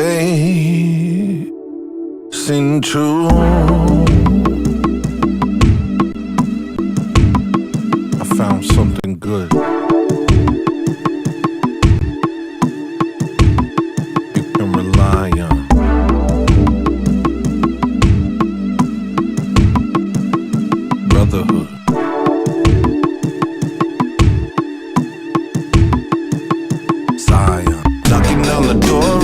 fashion, look it up. Burning down the posters of styling, look it up. Traveling the oceans with nothing, look it up. Just to reach the ones that don't know yet, look it up. Have you guys heard the good news? The Lord's waiting for you to change. Don't hesitate. Not another moment of Western confusion. Time to make the most of the gift we've been given. Trying not to think is a West, no religion. Billions at the brink of destruction. But listen, I found the greatest treasure, the ancient church of love and will. See for yourself.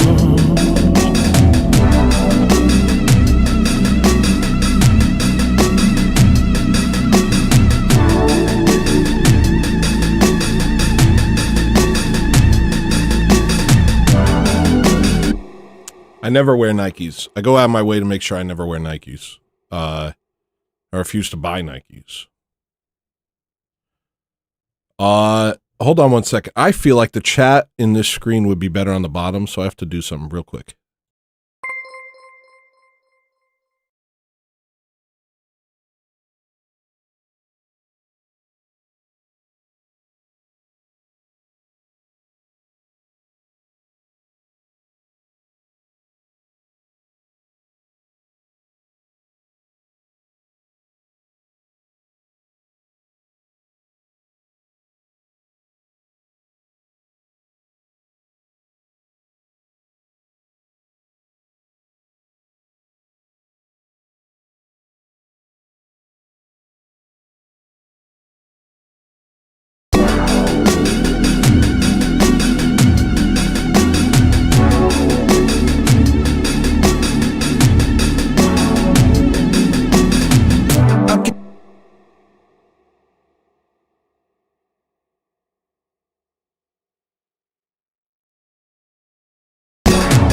I can't help it, I'm different. I was looking, I found it. Didn't know it existed, but I... Oh, my bad. Red Eyes. I told you, Snagglebeast, it's Red Eyes. Those are the shoes that you hear. It's a pair of Red Eyes. A couple pairs of Red Eyes. Okay, fine. I'll show you what Red Eyes are.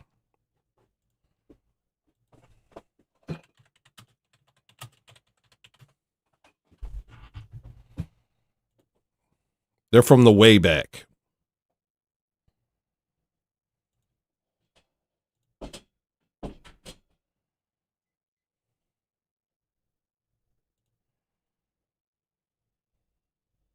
They're Italian. Wait, this isn't Red Eyes.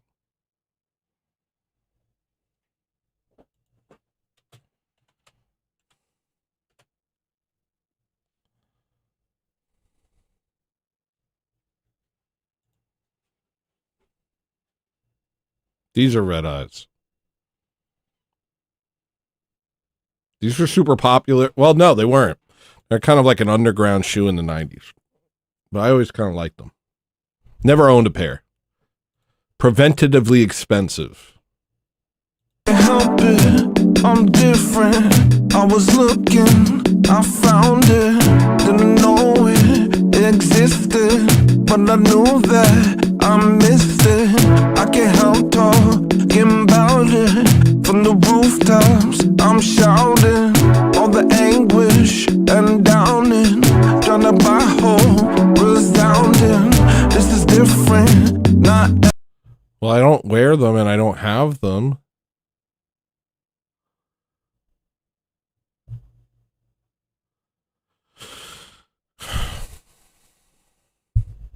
The 4-hour mark is where I get very sleepy.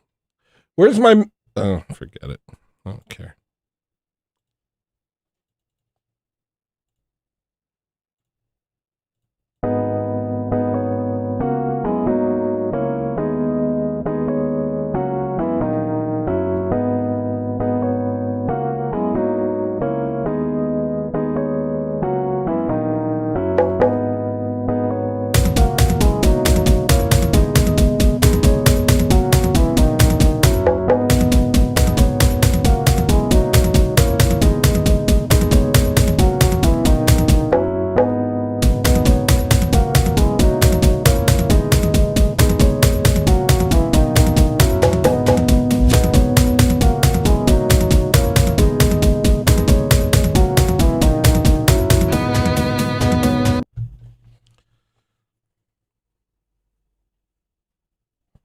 Here's another note. Ready?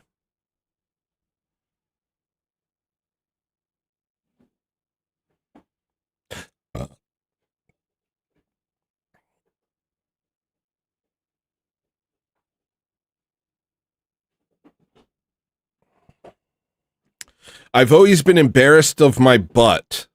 I don't know what it looks like or anything, but it's just kind of embarrassing to have one.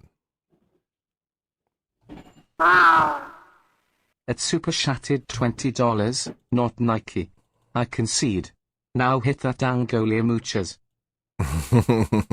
Thank you very much. Very generous. Here's your sound metal, Stalfos. Seebeck, hit it. Won't be strong like a baby, won't be. I really thought he was going to do a hate crime again.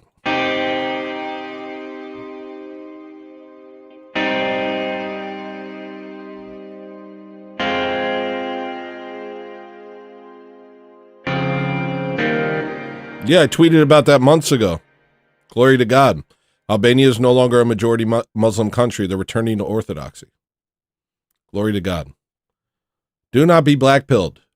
Anything that makes you feel a tinge of uncertainty, disregard it. Disregard it. Disregard it as an illusion of the devil.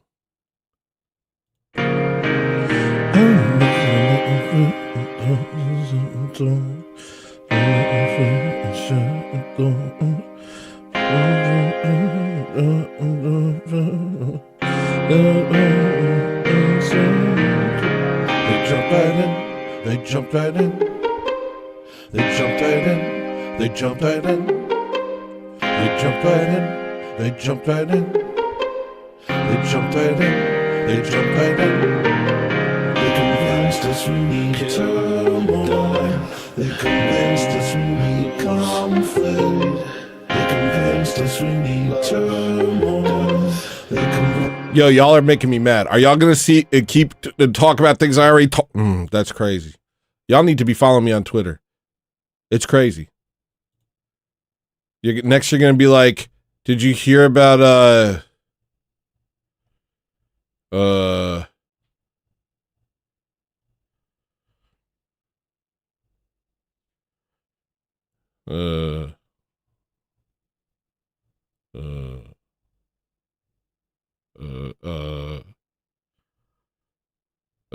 FAGA? Did you guys hear about FAGA? Apparently somebody coined a new term for the liberals. Instead of MAGA, they're called FAGA. I can't read this part, but you can. I tweeted about the Hideo Kojima thing. It's a popular tweet. It's doing numbers. It's doing numbers. I'm so angry at you guys.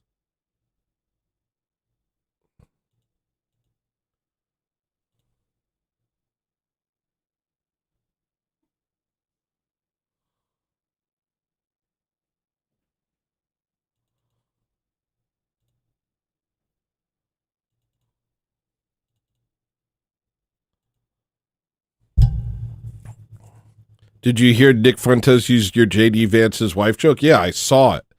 I couldn't believe it. I couldn't believe it. I've heard that the Groypers watch my show. I don't know why they do, but I'm glad they do.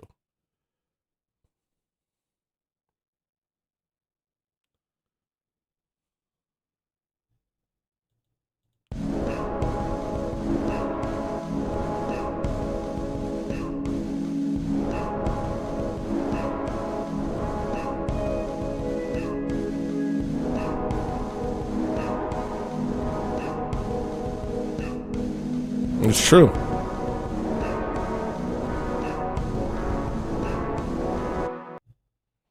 Secretly, every big name in the industry watches Tony exclusively. It's true. I know. I'm your favorite streamer's favorite streamer.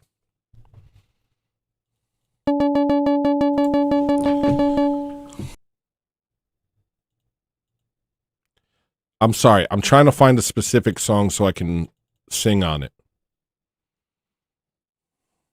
Here, I'll give you another note. Here's another note. Ready?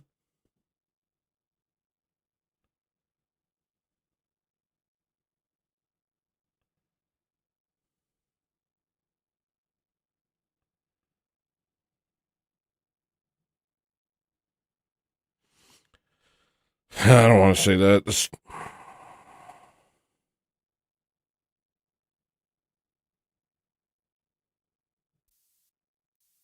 Hold on.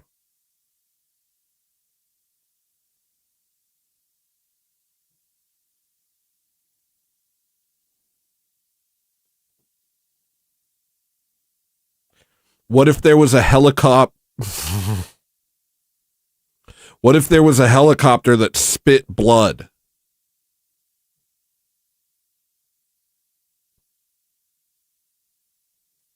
All right.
Dancing as if no one's watching on the graves of all your fathers. That was a lot darker than I wanted. That is, oh my gosh, that's a nightmare. That's a nightmare I never knew about. Now we all have a brand new nightmare. That's too dark. I didn't want it to be that dark. Can you make it less scary? That's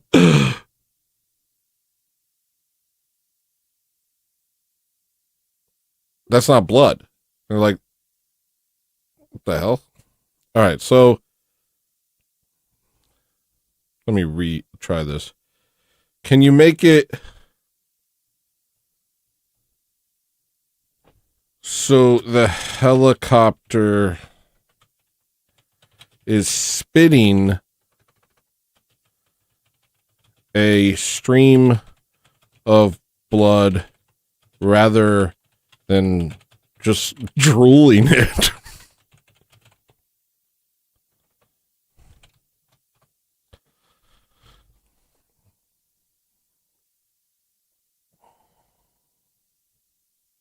There we go. There we go.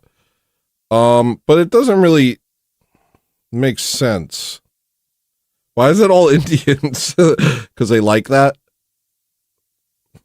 Why is it all brown people? Can you make the lips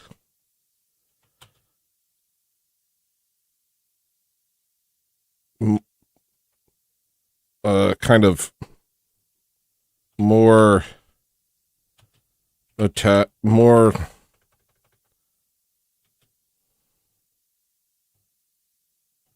what's the word I'm looking for?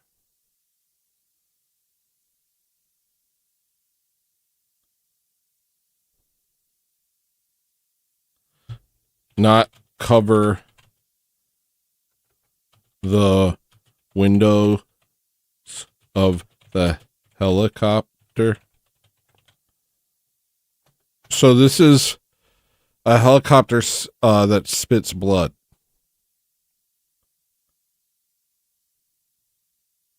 This is a helicopter what that spits blood type helicopter.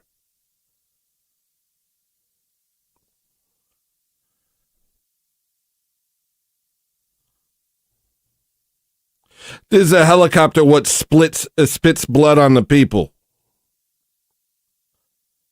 I was just thinking that like, what if that existed? Who's asking me why I'm doing this? It was just a thought I had. What if there was a helicopter that spit blood?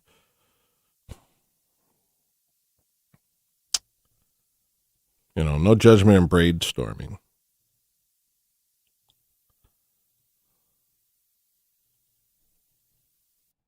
Future czar, by the way. We're not into violence, but I will make blood-spitting helicopters that we spray on liberals. We're going to be spraying the liberals with blood. That's not violent. But we will be filling helicopters with blood and squirting it at liberals from above.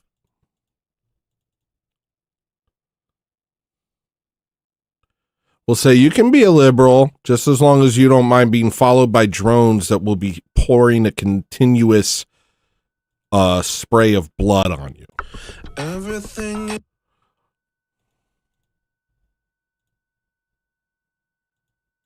I gotta find this song or I'm gonna go freaking crazy.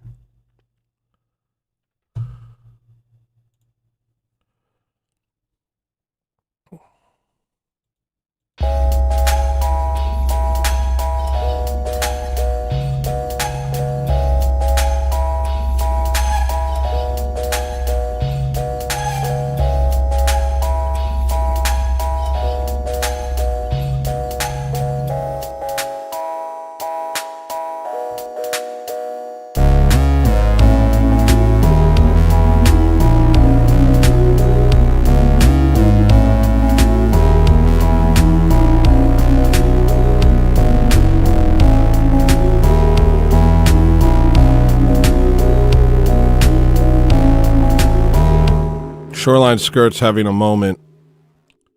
Shoreline Skirt is waking up. He's been over here. He's been with us for a while now, but he just had a moment. It just all like he woke up from a dream. What have I been doing with my life? Why do I watch this show? What is this? What's going on?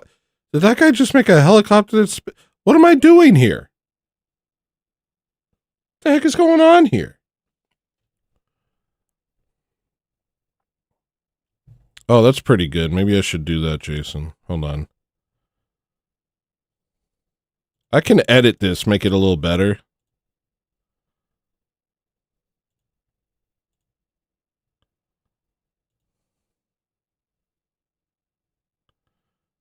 Yeah. It's okay, Shoreline. You're safe. We're just, I don't know. Retard maxing.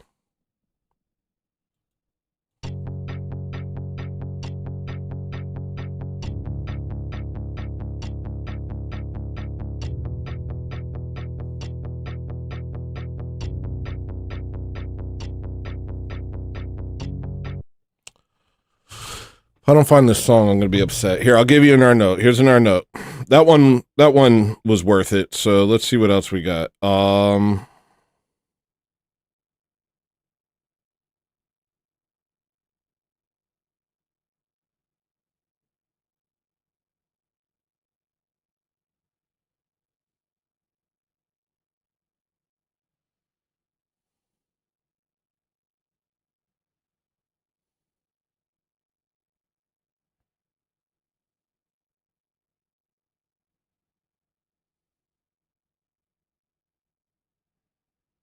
Hold on. I'm trying.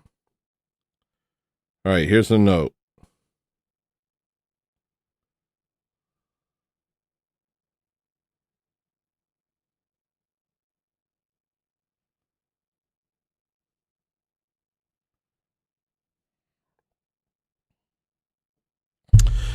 At what point do you just realize that you think everyone's like who is an Asai up to Yuki?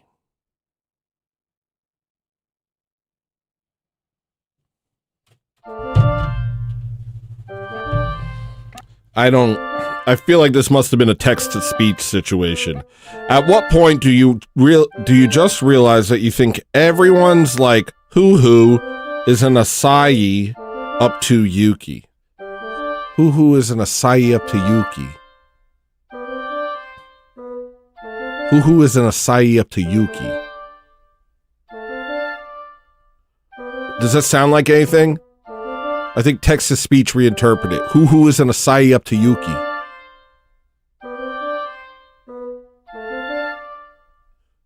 Who is an acai up to Yuki? Ah, sorry. I'll find another note.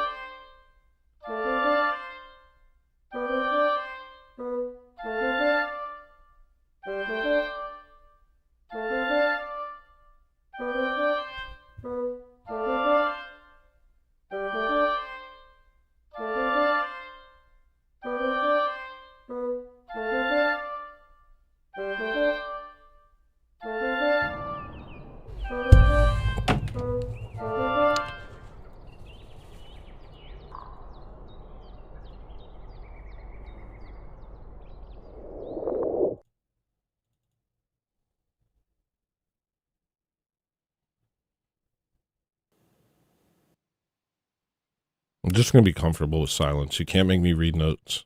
I'm going to play songs. You can hang out if you want. You don't have to. I'm looking for a song. It's important to me. I think I was trying to say something about society, and Siri was just, you know, being Siri.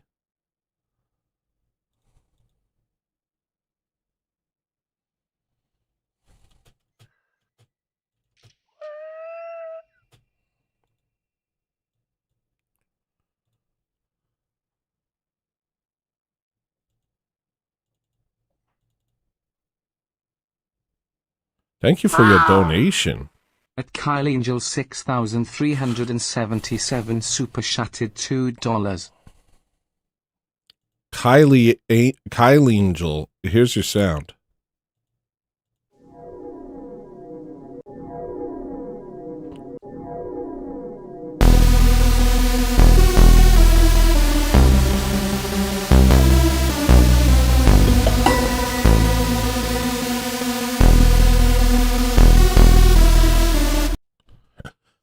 The song I'm looking for is called Fantasy by Mariah Carey. You guys talk to me. You guys give me something to talk about.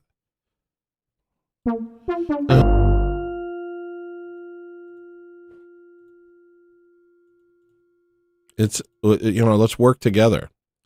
I'm going to bounce. Hope you find the song. In the end, we win. See, I'm losing followers because I'm being too quiet. Need constant talk. Oh, I have clips. All right, fine. I'll look at clips.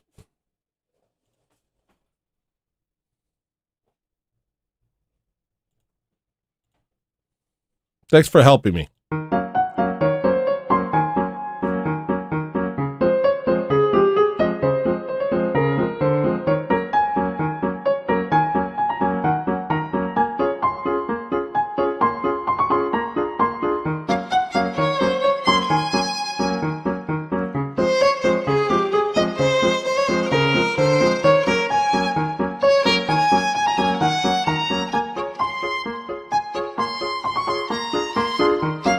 I think her Christmas album is probably essential, though I haven't really listened to it.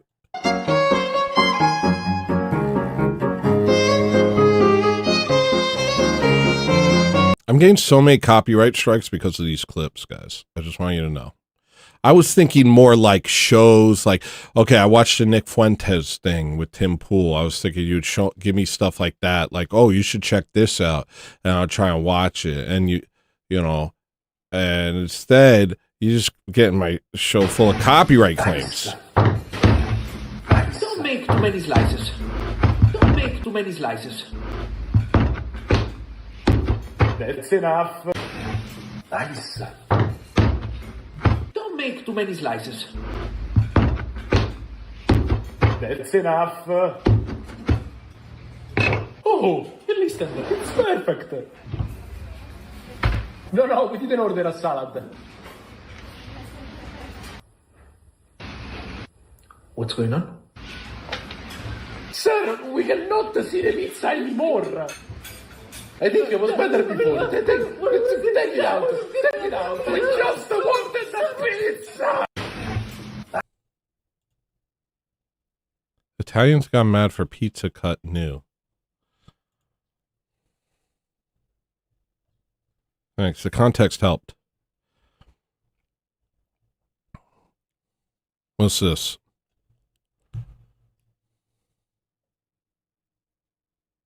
Nationally, look, I'm not down on the orthobros. I get the issues, but I'm not down on these men. You know, I think some of it is a fair response because it is going to change the culture of the church. It is, right? But welcome these men in, welcome them in, and be patient with them because they're coming out of a relativism that some of the critics themselves foster. All right? Some of these guys, especially on the academic side, who come forward with the criticisms, never have to deal with the consequences of their own ideas. And these guys do. These guys are the victims of those relativizing ideas. And you don't have to apologize for that, Randy. Don't ever apologize for only watching me and Jimmy. It's an honor. They can smell it a mile off. And that's what they're stepping away from. They hate their own ideas with the all right? Some of these guys, especially on the academic side, who come forward with the criticisms, never have to deal with the consequences of their own ideas. And these guys do. These guys are the victims of those relativizing ideas. And he's being careful with his words, but preach. So far, preach. And they can smell it a mile off, and that's what they're stepping away from.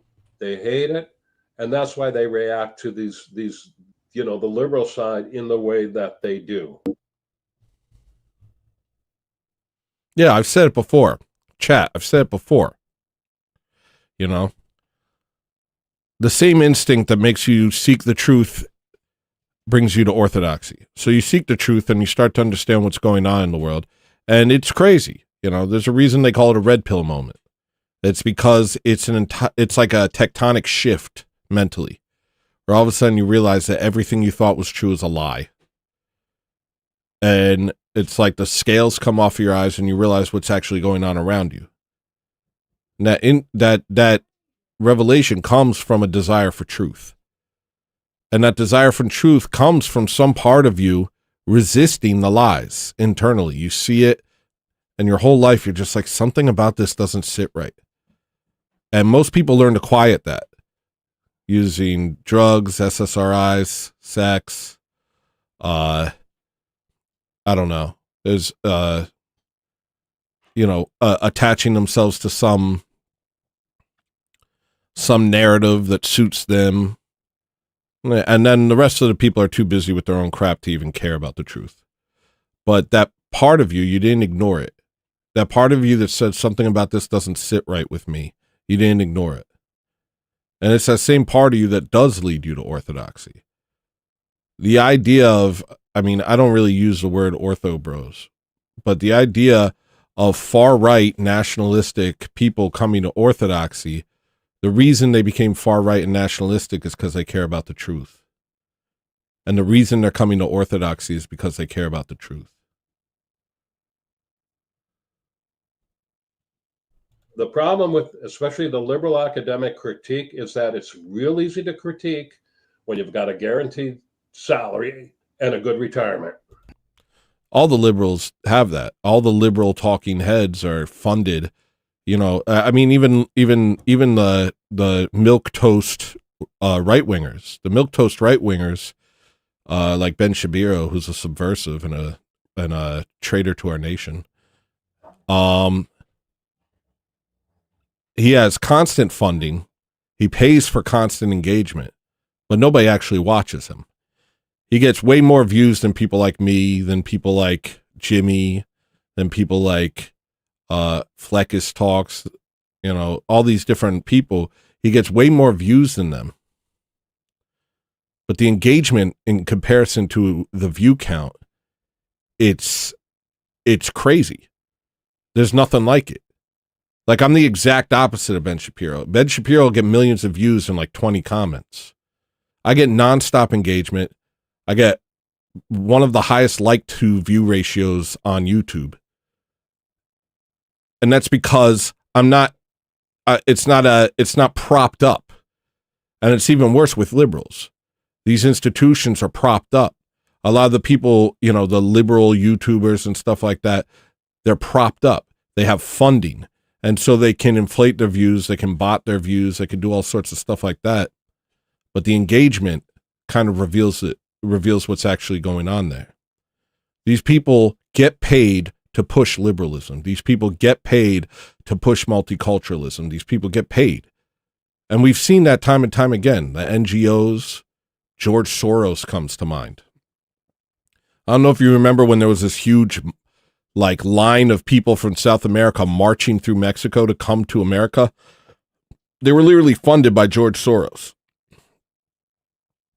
So the thing is, the entire left wing is propped up. The only people that fall for it are emasculated men who don't know how to talk to women, and so they try to impress them by being the gayest of all. And women who shouldn't be educated because they're being educated by people who ultimately wish to destroy them. Well, I'm not against women's education, but I'm against this kind of institution. They're being institutionalized. They're being brainwashed in these institutions. Their desire to seek consensus overrides their desire for truth more often than not, and that's just how it is. So, it may appear like the left wing is big, but it's a paper tiger. You know, there's a bunch of useful idiots, but half of the marchers are paid. Half of the protesters are getting paid. The channels with millions of views, half of the views are bots. More than that. The rest are people hate watching them for clips. So there's this idea that there's this powerful liberal movement that we constantly have to contend with, when in fact this liberal movement is a lot weaker than we realize. Our opposition is a lot weaker than we realize, and that's why they need to prop up their message. That's why they need NGOs and, you know, all these people to fund what they're doing, to bolster their numbers and to make it seem like, why do you think the aliens controlled the media? Why do you think they control the media? Because the media presents a message in a way that is ubiquitous. It makes it feel like there's a consensus for the message. So they take over all the media institutions and use them to propagate their message. It makes it larger than life. It makes it scary to dissent. Most people end up just not saying anything.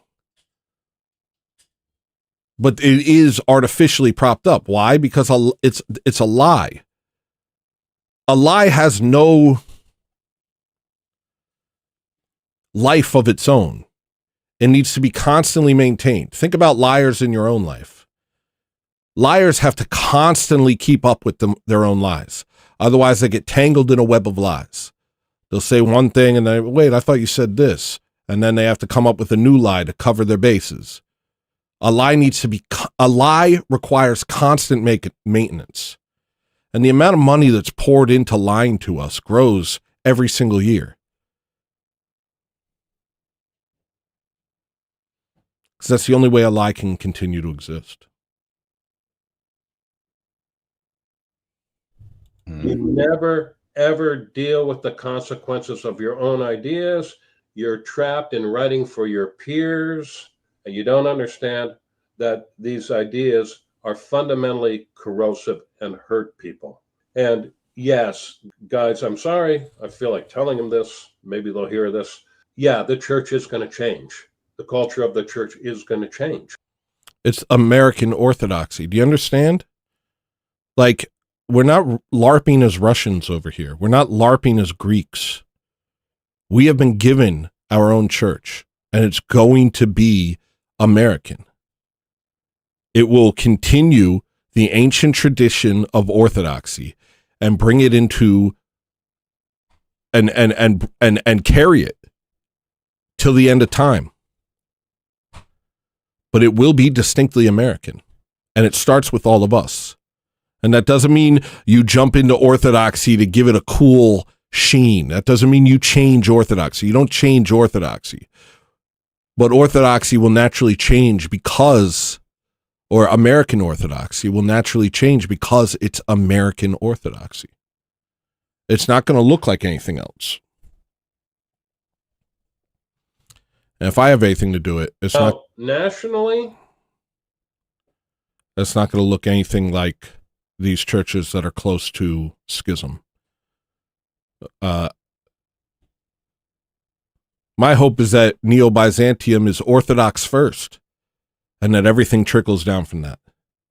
And that we safeguard that with everything we have, because we recognize it as the most important thing in this life.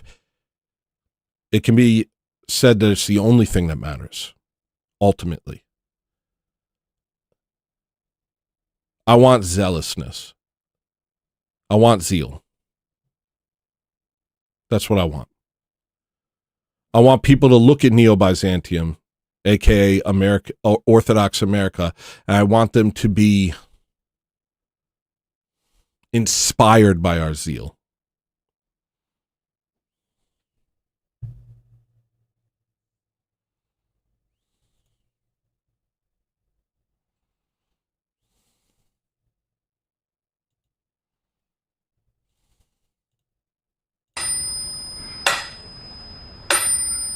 Ouch.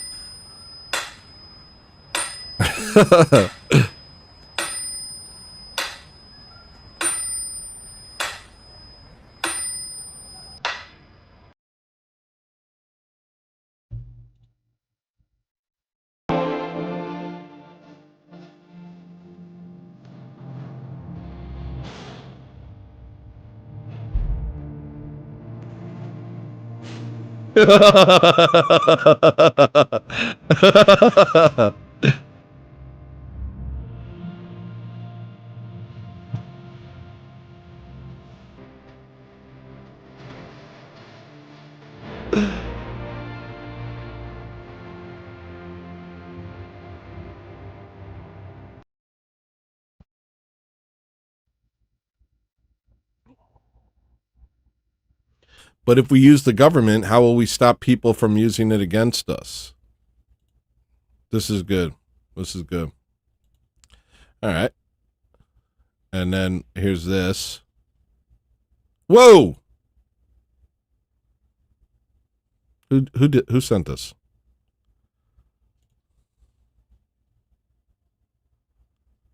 Who's trying to get me in trouble?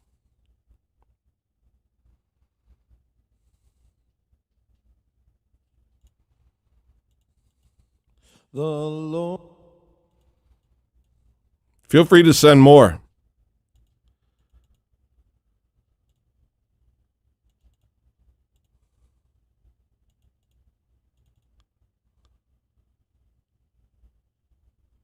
Super chats. Where's all my music?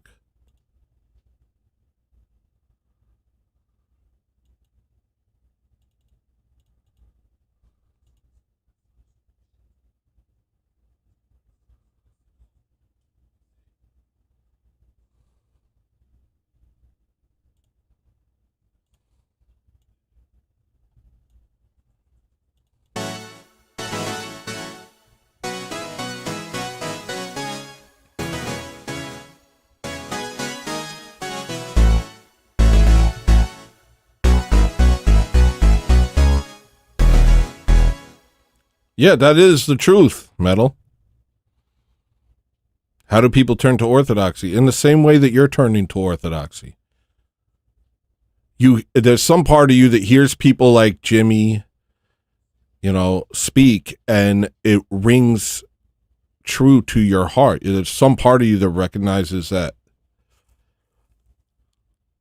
And so you seek and you go further and further. It's just a natural consequence of seeking truth. Look, every other worldview, there is some part of kind of closing your mind. There's some point of, what's the word?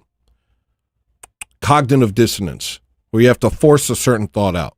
Even Protestantism, there's all sorts of scripture that you read and you just have to glaze over it.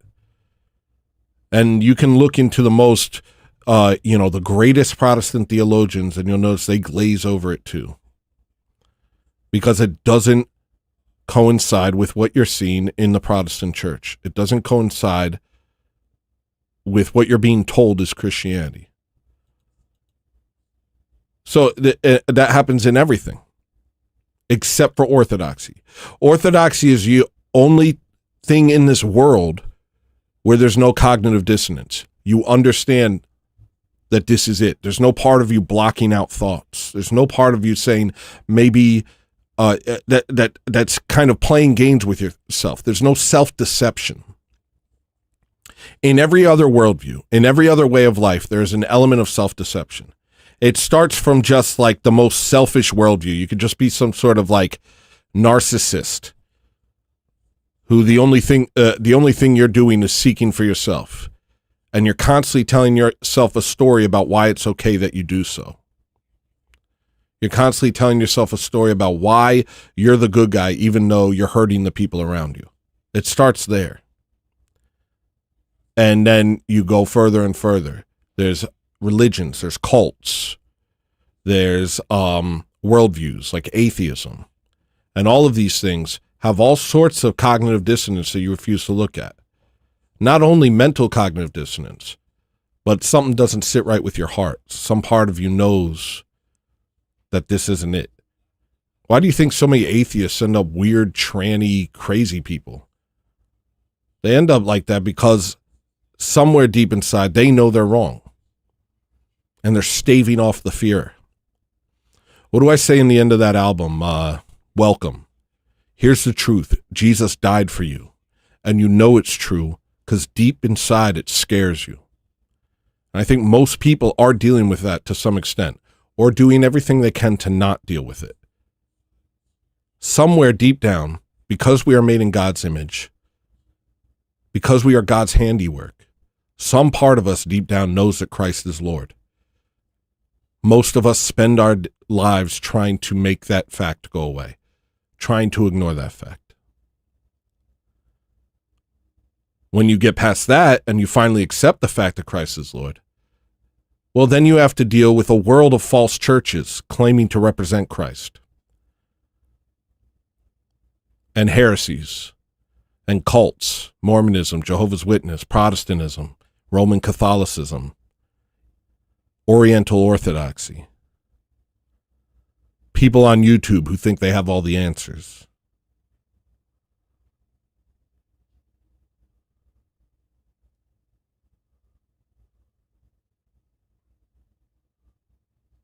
They're all pushing an idea of Christianity that either gives you a mental cognitive dissonance, meaning two conflicting thoughts in your mind, and one of them needs to be pushed out, or a feeling in your heart like where something doesn't sit right. Something feels off. And you can either recognize that and engage with it, or do everything you can to stop engaging with it. Give into emotionalism like Protestants do. Give into kind of piety signaling and making sure everyone knows you're a Christian and stuff like that, and kind of staving off the thoughts that how could this be Christianity? How could what I'm doing in this modern context be what Jesus was talking about 2,000 years ago? Because nobody in their right mind actually believes that. So what do? They relativize the Bible to make it fit what they were going to do anyway. Modernity with a little side of Jesus. So the thing that draws you to orthodoxy is a desire for truth, period. It's the same thing that leads you to Christ himself, and it's the same thing that leads you to recognizing the way of the world for what it is.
Yeah, it's difficult. It's difficult.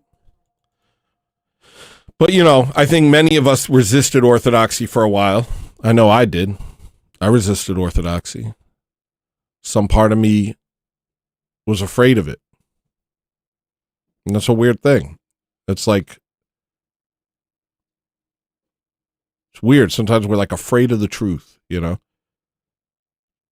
Here's the truth. Jesus died for you, and it's true because deep inside it scares you. In a similar way, orthodoxy scared me.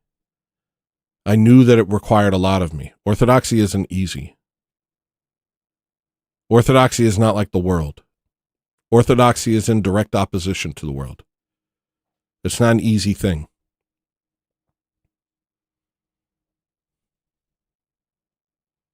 And I remember sitting on the outside, looking at it, feeling compelled by it, and doing everything I could to shut out the fact that it was the truth, because I couldn't do it. I didn't want it. It was too much. I knew how much it would be. I knew how difficult it would be for me to be an Orthodox Christian. I'm a scatterbrained mess of a man. And the idea of orthodoxy, I was like, it's going to be too hard. But the thing is, the difficulty in orthodoxy leads to a much greater peace than you could have any outside of orthodoxy. And not only that, but as you grow in the faith, it stops being difficult and starts being the most important thing in your life, as it should be. Because what else is the point of life? Is it to make the most money? Is it to have the most girls? Is it to do the most push-ups? Is it to have the coolest car? Is it to have the most friends? Is it to tell the best jokes? Does any of that matter if we die? Does any of that matter if we die and we're remembered no more? No. The only way anything matters is if eternity is real. The only way anything matters is with the eschaton, which is heaven, which is eternity. In the eschaton, the things we did in this finite life ring out for eternity. Everything is justified in the kingdom of God. Everything is given its proper due in the kingdom of God. And without eternity, nothing matters. Truly. Nothing.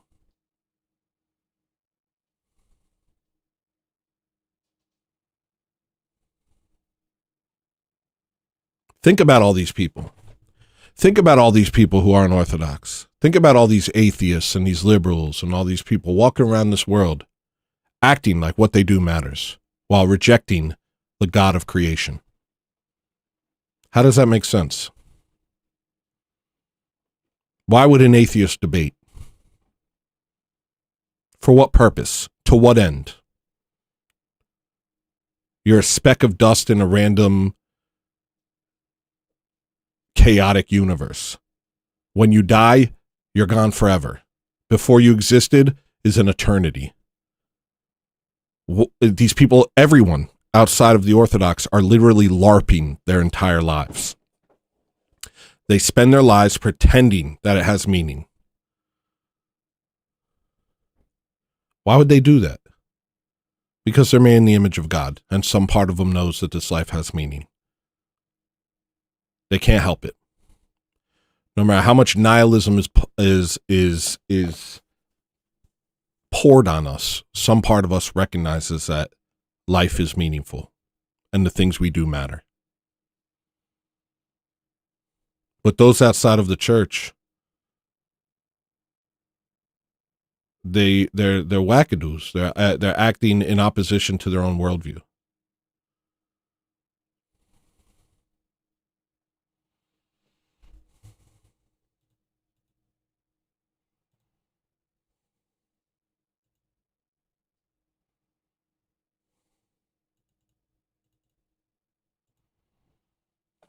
Truly.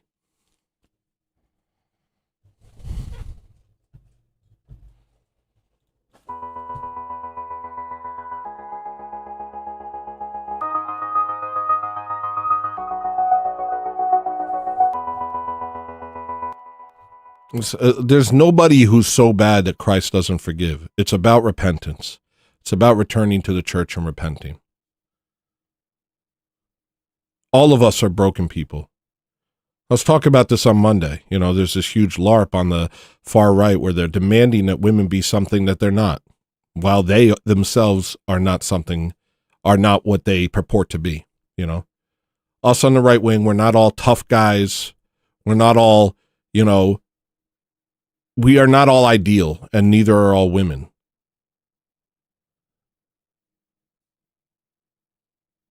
In the same way, nobody in Orthodoxy, no Christian is perfect. And no path within Christianity, within Orthodoxy, is the same. No two paths are the same.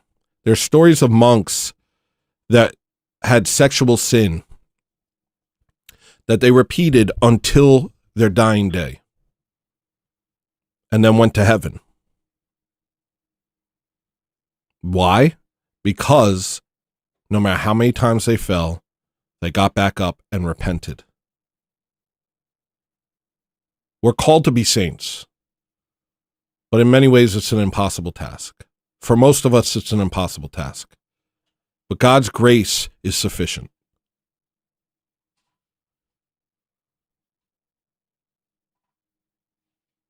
So nothing you did, nothing you've done, no mistake you've made prohibits you from salvation. What prohibits you from salvation is giving up. What prohibits you from salvation is ignoring the many voices pointing you to orthodoxy. What prohibits you from salvation is refusing to repent.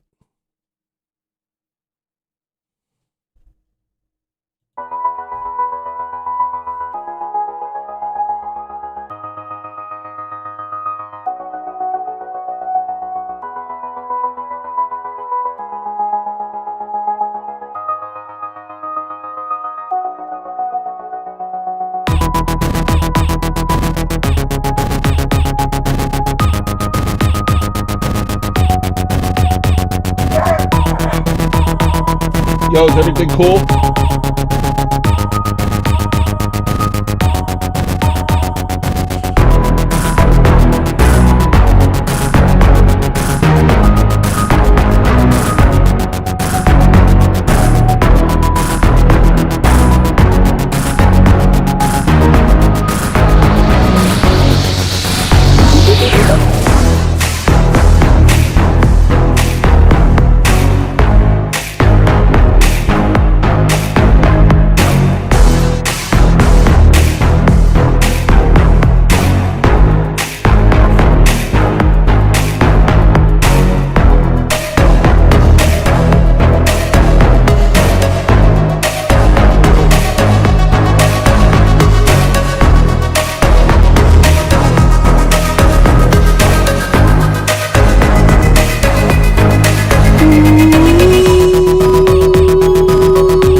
I still don't have the lyrics.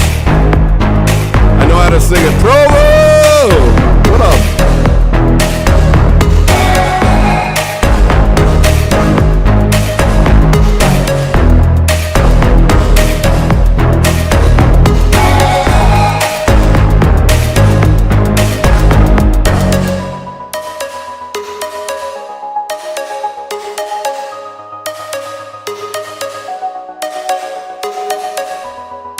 I'm going to answer Banja's question.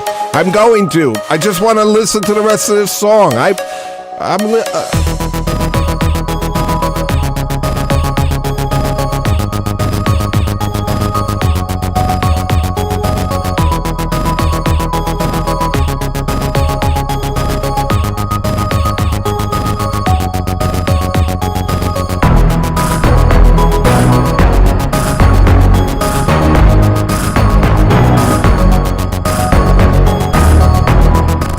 Question, Tony. What was the culmination of things that made you become Orthodox?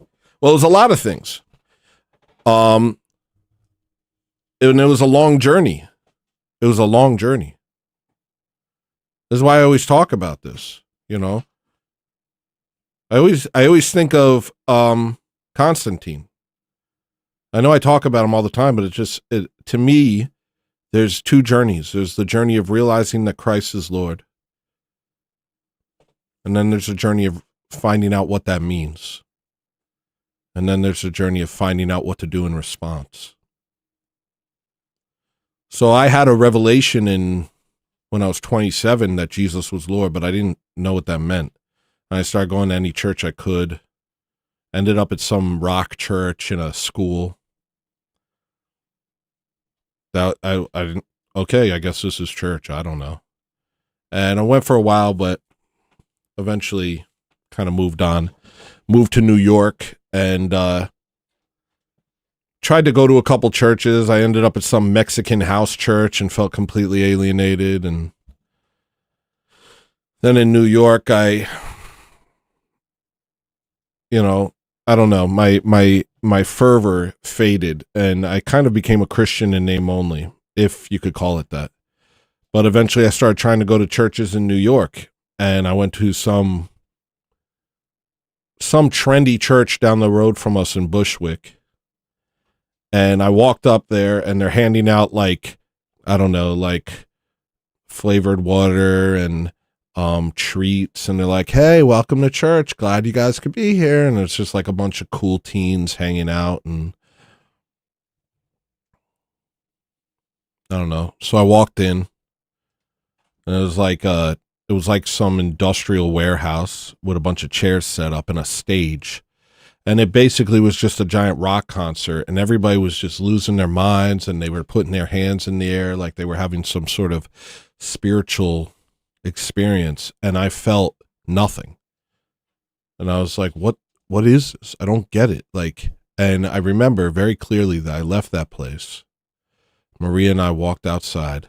We went down the sidewalk and I sat down and I just started crying because I thought God didn't want me.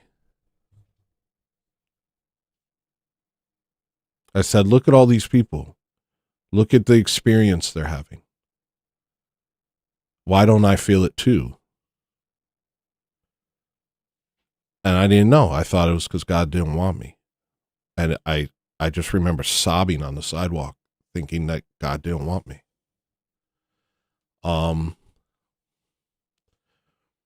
Then we got a pretty direct sign from God to move to Alaska. Things were getting pretty crazy, and I was becoming red-pilled and no longer compatible with New York.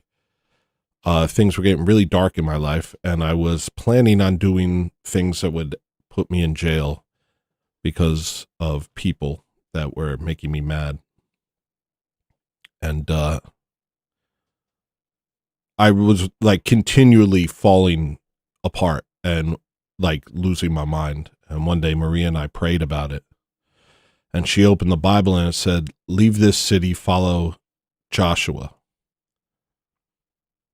And she opened another page and it said, leave this city. And it said, opened another page and it said, follow Joshua. It was like crazy. Like then it was like, this city is condemned, stuff like that. And it just over and over again, it happened. And we took it as a very direct sign. Now, my brother Josh, he moved to Alaska years and years before me. And never in my life did I ever think of moving here. Never in my life. Was not interested. I liked living in Bushwick. I had the apartment of my dreams. I was making a living with my music. And, I was like an underground sensation. Not sensation, let's say, an underground darling in the Brooklyn music scene. And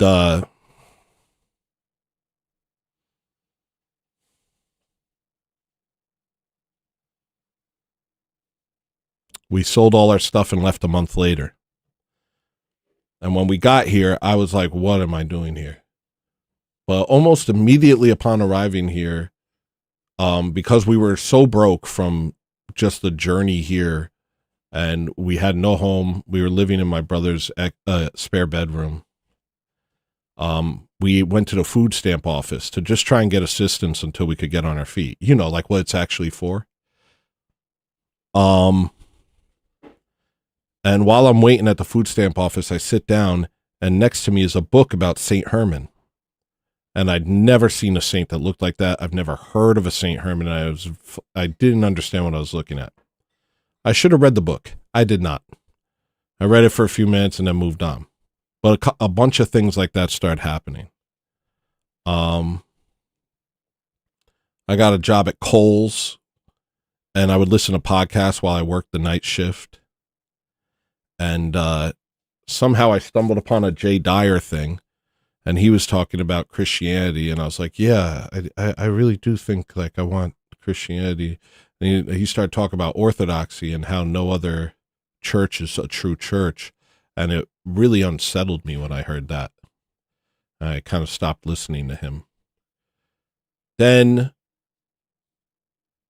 about a year later, I had some experience that I can't really explain. But it was as if, and I'm kind of reticent to talk about it, but it was as if I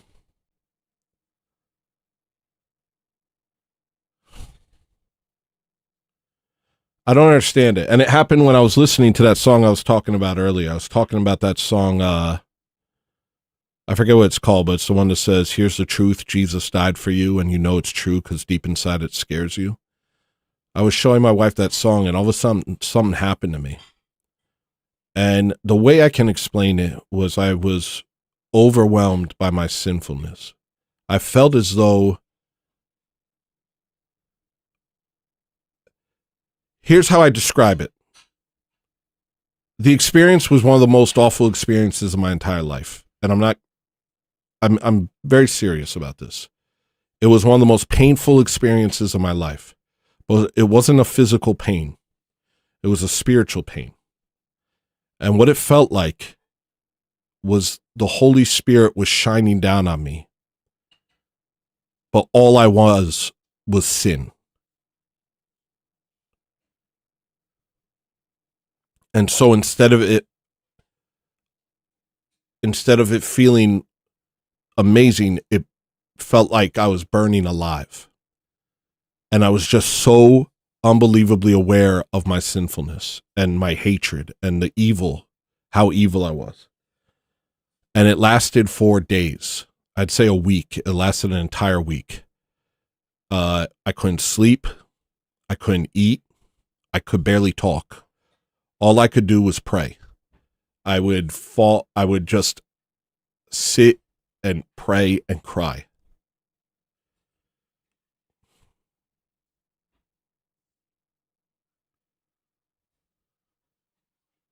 I'd be on my knees. I would lie not prostrate. You know, like I would just be on my knees praying and crying constantly. And it was unbearable. And during this time, you know, I guess Maria and I started to be like, we have to go to church. We have to go to some church. And so we started going to different churches. We went to an Irish Catholic. We went to a Roman Catholic. We went to, or not a Roman Catholic, you know what I mean? Like a Novus Ordo church. We went to a Latin Mass. We went to a bunch of different Protestant churches, a Calvinist, some sort of Presbyterian. We went to all these things. And it was all the same as it was with every other time I'd try to go to church. And then we went to an Orthodox church. And it was like I walked into heaven. And I sat in the corner because there were no chairs, but there were benches in the corners. And there was all these people, and none of them were looking at me or thinking about me. I sat in the corner and I cried the entire time I was there. And I had visions. I just cried and prayed in the corner of the church.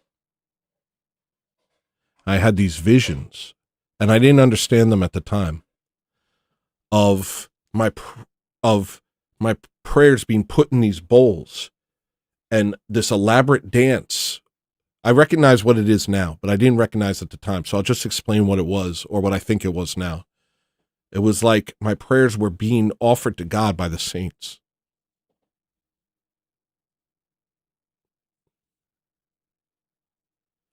And it was like this beautiful, elaborate dance where they were passing the bowl of my prayers from one saint to another, higher and higher until I couldn't see them.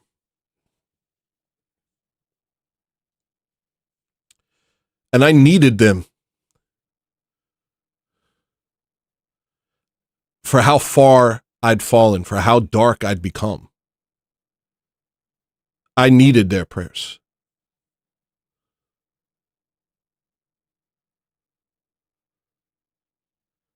And then at the end of the service, the priest and the priest's wife came up to me, the Matushka, she came up to me, and they just talked to Maria and I for a long time, well after everybody left.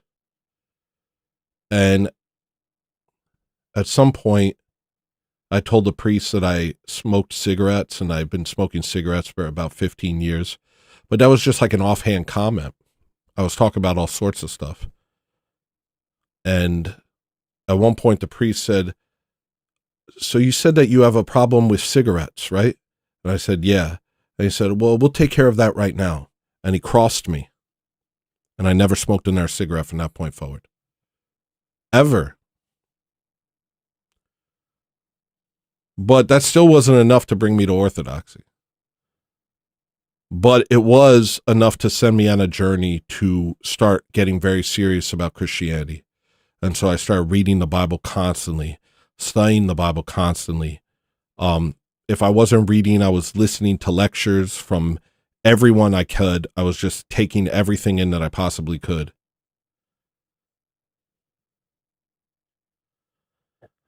My car broke down, so we ended up going to a church that was within walking distance of us.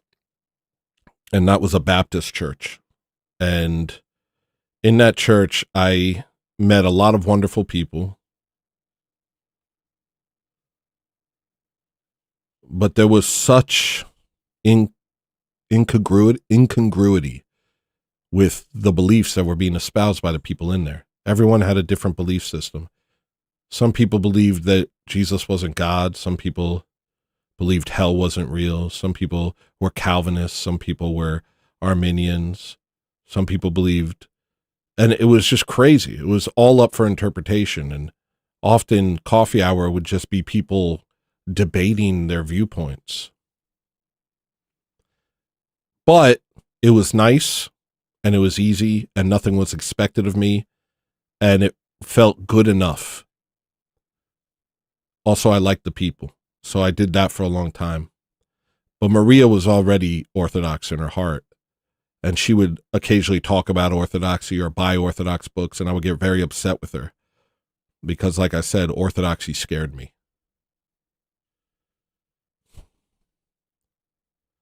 Until one day, the pastor left for a month, and Maria asked me, "Can we just go to the Orthodox church just in the mornings since the pastor's not going to be there for this month?" And I, thinking that I was just doing it as an act of love for my wife, did it.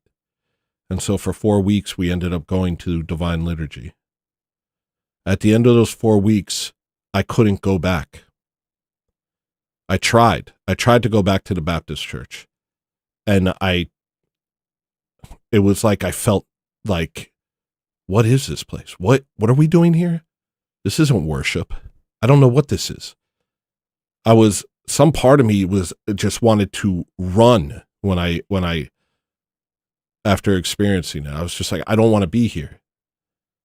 I still had a lot of misgivings about Orthodoxy, though. I had misgivings about iconography and prayers to the saints and stuff like that. It confused me, you know. I just never was, I wasn't raised like that, and it confused me. But despite that, I knew that I didn't want to be anywhere but the Orthodox Church. So it was like, okay, yes, I have this confusion. I have these things I don't understand, but I know that there's nowhere in the world I want to be rather than in this church.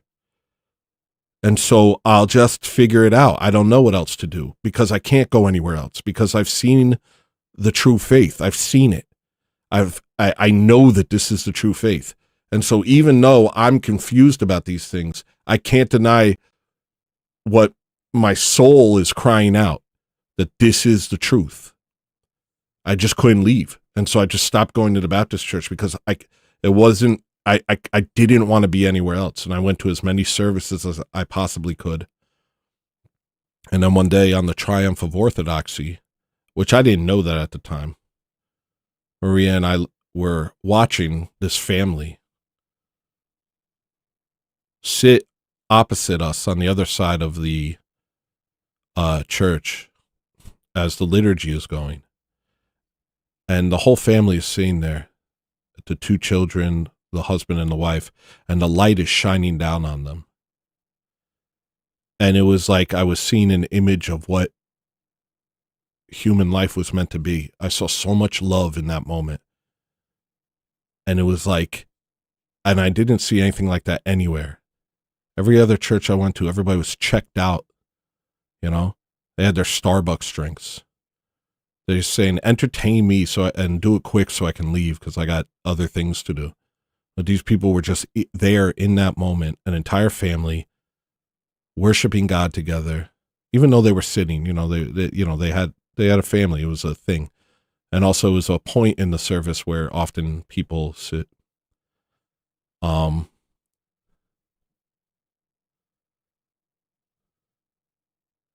And the light was just shining down on them. And it was like this holy light was shining down on them. And I just watching them, like I've never seen anything like this, but I know that this is what we're meant to be like.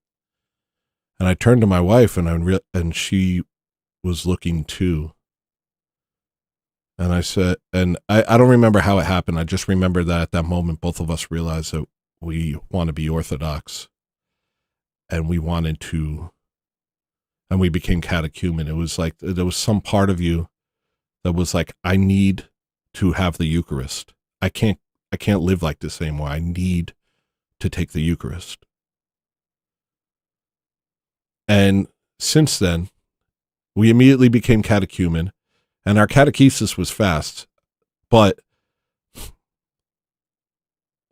on Pascha, or a couple days, a day before Pascha, I forget, we became Orthodox. And there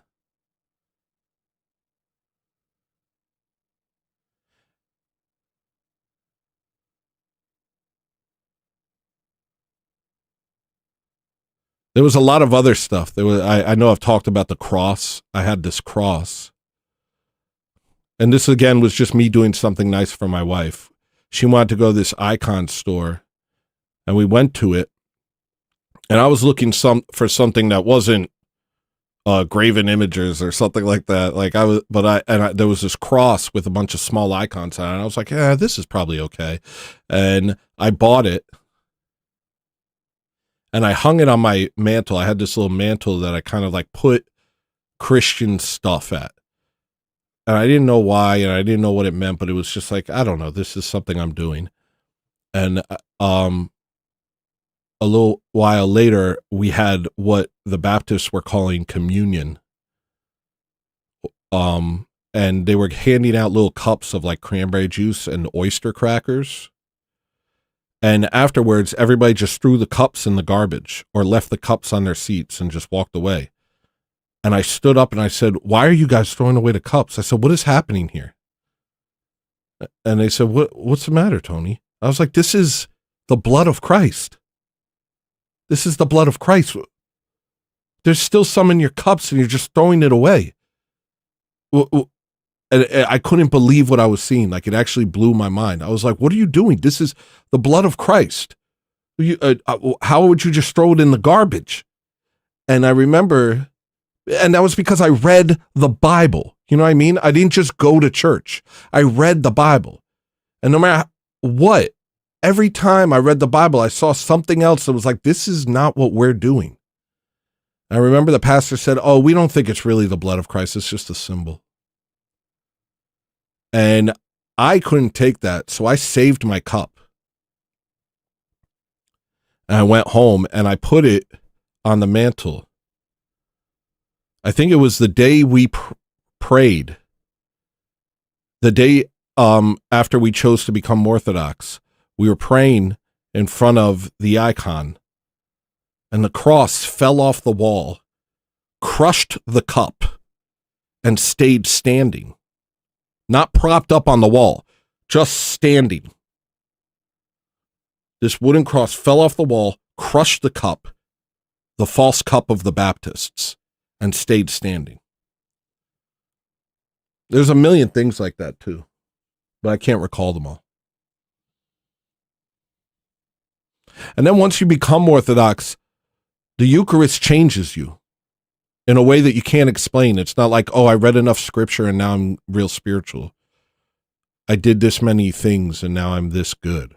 No, it's like something changes you. It's like you find yourself, I don't know.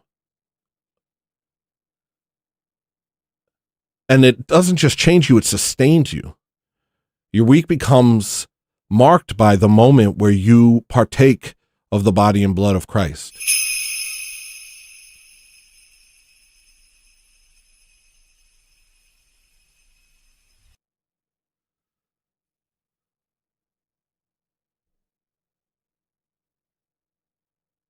I haven't been me for 4 weeks because I haven't been able to go to church for 4 weeks. Now I feel completely me, and I feel like I'm getting better every day.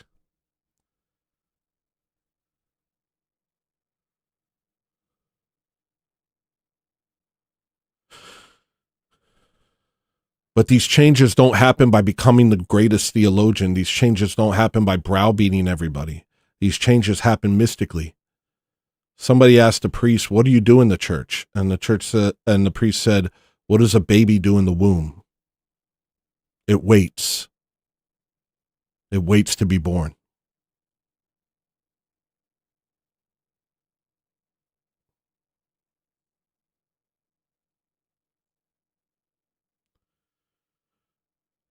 And that's what we're doing. We're waiting to be born into eternal life.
Fun fact about that, Chase. Did you know that Jimmy didn't contact me until after he'd become baptized Orthodox? The Ortho-Thugs didn't begin until after Jimmy had become Orthodox. And then all of a sudden he just contacted me out of nowhere and was like, I want to start doing a show with you and this and the other thing. And I never thought that that was a coincidence. I always, I know in my heart that it was like, it was guided by God. I know that.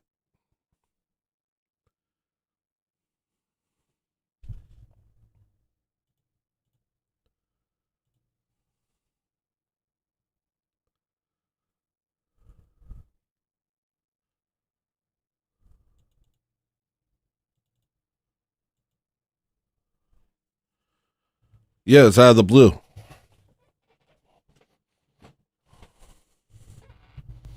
Jimmy became Orthodox, and shortly after,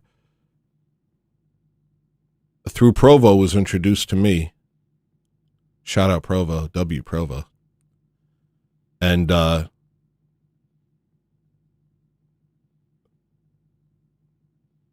shortly after he became Orthodox, he hit me up and asked me to do a show. And it was never lost on me. Like, we talked about it. I was like, that. I know that that's why that happened. Like, there's like a predestined thing almost. Not predestined, but you know what I mean? It was like guided by God, I think.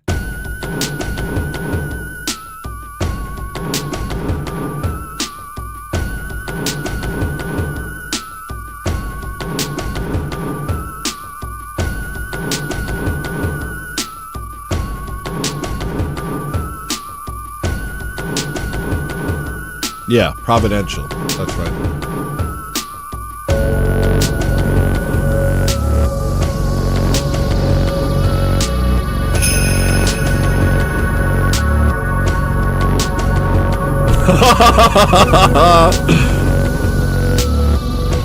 I'm glad you're here too, Rit. It's kind of cool. Because I mean, who knows what would have happened over here if that didn't happen, you know, because I was just kind of, I've been doing this for a while, just on my own, the relatively small audience. And it was like, Jimmy's like, I like this. I like this. He's like, this is my favorite show. He actually said that. It's like, this is my favorite show. And it was like, you know, I don't know.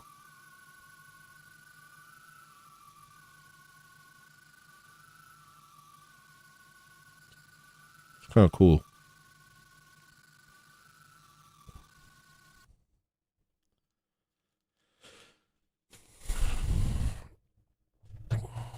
I gotta find this song.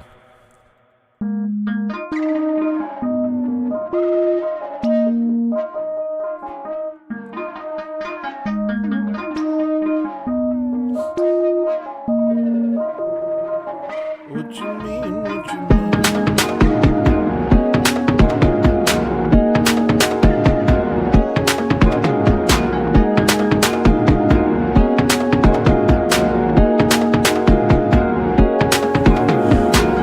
Mona Lisa, I finally found a friend. They wanna know more, but I wanna say less. Mona Lisa, I'm just a burden to them. Mona Lisa, got no good thoughts today. I heard someone if I communicate. Mona Lisa, I don't know what to say.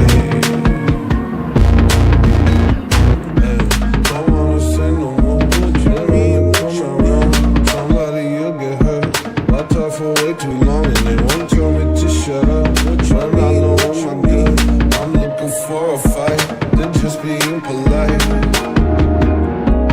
Sussidy's back.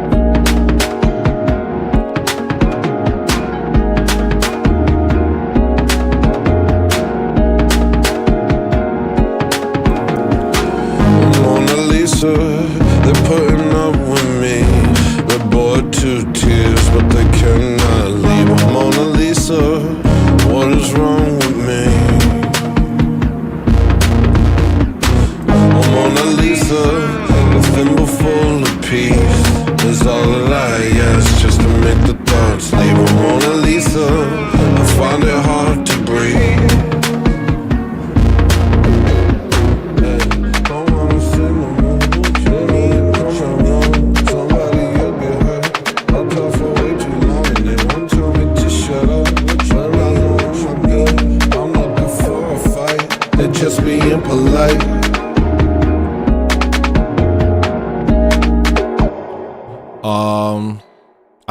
I gotta figure out how to put a timer on this goal. There's no sense of urgency with hitting the goals. It's crazy. I gotta put a straight up timer on this thing.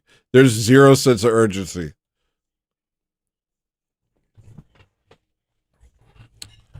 Here we go. 15 minutes to hit the goal. Or you didn't. Or you even didn't hit it. 15 minutes. Hold on. Let me make a timer. Where's a timer? How do I do a timer?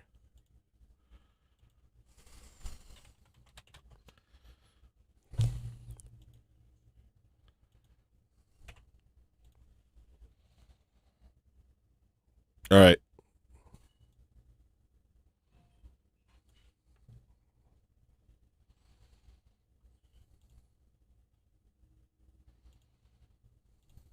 Hold on. Oh, wait, hold up. My bad. I'll be right there. Hold on, hold on.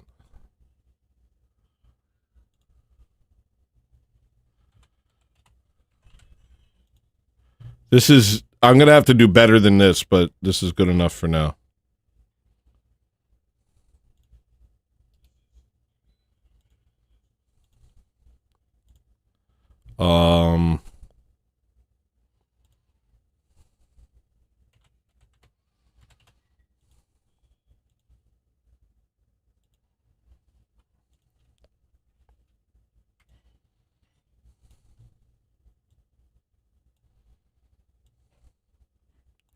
Having a straight up countdown, a visible countdown. That's the move right there. Bong. 15 minutes to hit the goal, guys. Guys, this is serious. Guys, I'm serious right now.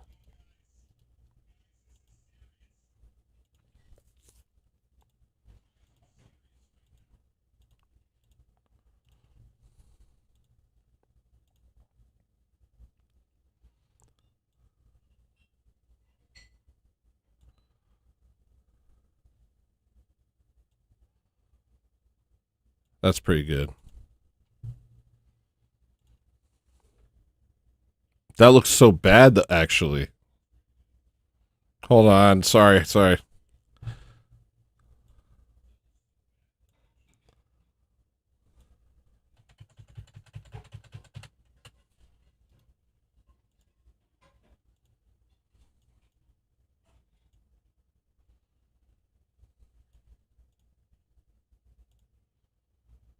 That's invisible.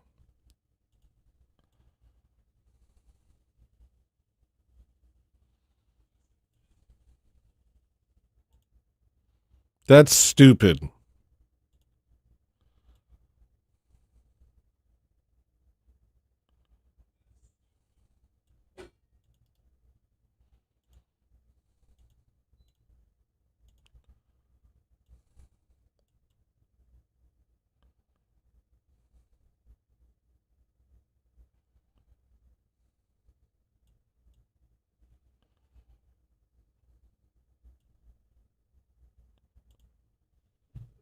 That's ugly.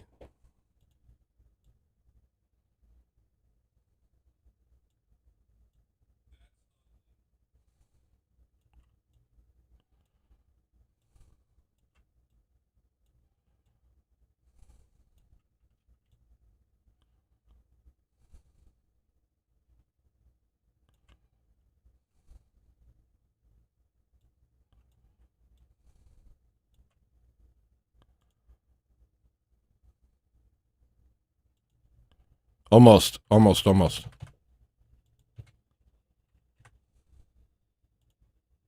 on.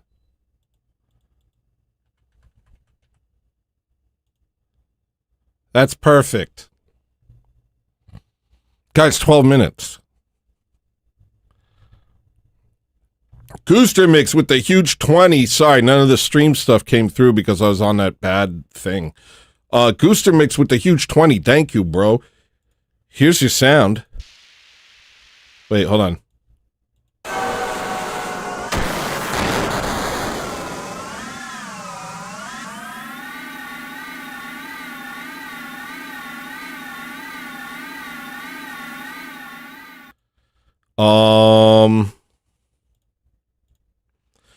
Randolph Wessler, the wife has been struggling with orthodoxy lately, especially after what happened. I rewound so she could listen to your story, and she cried tears of joy. Thank you for sharing. Glory to God. Glory to God. Glory to God. Oh, that's wonderful. God bless you and your wife. Ah, thank you, man.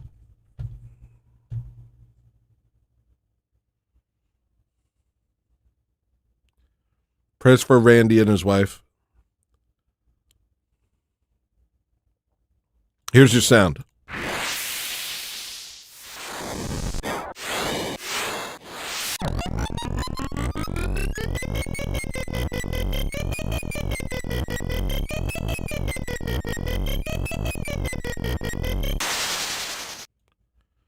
Pretty interesting. And then Bree Rodriguez with the $4.99. Rodriguez. Sorry, I can't pronounce R's. Bree Rodriguez. Here's your sound.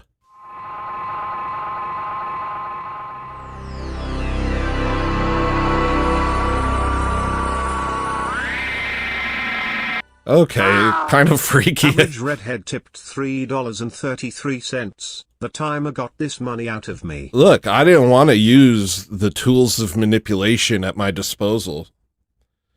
But clearly, they help. Here's your sound. Blonde redhead. Sorry, average redhead. Do you guys ever hear the song by Blonde Redhead that's so pretty? Here's your sound.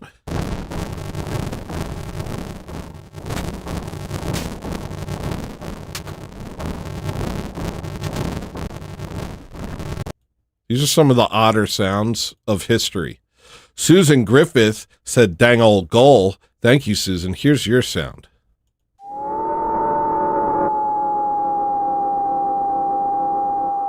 What up, Chris? We got a lot of freaking movers and shakers in chat. Can we get Chris's channel posted? Can we get Provost's channel posted? I don't know if Murder is still here and if Light of Tabor is still here. I don't know if you guys heard about Made by Jim Bob, but if I could get somebody to post Made by Jim Bob's links in here. Pretty cool guy. I do a show with him. He's a millennial.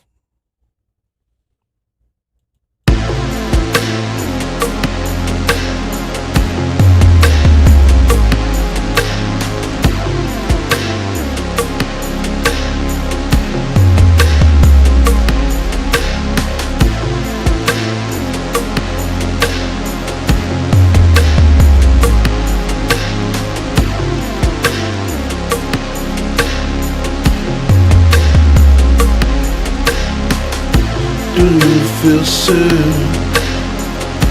Do you feel sober? Do you feel bitter? Do you feel broken? Do you feel good? Thank you, guys. Thank you, moms. Your life was stolen. They killed your kids, but it's not over. Take your shield and your sword up.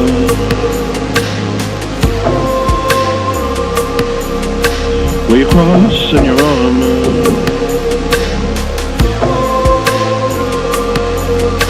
Take your shield and your sword up.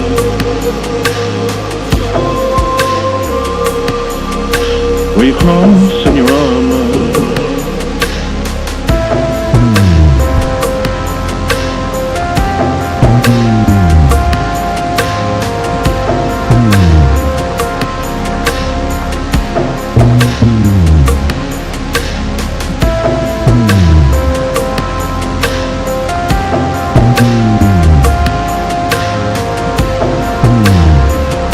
Shoreline skirt.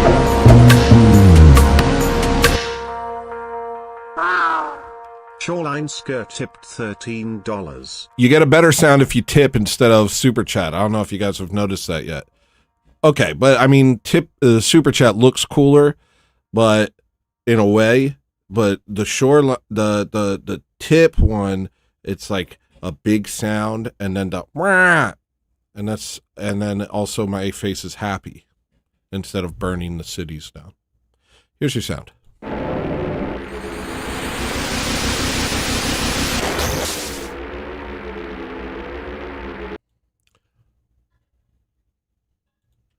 Drop that rabble back out to the leads, clean streets. That chatter stops quick when they see these people eat their tailor-made clothes. Lock them inside, make them reap what they sow. Drop that rabble back out to the leads, clean streets. That chatter stops quick when they see these people eat their tailor-made clothes. Lock them inside, make them reap what they sow. Watch us make plans. Watch us make plans with the blicky in our hands. Watch us make plans. Watch us make plans. See, it's just better. Look how happy he is. Blood Logos tipped $2. Thank you, dude. Here's your sound.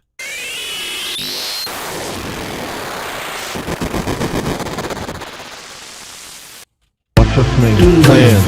Watch us make plans with a blicky in our hands. Watch us make plans. Watch us make plans. Watch us make plans with a bobble in our hands. Watch us make plans. Watch us make plans. Watch us make plans with a blicky in our hands. Watch us make plans. Watch us make plans. Watch us make plans with a bobble in our hands. Watch us make plans.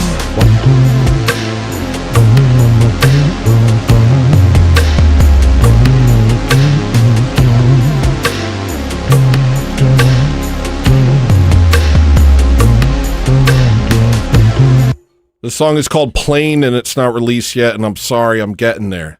I released 7 albums last year, though.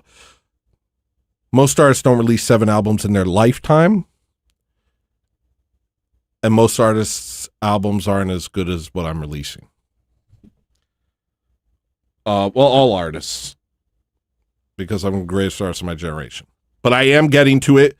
I have an album called Best Behavior, an album called Dinosaur, an album called Chasm. I also have a rock album and an 80s album. And then I'm going to move to, I don't know, Montana, sit and look at the mountains and the tall grass and spend my days watching the sunset. And I'm going to make a country album. But this song's called Plain.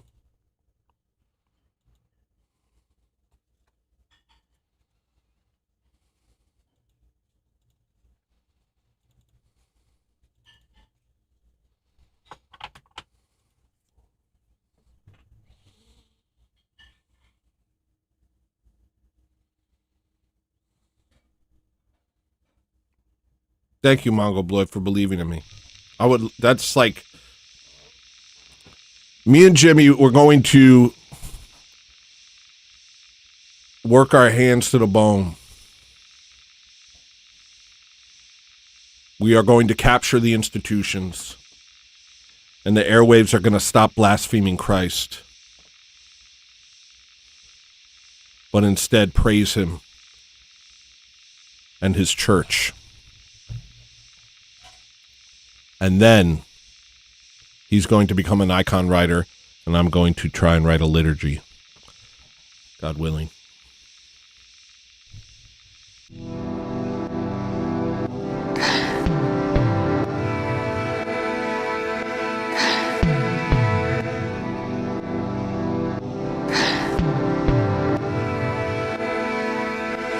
It's time to unleash the house of war. The lines of the sand have been drawn. It's time for an end to all this turmoil. And reaching Christian door, and we're done. Randolph Wessler super chatted $1. Thank you, Wessler. We hit the goal. You know what that means. I was worried about paying my bills this week. I was worried that I'd be poor. I was worried I'd have to live in the streets. Got to Arby's to charge my phone. I was worried that y'all didn't like me no more. I was worried that I fell off. I'm about to have a day on panic attack, cause I thought you wouldn't hit the goal.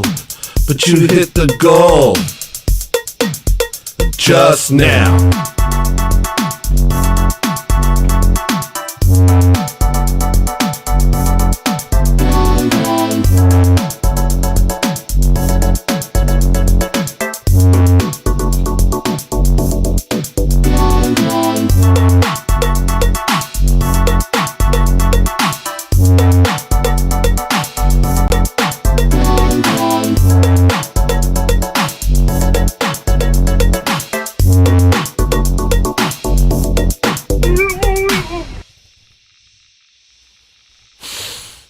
Something wrong with my sit down wind.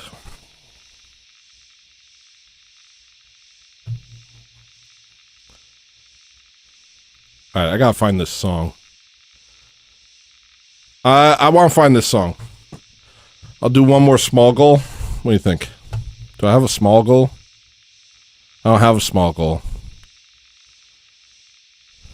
15 is the smallest. Is 15 the smallest? Let me see. Yeah. All right. I'll just do it. Yeah, I got a BBL. No, I don't have a BBL.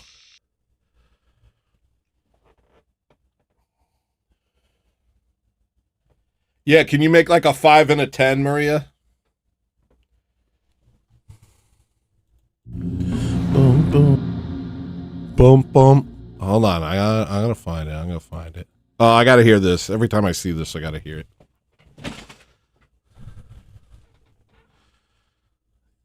Yeah. Yeah, I got BBL. What was that? What's going on? What is this? I don't understand. Oh, it means the timer's up. I wish I could make a smaller goal so I could do that again. Are there tiny YouTube goals? I'll do a tiny YouTube goal.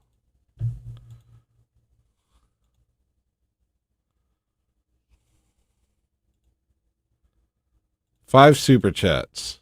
All the colors. 1 hour. BBL.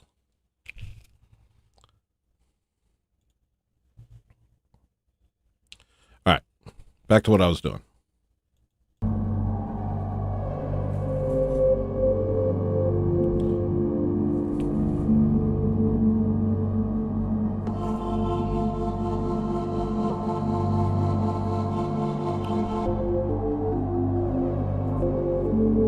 Yeah, there's a see. That's going to be on the Best Behavior album. There's a bunch of songs that are pure, straight up war music. And what's a war without war music?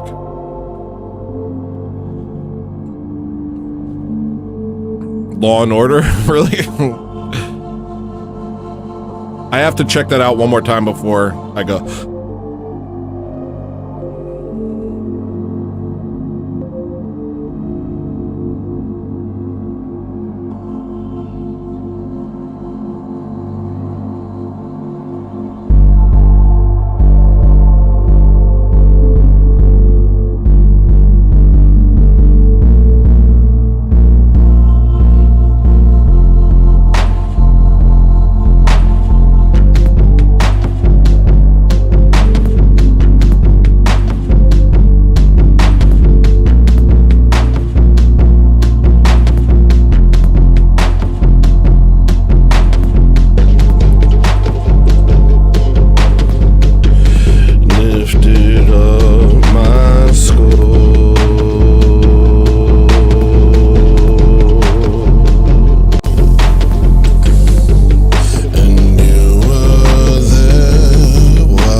called Ariana. In all of this, you were still so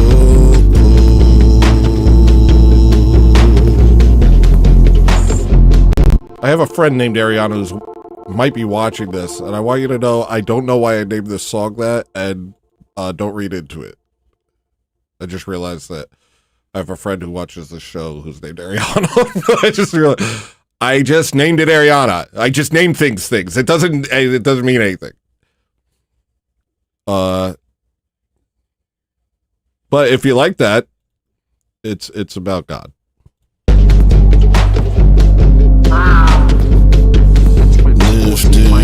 Yeah, please, guys, please pay for me to remove my BBL because my sit-down wind stink real bad. Guys, please pay for my BBL removal because right now my sit-down wind stink real bad and people don't believe me. They think I'm just hating, but it really smell real bad. My sit-down wind be stinking. And people are telling me it smell like rotten meat. They're saying, ew, what you doing? There's something wrong with you down there. And I'm like, no, it's not me. It's the BBL. And they're like, why don't you just wash up? I'm like, I do wash. And they're like, nah, stop the cap. And I'm like, nah, it's my BBL. I got my BBL be stinking up my sit-down wind. So I need y'all, oh goodness, I need y'all to pay for my BBL removal because I don't know what I'm supposed to do. I'm afraid I'm going to lose my job. You know, I work in the government. I work as a judge. I'm a judge. I work as a judge. And I have a 4th grade reading level. And my sit-down wind stinking up the courtroom right now. So I need y'all to help me out, you know. Cash App. You know what I'm saying?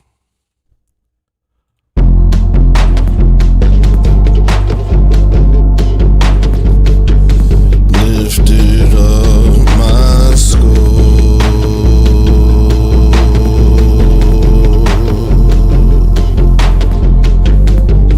And you were there watching all alone.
I gotta work on that song. I just gotta, re-record some vocals, do some mixing, and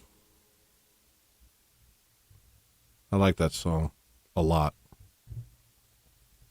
I think I called it Ariana because of that Aria. But I know there's a Saint Ariana.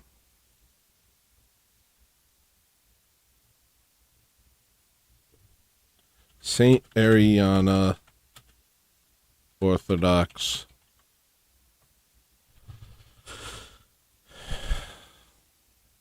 Saint Ariadne? Oh, I ain't never heard of that.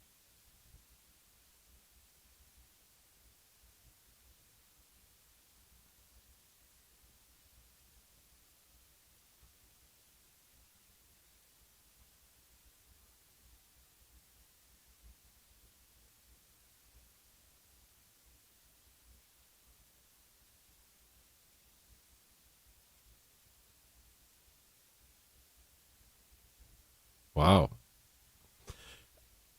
That's a guy. No, it's a girl. Ariadna was a slave woman to a certain Tertullus in Prymnesis, when by an alleged edict of Hadrian and Antoninus, Christianity was outlawed. When she refused to partake in the pagan rituals on the birthday of Tertullus's son, she was punished, and her case became known to the provincial governor, Gordios. Both she and Tertullus were convened before a tribunal where Tertullus was acquitted while she was condemned to be crucified. The people of Prymnesis intervened on her behalf to give her 3 days of repentance, in which she then escaped the Roman authorities, fleeing into the nearby mountains, where she was saved from her pursuers by being swallowed up by the earth. And then that's the end of the story. It ends right there. There's got to be more to it than that.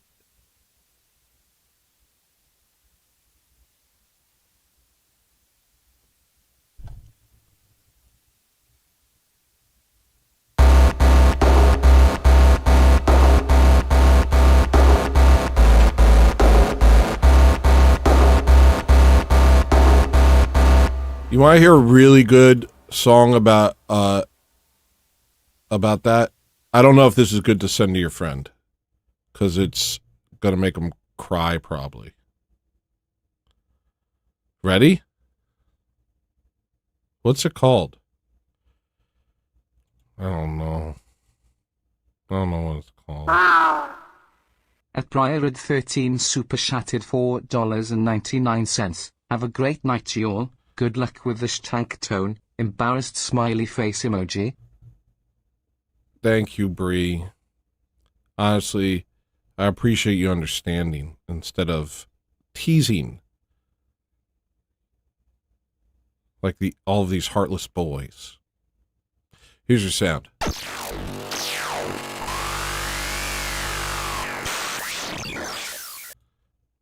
I really want to show you this song now. It's really pretty. It's called...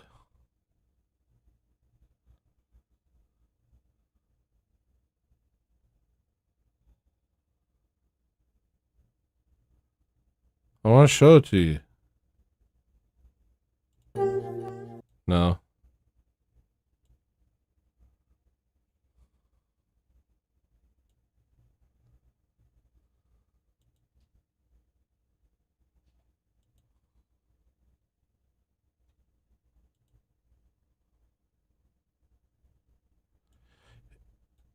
Shinahana, shina, shinahana, shinahana, shina, shinahana, shinahana, shina, shinahana, shinahana, shina, shinahana. When the east wind blows into the window and I find the star in my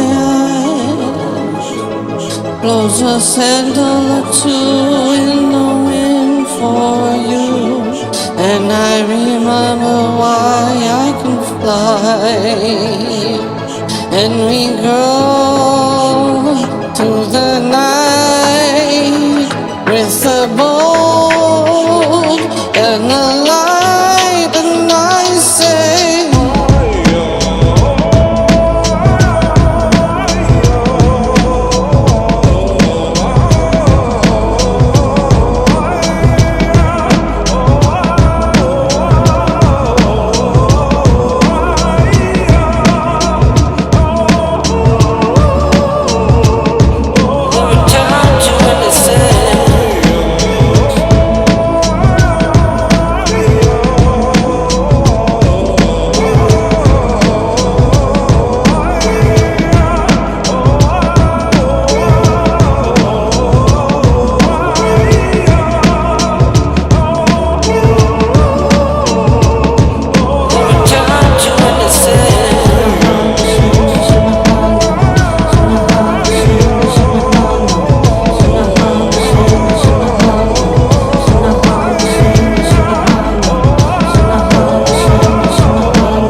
That's not the song. I'm just trying to give you something while I look for the song. I can't remember the name of this song. Acting vulnerable, that didn't work out. Da, da, da, da. Acting tough and starting fights with this. Da. What is that called?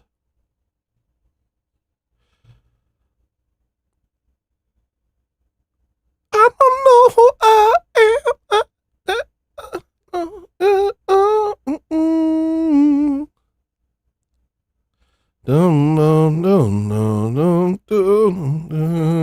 For You. It's called For You. All right, here it is.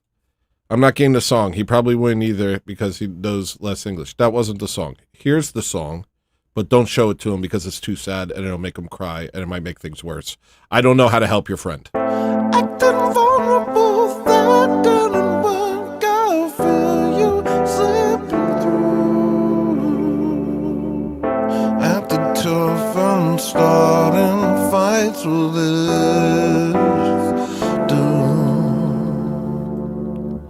I don't know who I am, all that I know is I want you. Let me know what I need to be to keep you from running, from running, from running.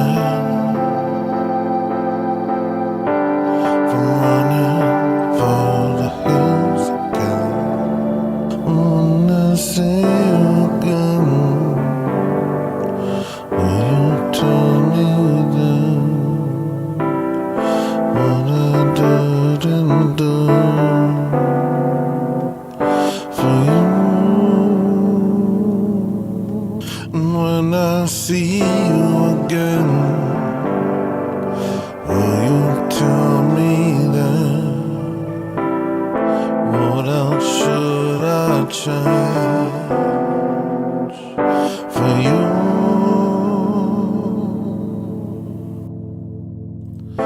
Buy you everything that you want till I don't have it done. What do I have to do to make you mine?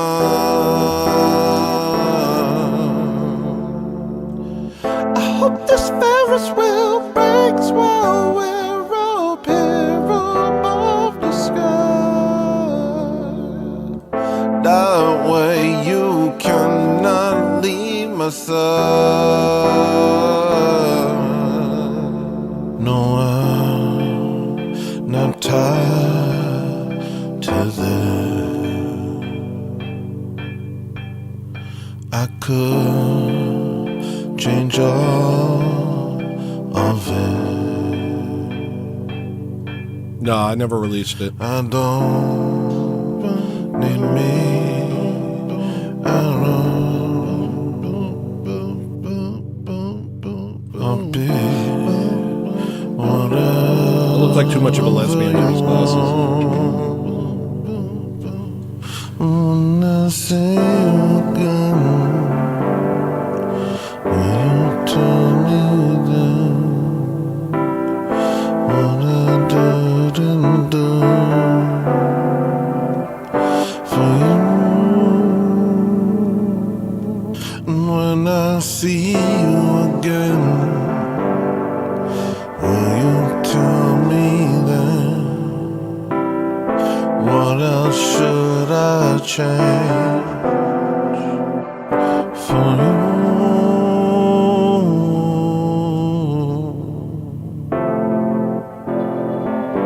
Thank you, Paisha.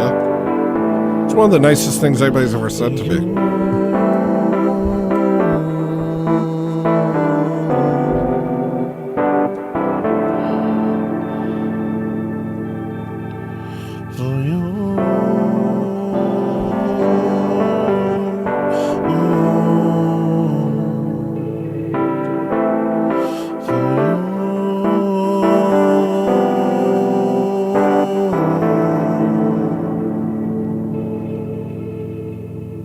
That song's really good. And Good Enough is really good. Both very good songs by me. Oh, were you asking about other people's songs? Not interested in anything like that personally. Me personally, not interested in anything like that. That doesn't interest me in the least.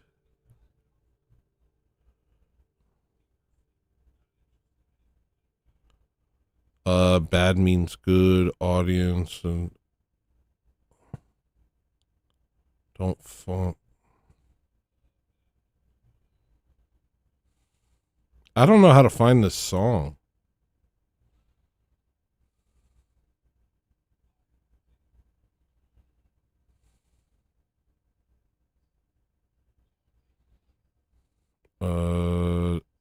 What's Don't Flop? Maybe it's Don't Flop.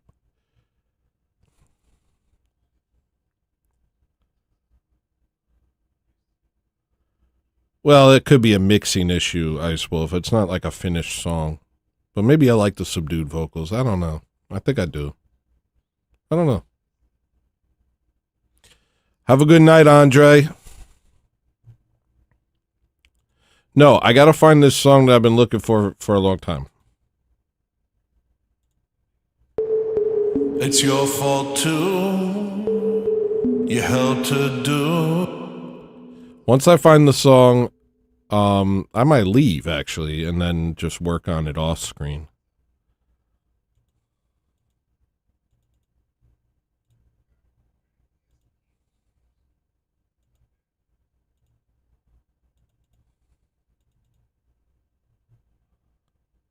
And yeah, I will play Law and Order before I go. But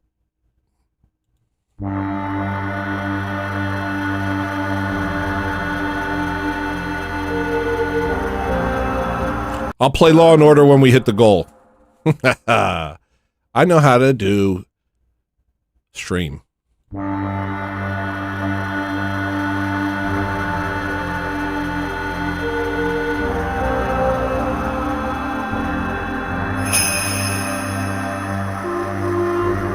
Oh, glory to God. We'll pray for you. It's wonderful to hear. Very happy for you. So is Snagglebeast. Yeah. Very cool.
Moving on.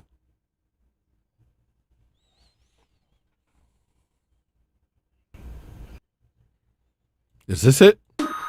This is it! Yes!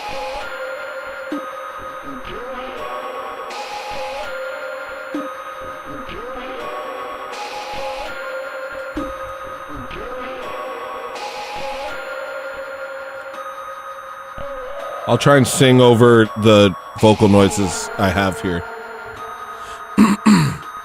I'm over what? All right.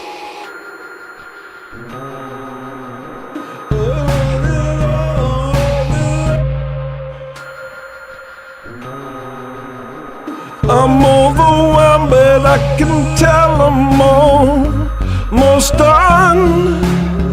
Succumbing to them. I fell away and I began playing dumb. But you know what that means.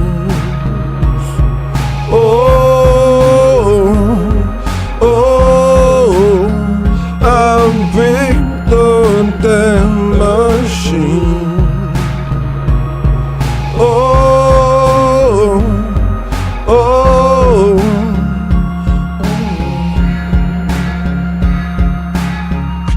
Fell into the hole there. That came out of nowhere.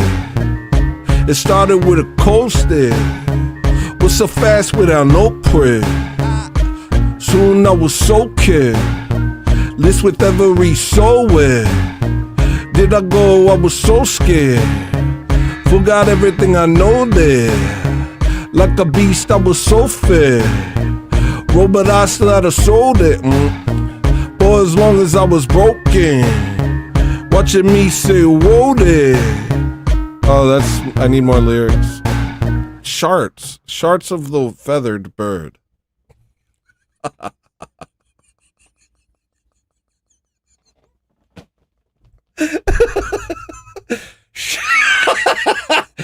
Sharts of the featherless bird, I need more lyrics. Man, it's really fun not cursing. You get to be so creative. Sharts of the featherless bird, I've messed up.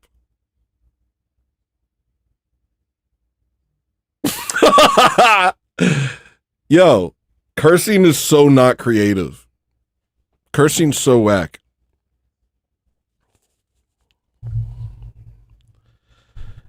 Someone who curses could never say sharts of the featherless bird. They would never think of such a thing. Oh, my head. All right, I'll deal with this later. Oh, great. Just going to fall back into nothingness. What?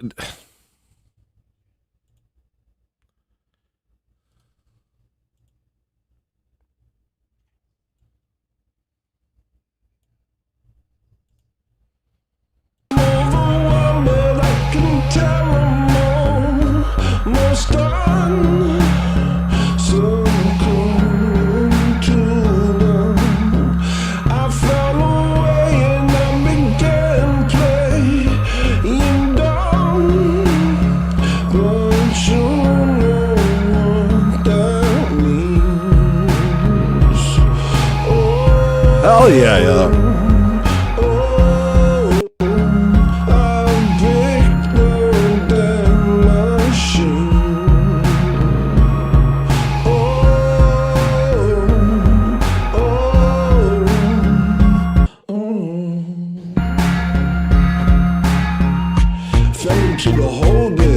Nope. That came out of nowhere. Nope. It started with a cold stare. Was so fast without no prayer. No prayer. Soon I was so scared. Hold on, I gotta fix that part.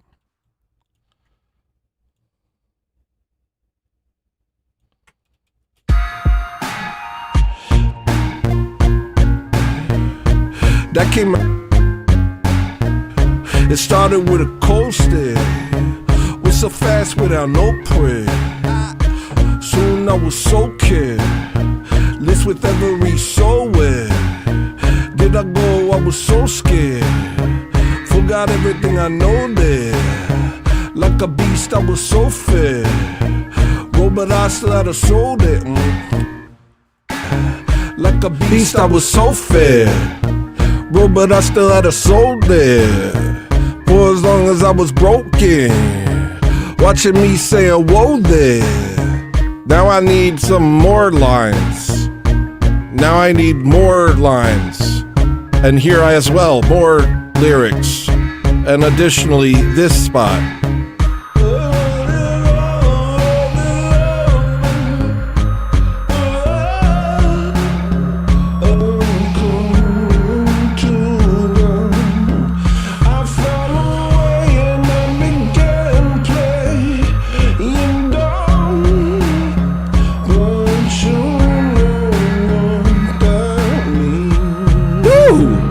Hell yeah.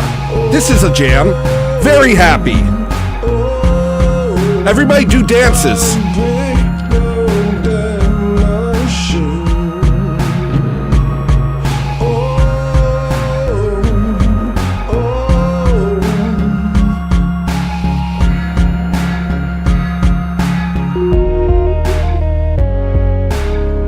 What the heck was that?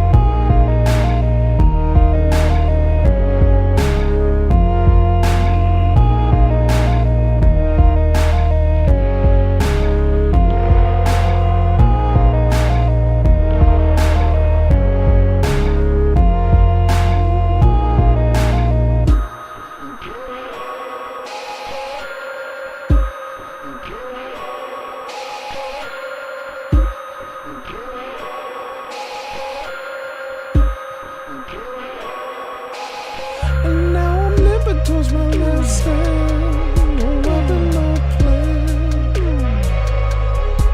He's got a record on my bad dogs in the palm of his hand. Know all about him when I touch land. Escape the ocean. And now I'm running towards the finish. For it reaches the sand. Keep me out of trouble, 'cause I'm still seeing double. The old man getting subtle. The old man getting subtle. He's waiting till I stumble. He's waiting till I stumble. Don't let him catch up. He's reaching out his hand. I'm doing what I can. But without you I can't.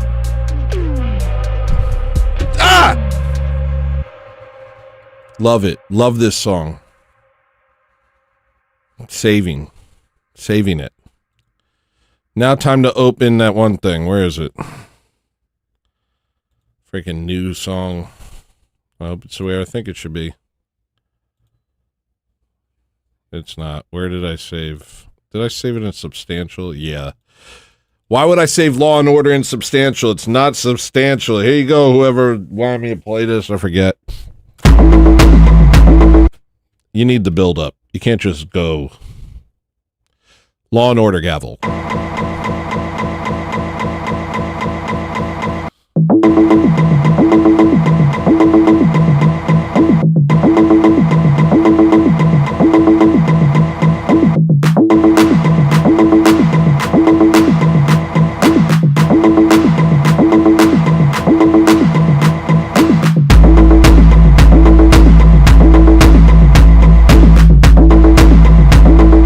Oh, wait, I could do like a, hold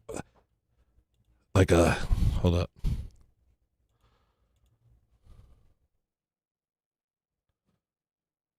Like a,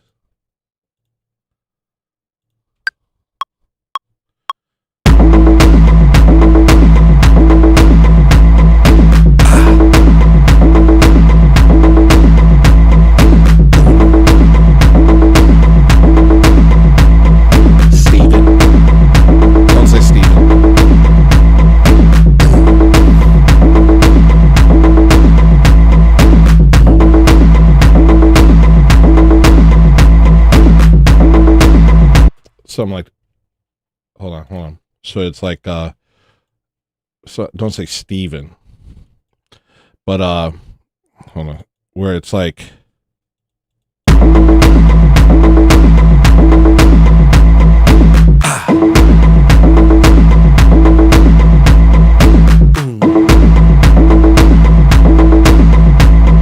Steven. Don't say Steven.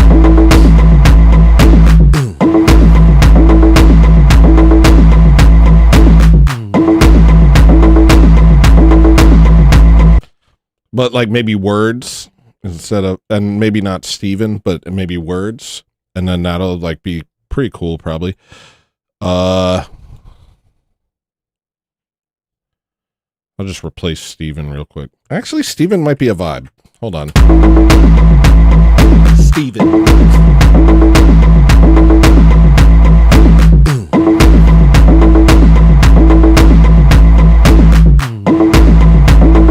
Dang, that kind of slaps. Okay, this song's gonna be a beast. Actually, hold up. All right, I'm gonna have to start laying it out in order to make all this work. So I'll move this over.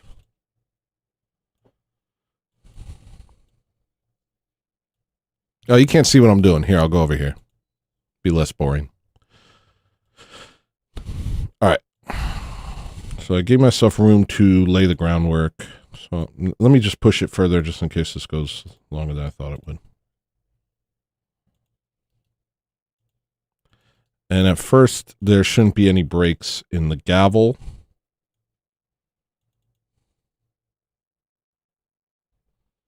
Here we go.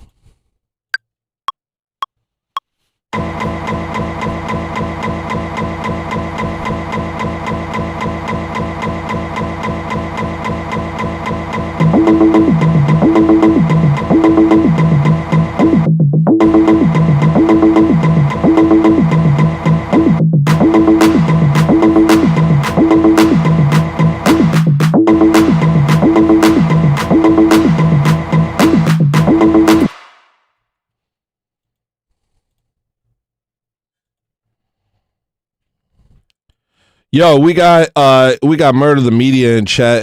If we could put his dang old links up, that'd be greatly appreciated. Ladies and gentlemen, Murder the Media has arrived.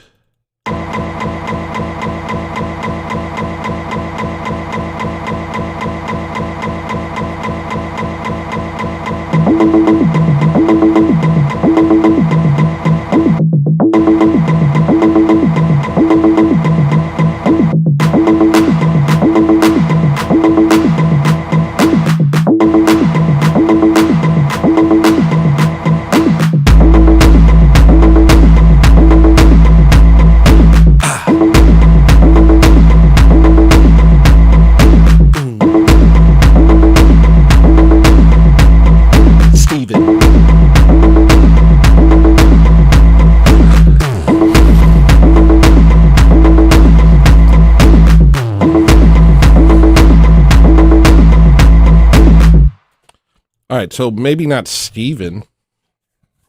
Steven Universe, the creator, was Jewish. Adventure Time?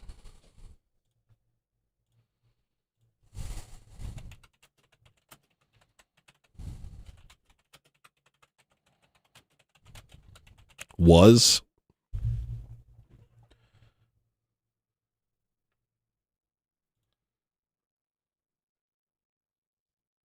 While his work on Adventure Time has intersected with Jewish themes and creators such as Rebecca Sugar, who is Jewish and a key writer on the show, who wrote The Lesbian Kiss at the end of Adventure Time.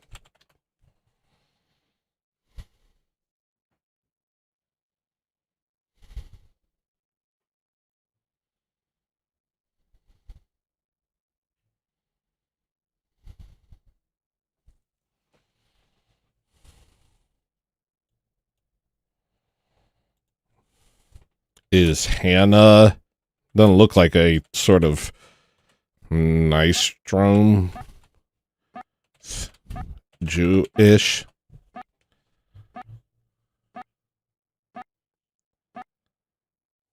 So it was a Swede, a corrupted Swede.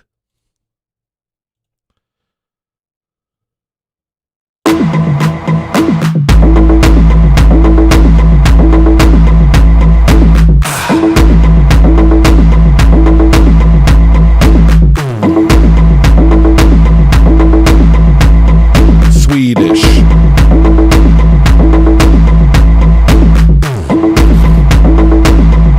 It'll be like, no. Right there, you have to change.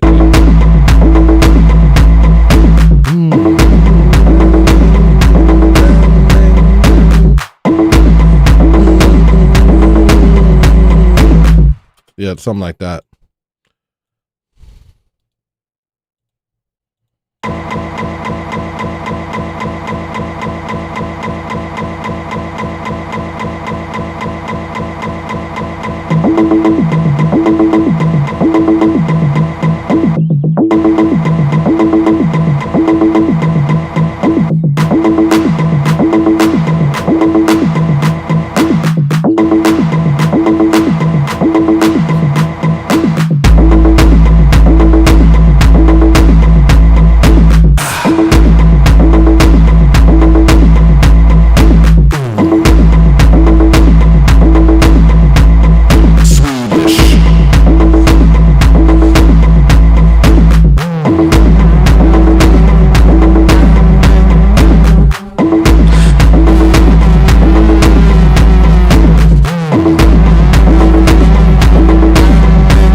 obviously I'm going to have to make it sound good instead of bad, but let me just cook for a minute, okay?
Screw it. I'm going to use a Reese.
Oh, whoops.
sure, dude.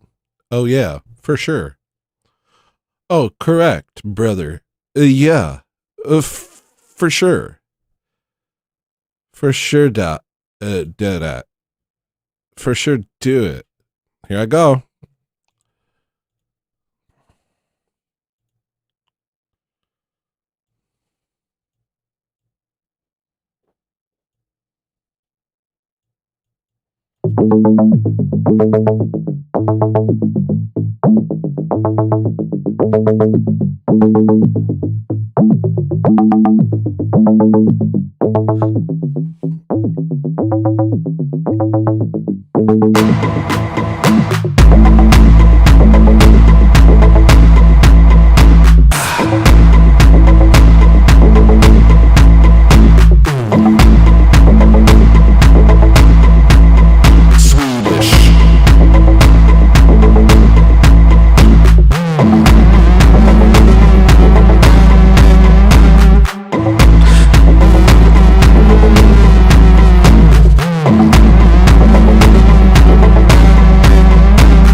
I'll figure it out later. Well, it's something. It's something.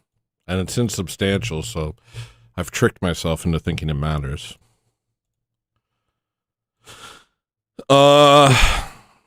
Thank you, Murder Media. Here's your sound. I think there's a couple people I forgot.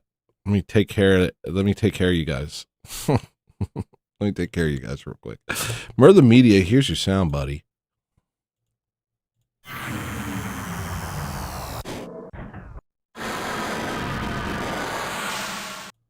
And dang old freaking dang Bobby Ballbags. Here's your sound, dude.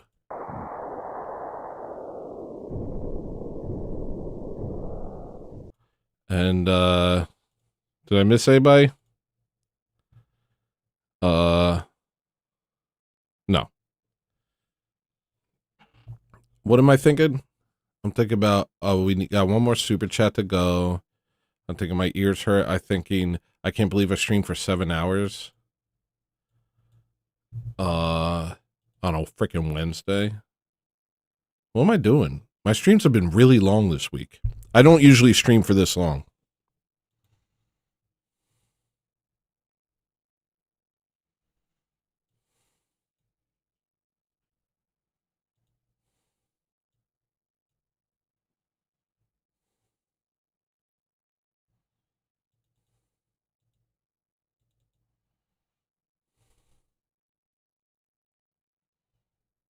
And it was good the whole time. Not only did I stream for 7 hours. Bobby Ballbags super chatted $1.99. Give me a simpler sound.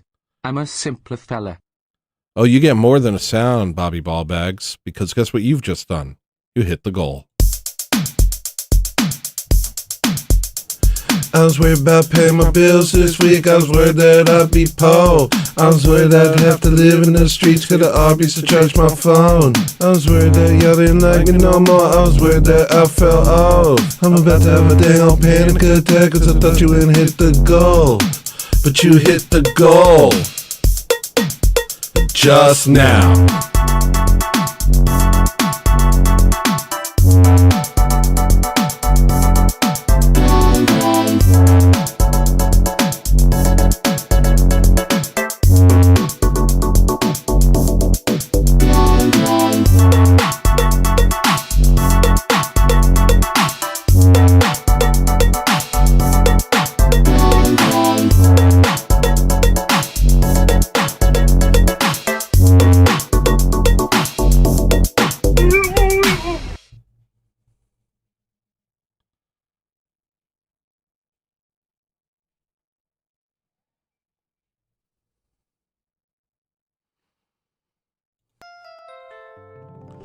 Guys, I want to thank everybody for being here, for membering, for sponsoring, for subscribing, for donating, for tipping, for super chatting, for being such good people, so kind to your disabled friend. Paisia Prayer, thank you so much.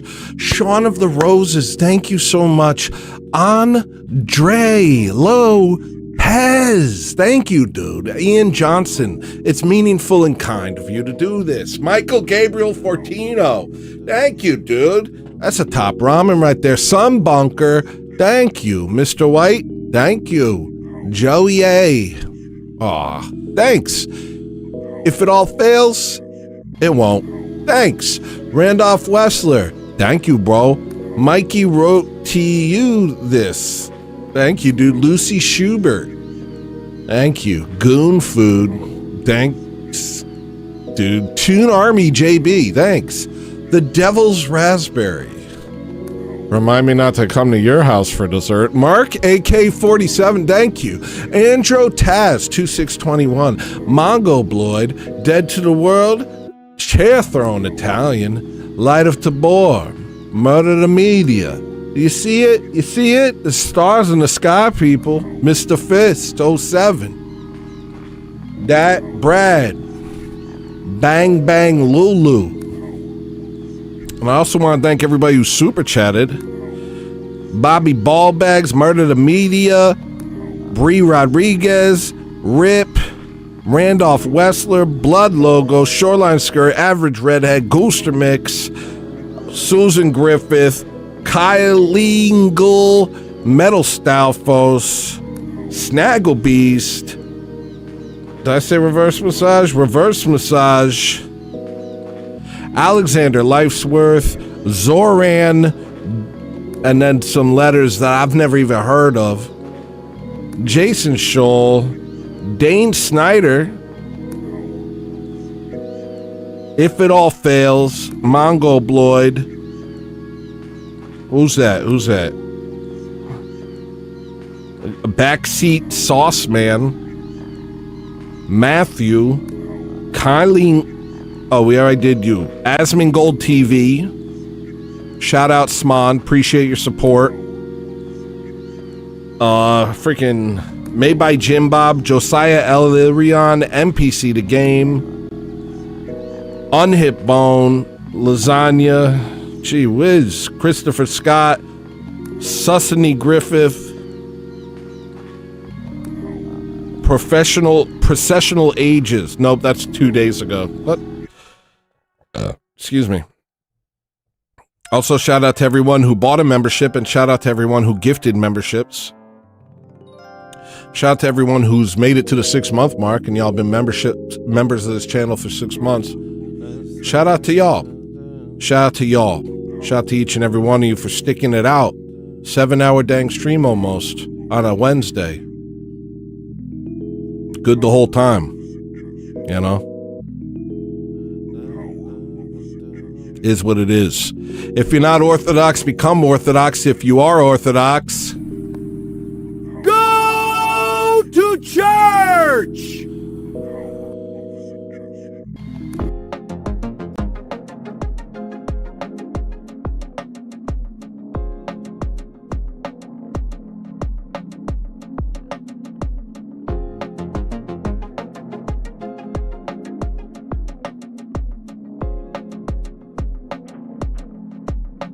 Don't worry, I'll raid people. Don't worry. No mosquitoes, no predators, no need.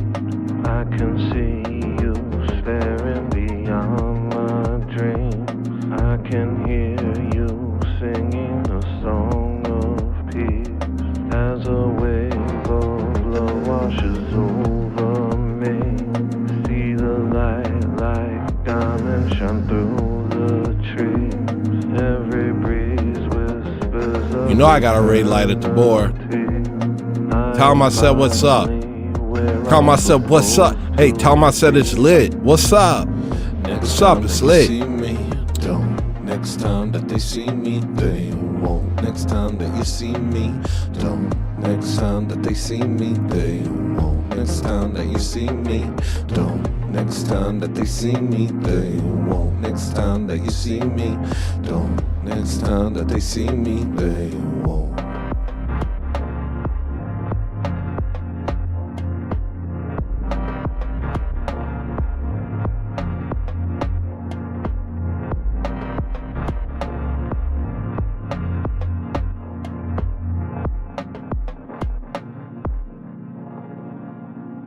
They won't.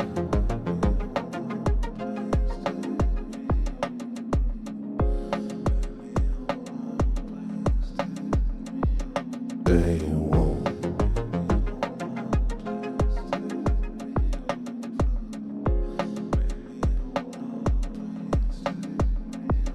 They won't.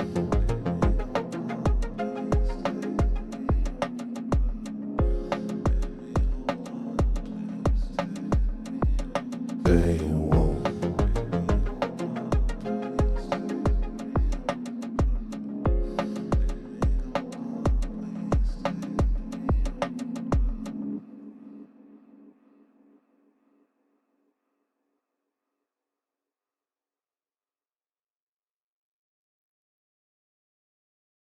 Are you still alive?